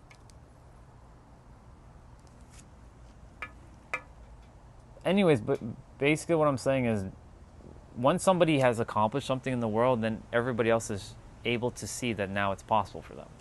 So what Apocalypse said was true. When someone achieves something, then everyone else is like, oh shit, he can achieve that, then it's possible for me too. But most people, what they tend to do, unfortunately, is they're like, oh, it's only for that person, it can never be for me, and then you bring yourself down. No one's born smarter than anybody. Yes, some people were given more advantages than others, but guess what? Those who chose a harder game, you get to flex your muscle and tell a great story saying, I did this with nothing. And the world will be like, holy shit, you built that with what? With just a wooden sword? And you built, like, I'm using that as a metaphor. You built that with a wooden sword? You had to fight reality with just a wooden sword with no edge? Damn, and you got to that level? Yeah. If you guys ever saw the anime Solo Leveling, if you don't watch anime, then don't worry about it. But there's a show called Solo Leveling, and the guy was called the weakest hunter in humanity. And he ended up being the strongest hunter in humanity because he got the ability to level up, whereas others were fixed at their skill. They couldn't go any higher or lower. Even if they trained, they weren't going to get any better. Whereas the main character, his name is Jinwoo,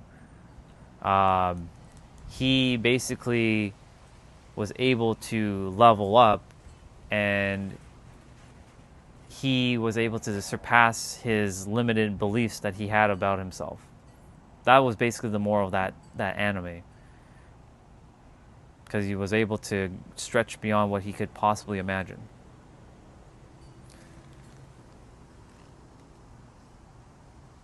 $100 million is enough, but I require more because I am going to be building a lot of things in the world.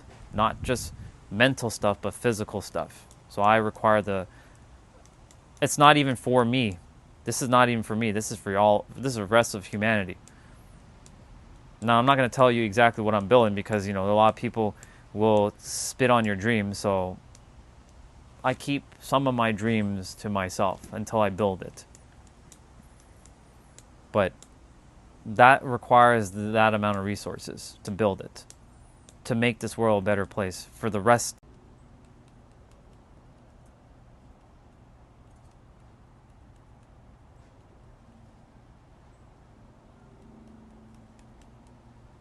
My internet cut out there. So that's where my internet cut out. I was saying basically before my internet cut out there that I'm going to be building a lot of stuff in the world and I require that resource. That's going to be actually helping humanity. This is not for me. I came here to do something for humanity, not for myself. In the process of doing it for humanity, it is doing it for myself, but it's not really for me at all, whatsoever.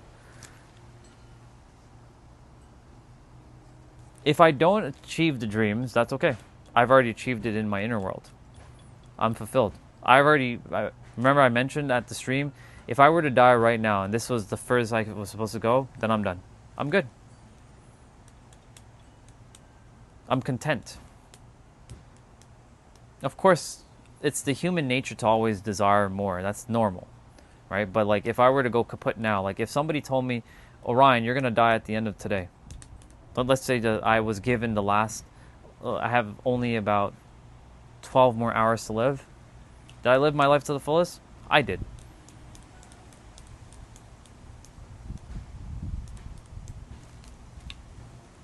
I live as if this is my last moment.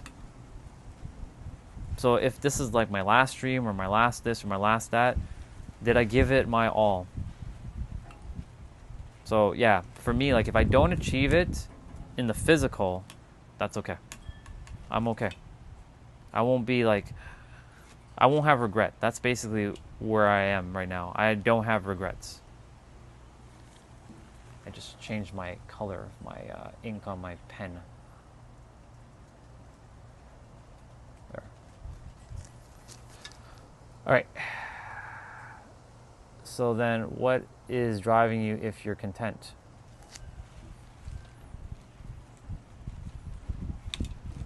Everything is driving me. Because I know that there's still more to do. And I know that I will fulfill it. And I am fulfilling it. I'm doing it right now on this live stream. I'm doing it through all of you. Because through all of you, you all will go live your best life. That's what's driving me. To making sure you guys go and live that best life. Sakura, let me see what you said. If I revealed the messy part of my life, I fear I would face more rejection and be less deserving of success. Well, I'll tell you right now, if you do reveal it, you will actually open up more opportunity for success. You know why? Because people actually relate to people who have gone through things, and I'm sure you have a lot to share with the world.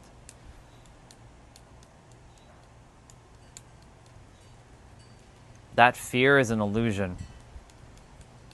Rejection, like the fear of rejection, yes, it looks real to the mind, but it's an illusion. It's not real. The feeling is real, but that feeling is also made up. It's a paradox. And you're not less deserving of anything. In fact, you're more deserving of success than you realize. That's a perception. I'm shifting your perception on that. You deserve more success than you realize. Ooh, Japanese text. I like it. Is that Japanese? It is. I don't know what that means, but hello. That could either mean I hate you or I love you. See, I don't know what that means. Perception.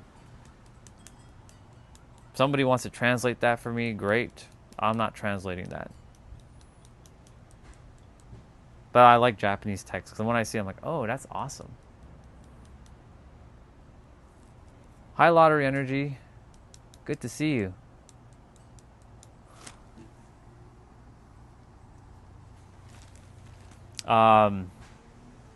So like, again, to go back to what I was sharing, you are more, not only are you so damn deserving of success, it is your fucking birthright to be successful. And that's just not for you, that's for everyone. Otherwise, why would you been born? Think about that. I know a lot of people be like, well, I'm a mistake. And I used to say that too. I'm a mistake. I'm an accident. This is not going to happen. Right? Sure. If there's no California team, I'm not interested.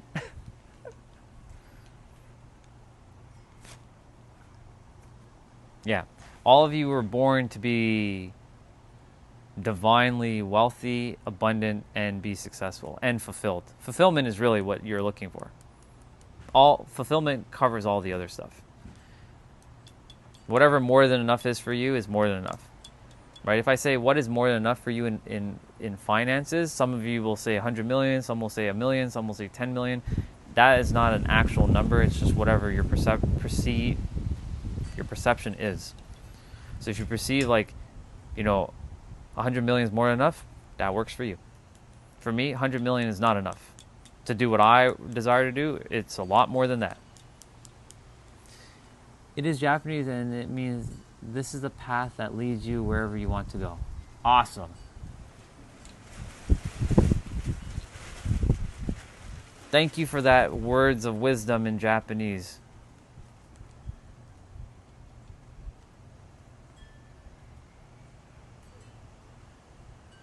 You get to decide, basically. Yeah, you get to decide, basically. Thank you for that. I appreciate it. That means a lot. Arigato gozaimasu.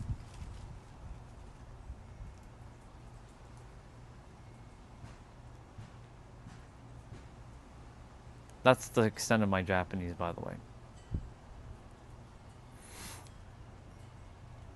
Yeah, so Sako, you are more deserving than you realize. Even if people reject you, who cares? Their perception of you is not who you actually are. I'm doing great, Tyler. I trust you're doing good. I'm doing wonderful. I get to help people. I get to speak with people. This is my joy. This is my bliss right here. So Kyle said, money doesn't matter. Obviously, I have to use it, but I participate in the system as little as I have to. Nothing wrong with that, too, as long as you're happy. Right? See, for whatever is working for you, whatever you feel is real and true, and that goes for all of you, have more of it. I just see like too many fighting with each other, though, saying this is right way and this is right way and that's right way. No, all your ways are right. That's why it brought you here, all of you. There is no that's why I said there's no one way up the top of the mountain. There are many ways, many different paths. Middle, left, straight, up, down. Oh, another word I'll be adding to my ban list. He used an H instead of another G. Nice. Let me add that to my ban list. Thank you. Now I'm going to add that to my filter words. I have to add fruitcake, shut the fuck up, and that version of nigga. I'll be adding those later today. I'm adding a bunch of words just so that the stream stays clean. I know people can just do one letter at a time. Yeah. Anyways, Sequoia, if you're still here, you are not. Don't worry about other people's perceptions of you. If they reject you, screw it. Who cares? Their opinions of you don't matter anyways. Nike on your forehead. Yeah.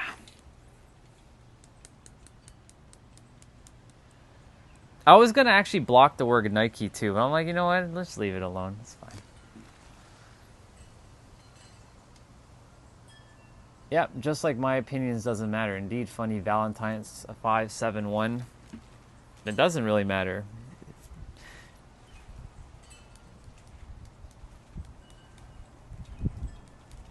You get to decide.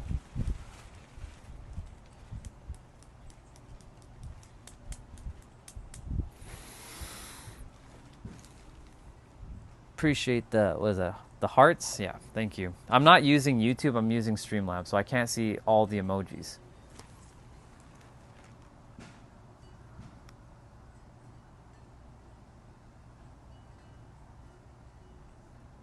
Oh, this guy is rage baiting me. I see the game. Thank you. I won't fall for your trap, but thank you. I'll keep smiling. Smooth jazz gamer. Oh, we got. Why have you got bags? Oh, honestly, I was supposed to take these off. I put these on for winter time. It's clearly not winter, but I just didn't want to take them off. I just said fuck it. Until someone actually wants to use the table, I'm like, I'm just leaving it on. It doesn't bother me. I know it bothers a lot of people, but it doesn't bother me.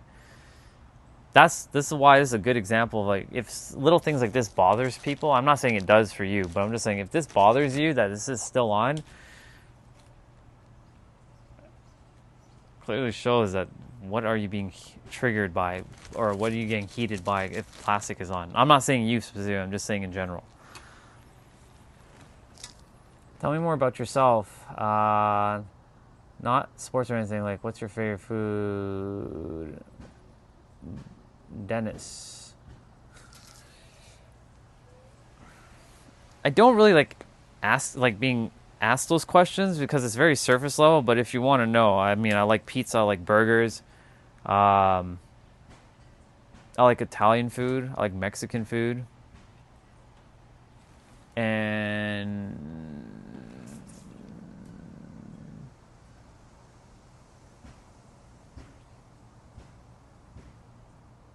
how important is it important that people close to me have evidence that I struggle?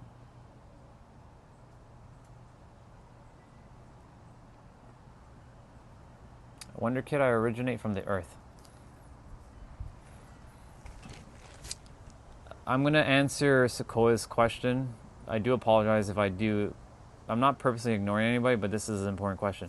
How important is it important that people close to me have evidence that I struggle? For example, is it effective to hide all personal problems from coworkers?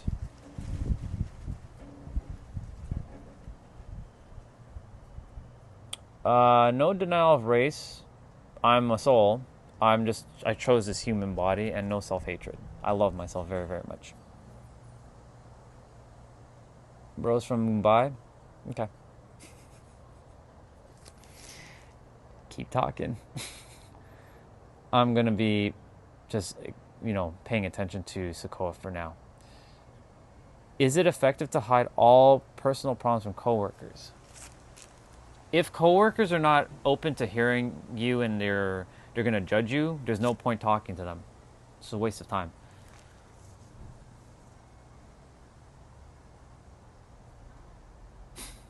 I love that the trolls are on right now. It's awesome. Welcome, trolls. Thank you for feeding my algorithm. Appreciate it. And hello, Mr. Neo. Good to see you. It's not important for you to share your personal issues with your coworkers. But if your coworkers want to be there to be of service or guidance and helping you, share with them.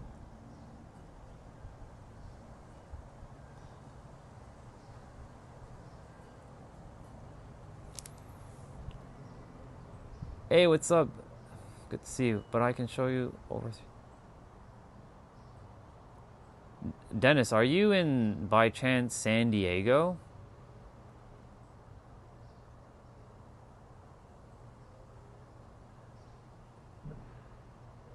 I'm curious. Because, Dennis, you mentioned tacos and you mentioned Tijuana. It feels like you're in San Diego, dude.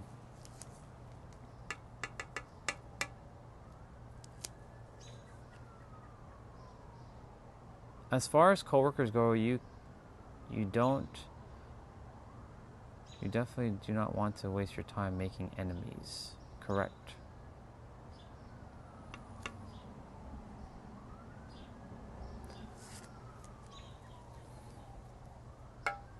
No one talks about the Spanish.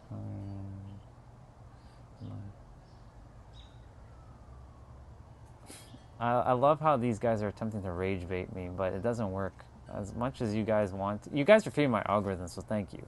The ones that are actually here just, attempting to be distractive. If I consistently present a competent facade, I feel that close friendships will never come. But my question, Sequoia, is why would you have to even present a competent facade? What if you just are who you are? Isn't that enough? Should I expose flaws? What if those flaws are actually not flaws?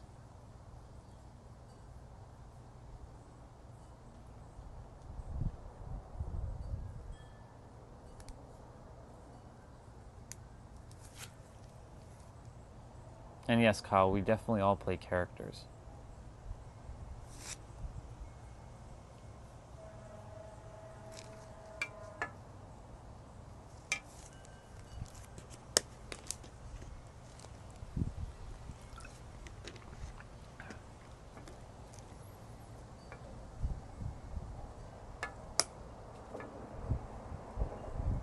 That's a good question. See, Wonder Kid, if you're trolling me with that one, fine, but I'll still answer that question.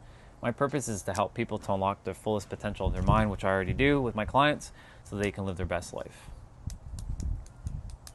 Simple. East Lake. I'm retired now. I just turned 57 yesterday. Congratulations and happy birthday on that. Before these homes were built, I was out here riding motorcycles east of the 805. Very, very nice. I love it. The 805. To you, Dennis, I'm going to be living in San Diego, California at some point. That's why I asked if you're close to San Diego, because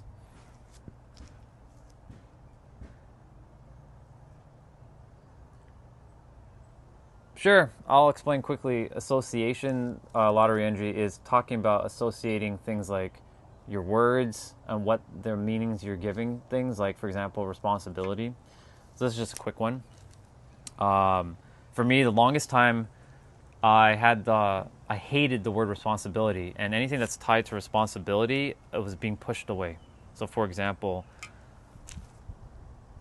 money has responsibility, relationships have responsibility. And because I saw the word responsibility as hard, annoying, irritating, frustrating, like just I didn't want anything to do with it. Basically, anything that doesn't feel good, you're going to push it away.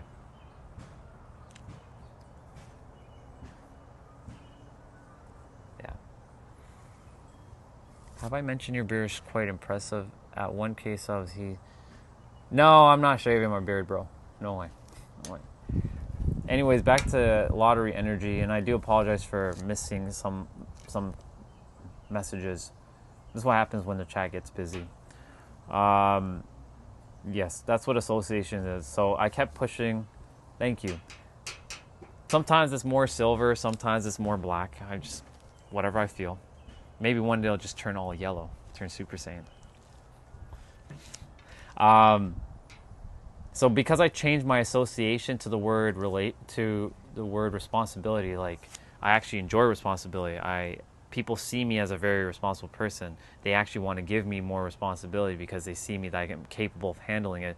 That allowed me to actually get more opportunities, so I wasn't pushing it away anymore.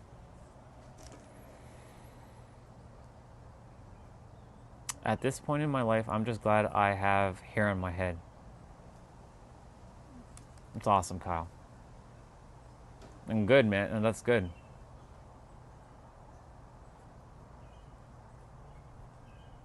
I'm gonna go grab food just now. I say that every time and then I don't. I'm going to scroll up for a moment just to make sure.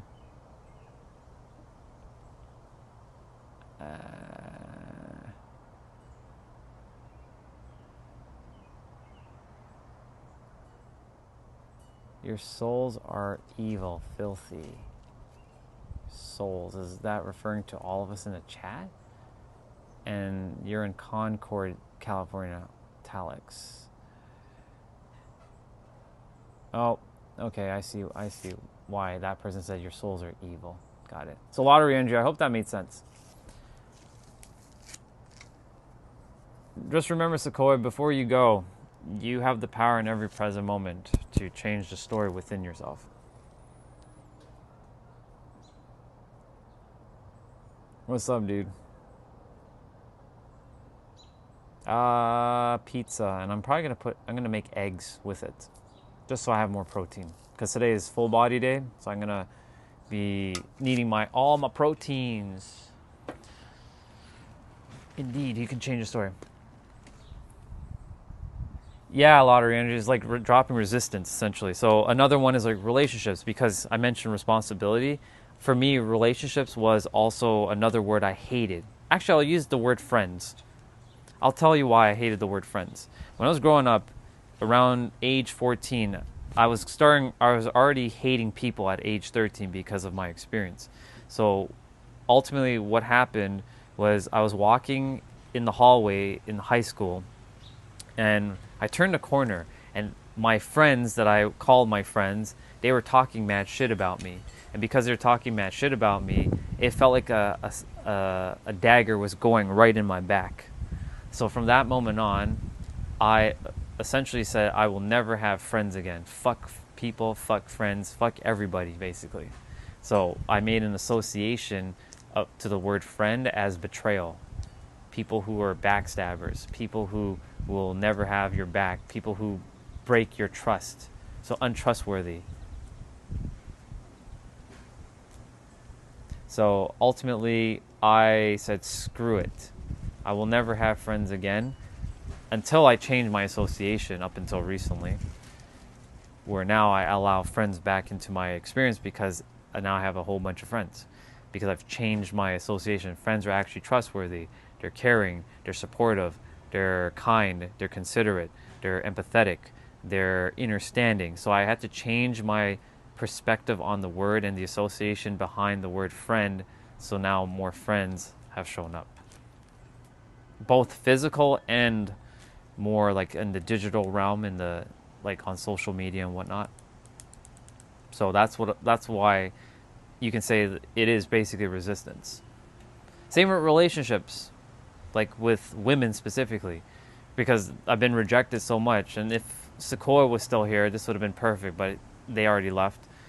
I got rejected by so many women that I'm like, you know what? What's the point? I'm not even, there's no fucking point dating anybody at this point. I'm like, screw it. But because of something that I felt internally for years, because I had to deal with the mirror internally, I had to change my story. When I changed my story, now relationships are plentiful. There's tons. CJ, assume the best till they prove otherwise. And Kyle, yeah, friends and family are blood of life. For me, I even didn't like the word family for the longest time, because I felt like family just doesn't understand shit. But again, I changed the story around that word too. So changing your associations, like the feelings and the meanings behind words, are what's going to allow you to either experience or not experience the things in your life. So like, for example, money. This is a very taboo topic that a lot of people just don't like talking about, but I like bringing shit up like this, right? If I say the word money, it must have created some sort of feeling inside. If it's like positive and enjoying feeling, then you'll have more money. If it's more negative energy, you will not experience abundance flow. Yeah, me too. But I had to overcome all these things. I had to go through it, lottery energy, because I was here to help the world to overcome these things, because I had to go through basically almost everybody's, not story, but emotions that they've felt.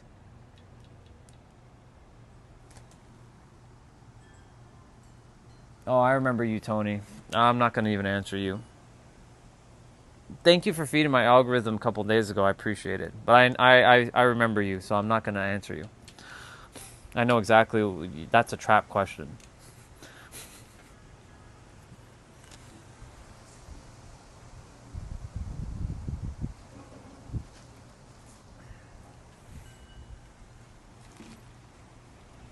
I mean, I shared my perspective. You shared yours. I respect yours, but you don't respect mine. So there's no point continuing with you. So you can keep swiping on up on your YouTube journey. Thank you for being here, though. Appreciate it.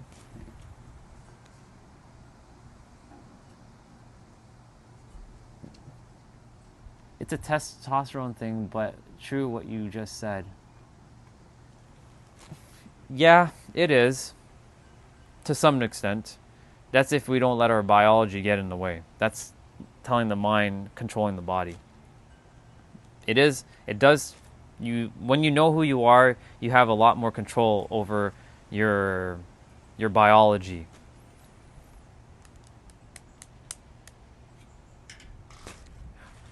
I was like, my pen's about to fall. Let's just put it there. Yeah. What other associations? So money. So for me, for years, I believed that money was the root of all evil. I'm sure all of you've heard that one. That's the big one. Money is the root of all evil. Money's money in the hand. Money is only for evil people because evil people have money, which is not entirely true. There are people that are doing pretty bad things that have money for sure. I'm not ignorant to that, but there are also good people who have money doing good things in the world. So there's two sides of the same coin, but most people live on one perspective, not both.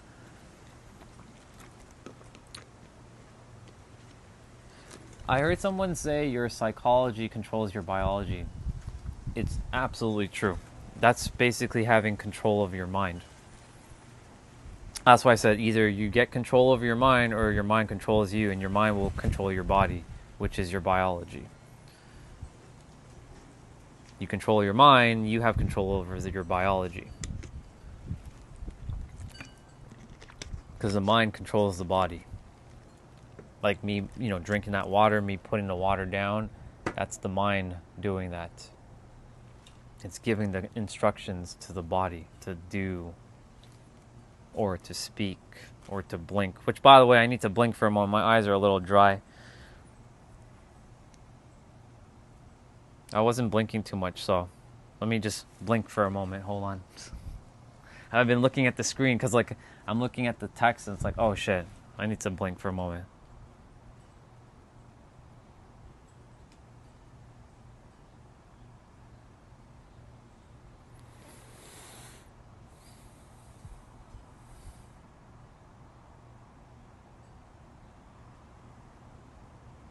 Okay. A little bit better, a little bit more relief for my eyes.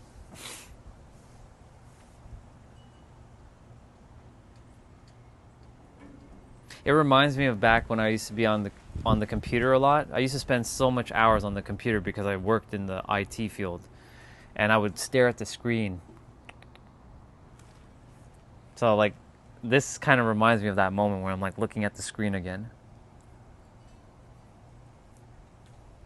So I give myself a moment to look further away, look back and look further away, look back. Yeah. But yeah, CJ. So for money, I felt this closing association with ooh, yeah, I shouldn't have money, because the thing is, if you have association of money being very negative, you're gonna push it away because you don't want to be a negative person. You don't want to be perceived as negative. That's why so many... And look at this. This is going to be a bar. Because there are a lot of people in the world that perceive people who have money as bad. So if you don't want to be perceived as bad, you're not going to have money. So guess what? You're going to keep self-sabotaging yourself, pushing yourself where everybody else in their comfort zone of having only an X amount, which is nothing wrong with that, but you're meant to have more, but you don't want to be perceived as some bad guy. So guess what we'll do? You'll bring yourself down so you can feel relatable and not be like everybody else. or like not be like those who are excelling, because you know that's what the world has told. That's why like I had to break that for myself and change the association. My parents, they complain about money all the time. I hear it all the time. There's still the root problem in this house is money. The root problem in most houses is usually money, but generally it's more, this house is specifically money. And I remind them, I don't tell them, I remind them gently that whatever you guys keep saying about money, money is just going to keep seeing you guys as like some sort of like unsafe, because you're not feeling safe with it. That's why like recently mom, she just got a new car after 20 fucking years. She never had a new car ever. She's been in Canada for 45 years. She's never owned a new car. She always had a used car. And her last car that she had, or her SUV, the oil wasn't going to the motor properly. So guess what that's doing? Creating friction. And it's going to burn, and it could have popped the engine. So she wasn't driving far, but she had to go to work. I told her, do not get another fucking used vehicle. Trust and know that no matter what, you will be supported when you get this vehicle. She got the vehicle, she's handling it right now. You always have the ability to handle things. That same thing goes for whatever it is that you desire to have. Yeah, so money blockages happen through a lot of different ways. Through, how things happen for all of us is through either experience or observation.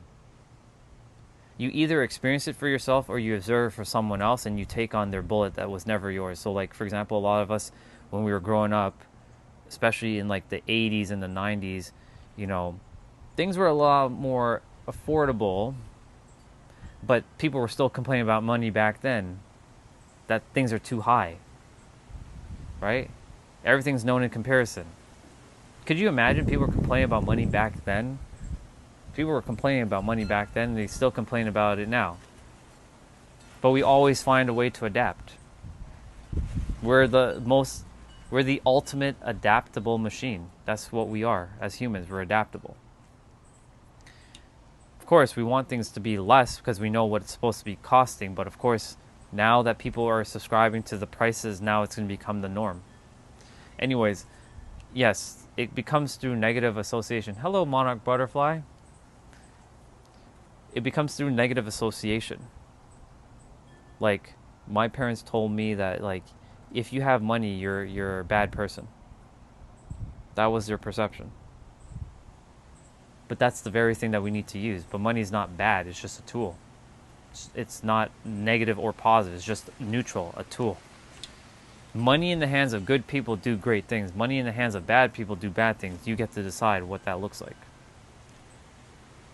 But because so many people have an issue talking about money and the taboo, I have no problem talking about it now because I'm so open to talk about anything. That's how I broke through a lot of my mental hurdles for myself.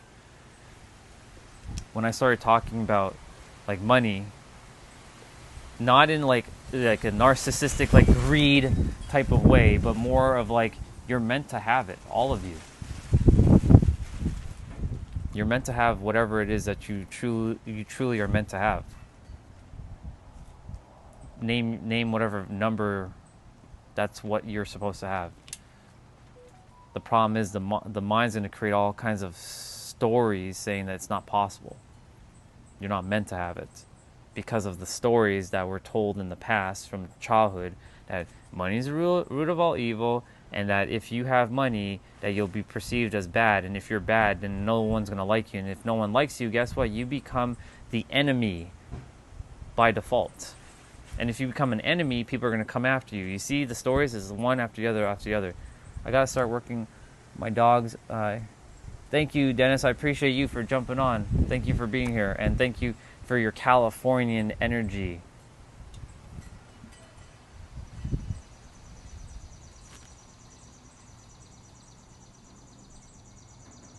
I have a very soft spot for California. That's why.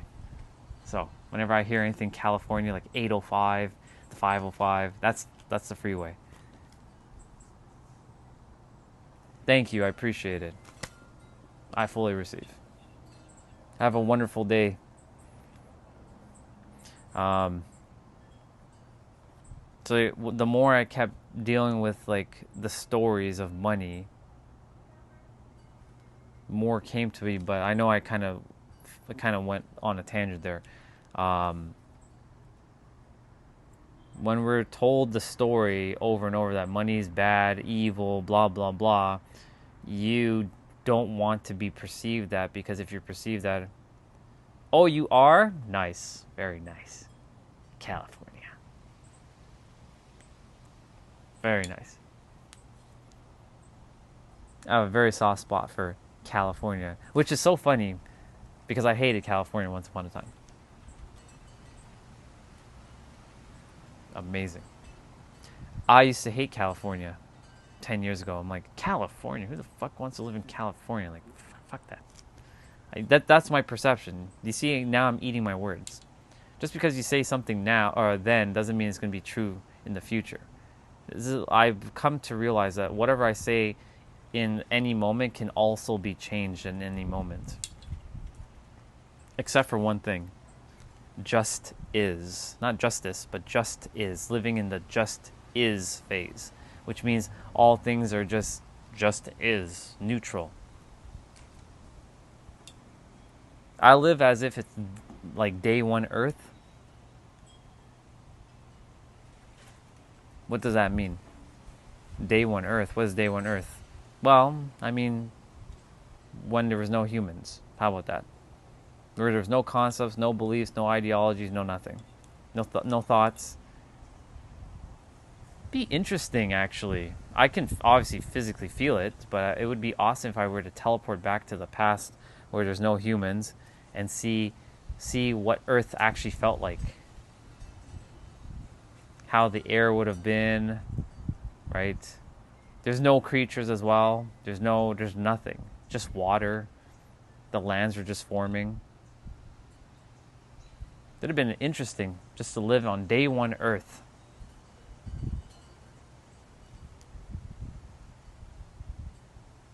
I also want to see what 10,000 years looks like from now. Or not even just 10,000 years, 1,000 years. Like 1,000 years from now, like, it'd be pretty crazy to see what humanity is going to be like, if we're still even considered humans anymore.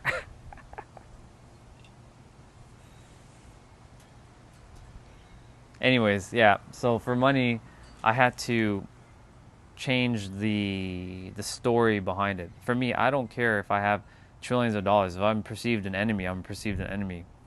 I'm not the enemy, though, because I've told the mind and the nervous system, this is who you are now. This is your identity. So walk it.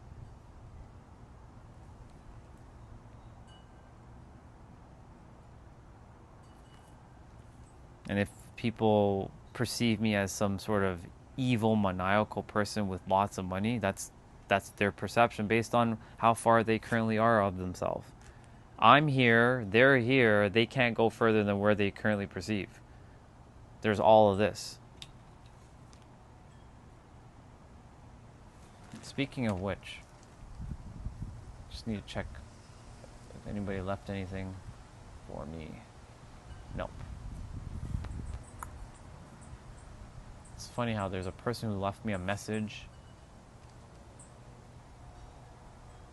Yes, money has its own frequency too. Everything is its own frequency. There.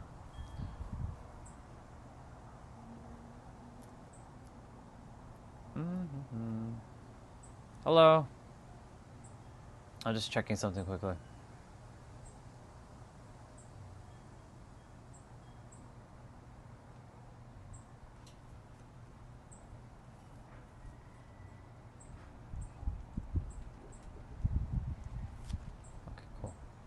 Just seeing if somebody messaged. They did. Perfect. All right. I wish I did. I know how the keys on a piano work, and I know the notes. I can read the sheet, but I haven't actually played the piano like fully. But I do know the notes, which is hilarious. The only reason why I know is because back in 2014, there was a brother named Brian. He was into music, and he was kind of teaching me how the notes work on a piano. So, but no instruments. And if I do want to play an instrument, it would be the violin or a piano. Guitar maybe, but I think piano or violin for me. I like the violin. Yeah. So back to lottery energy. There's just a lot of different word associations. You play a cello, very nice. That's awesome. Cellos are awesome. There's so many different associations to all different words, and this is why it's important to kind of like, I spent the better part of 2024 and 2025 dissecting words, like looking at the word. I'm like, okay, so what does relationship mean to me? Now, what are the feelings behind relationship? What does responsibility mean to me? What does being in a romantic relationship mean to me? What does having success mean to me? What does fulfillment mean to me? Writing it out and like feeling the energies behind it, the meanings that I've been giving things. What does money mean? What does, like I already said, fulfillment? What does success mean? What does joy mean?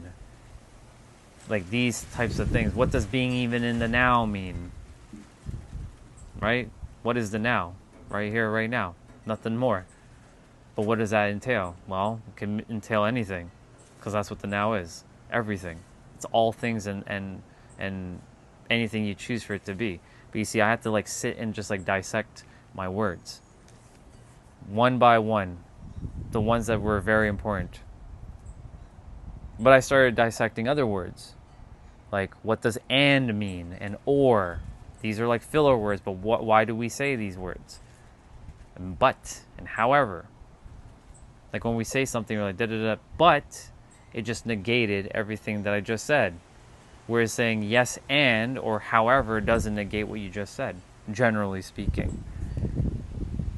So like, these are the reason why I was put on this path for me to bring awareness to the world based on the words that we're using. And bring this back into awareness, because so many minds currently in the world are distracted. They are distracted.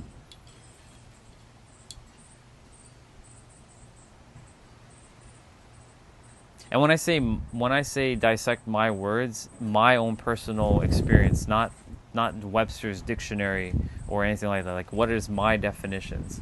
But the thing is, we don't just have one definition. We have many definitions of one word, because there also is context and nuances behind these words, right? Like, if I'm saying something and some random person jumps on and they're like, what the fuck are you talking about? Like, this guy's just, speaking like gibberish. It's because they didn't get the context prior. They just jumped in mid-sentence while I was speaking. So there's that aspect too. It seems like a lot of work, but it really isn't, because when you do that, you kind of just see things for what they are.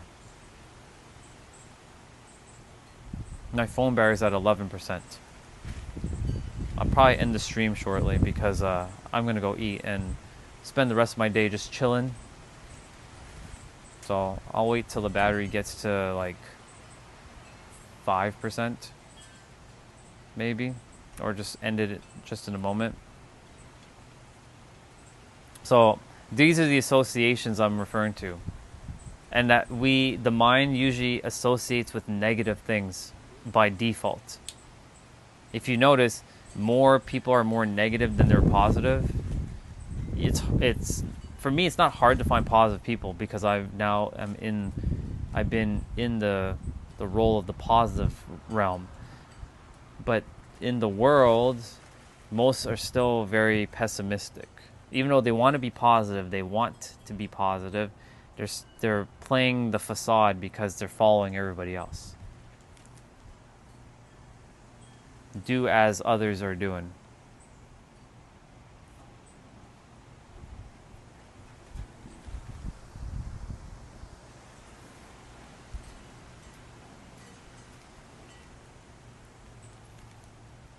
It does feel like a lot of work though, but it's not. And tomorrow, what are we talking about tomorrow? I have my framework. Let me open up my framework document.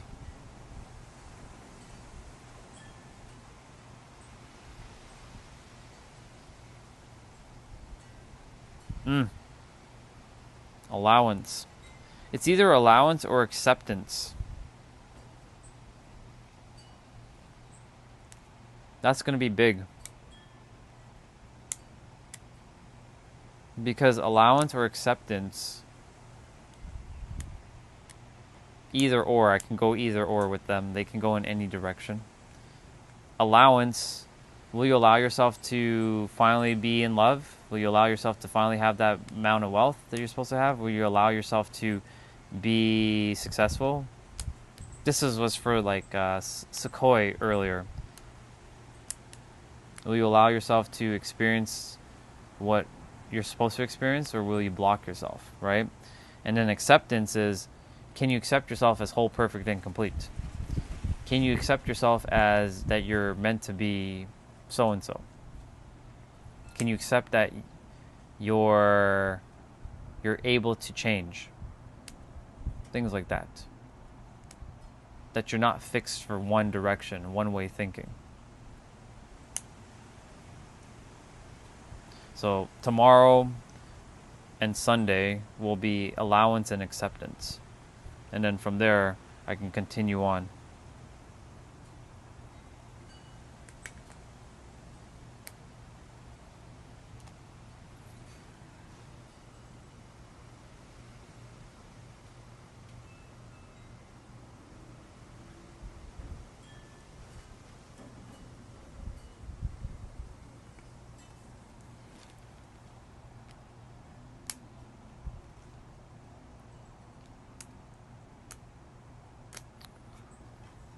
Phone battery at 8%, so I don't think I'll get to 130, so I'm probably gonna call it a wrap shortly. Yeah. So I guess my final words for now until I come back tomorrow will be just be mindful of the words that we're using and that we're saying. The fear that you're putting out in the world, or the scarcity or the lack.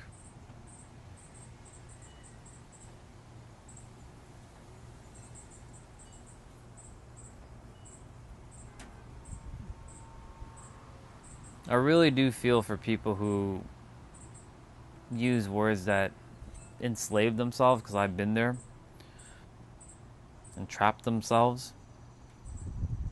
And remember that the mind isn't you. You have a mind.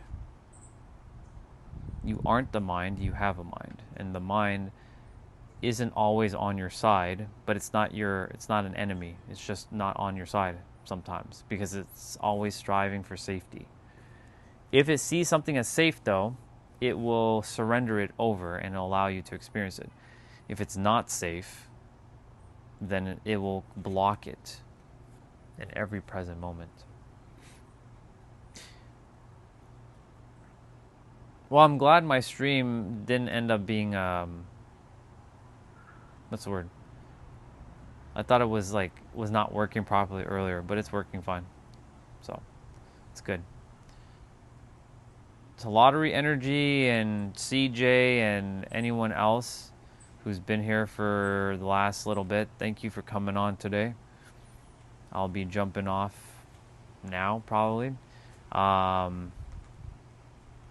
You all have yourselves a good one. But yeah, just remember that you have the power in every present moment to change the stories. Justin, if you're still here, all of you have the power to change your story in every present moment. Sounds good. Yeah, it's going to be a good one tomorrow. Allowance and acceptance. I'll see which one I decide to talk about. It's going to be I will have a great day, and same to you. Thank you for being here. And I saw your comment earlier on one of the live streams, so I've already responded back to it. But I appreciate you. Thank you. I'm going to go make my eggs and have some pizza. And yes, I've actually started putting eggs on my pizza. It's actually quite fascinating. It tastes good. I never would have thought of putting eggs on my pizza. It's quite good. Maybe I might come up with a new idea. All right. Bye-bye. Have a great day, y'all.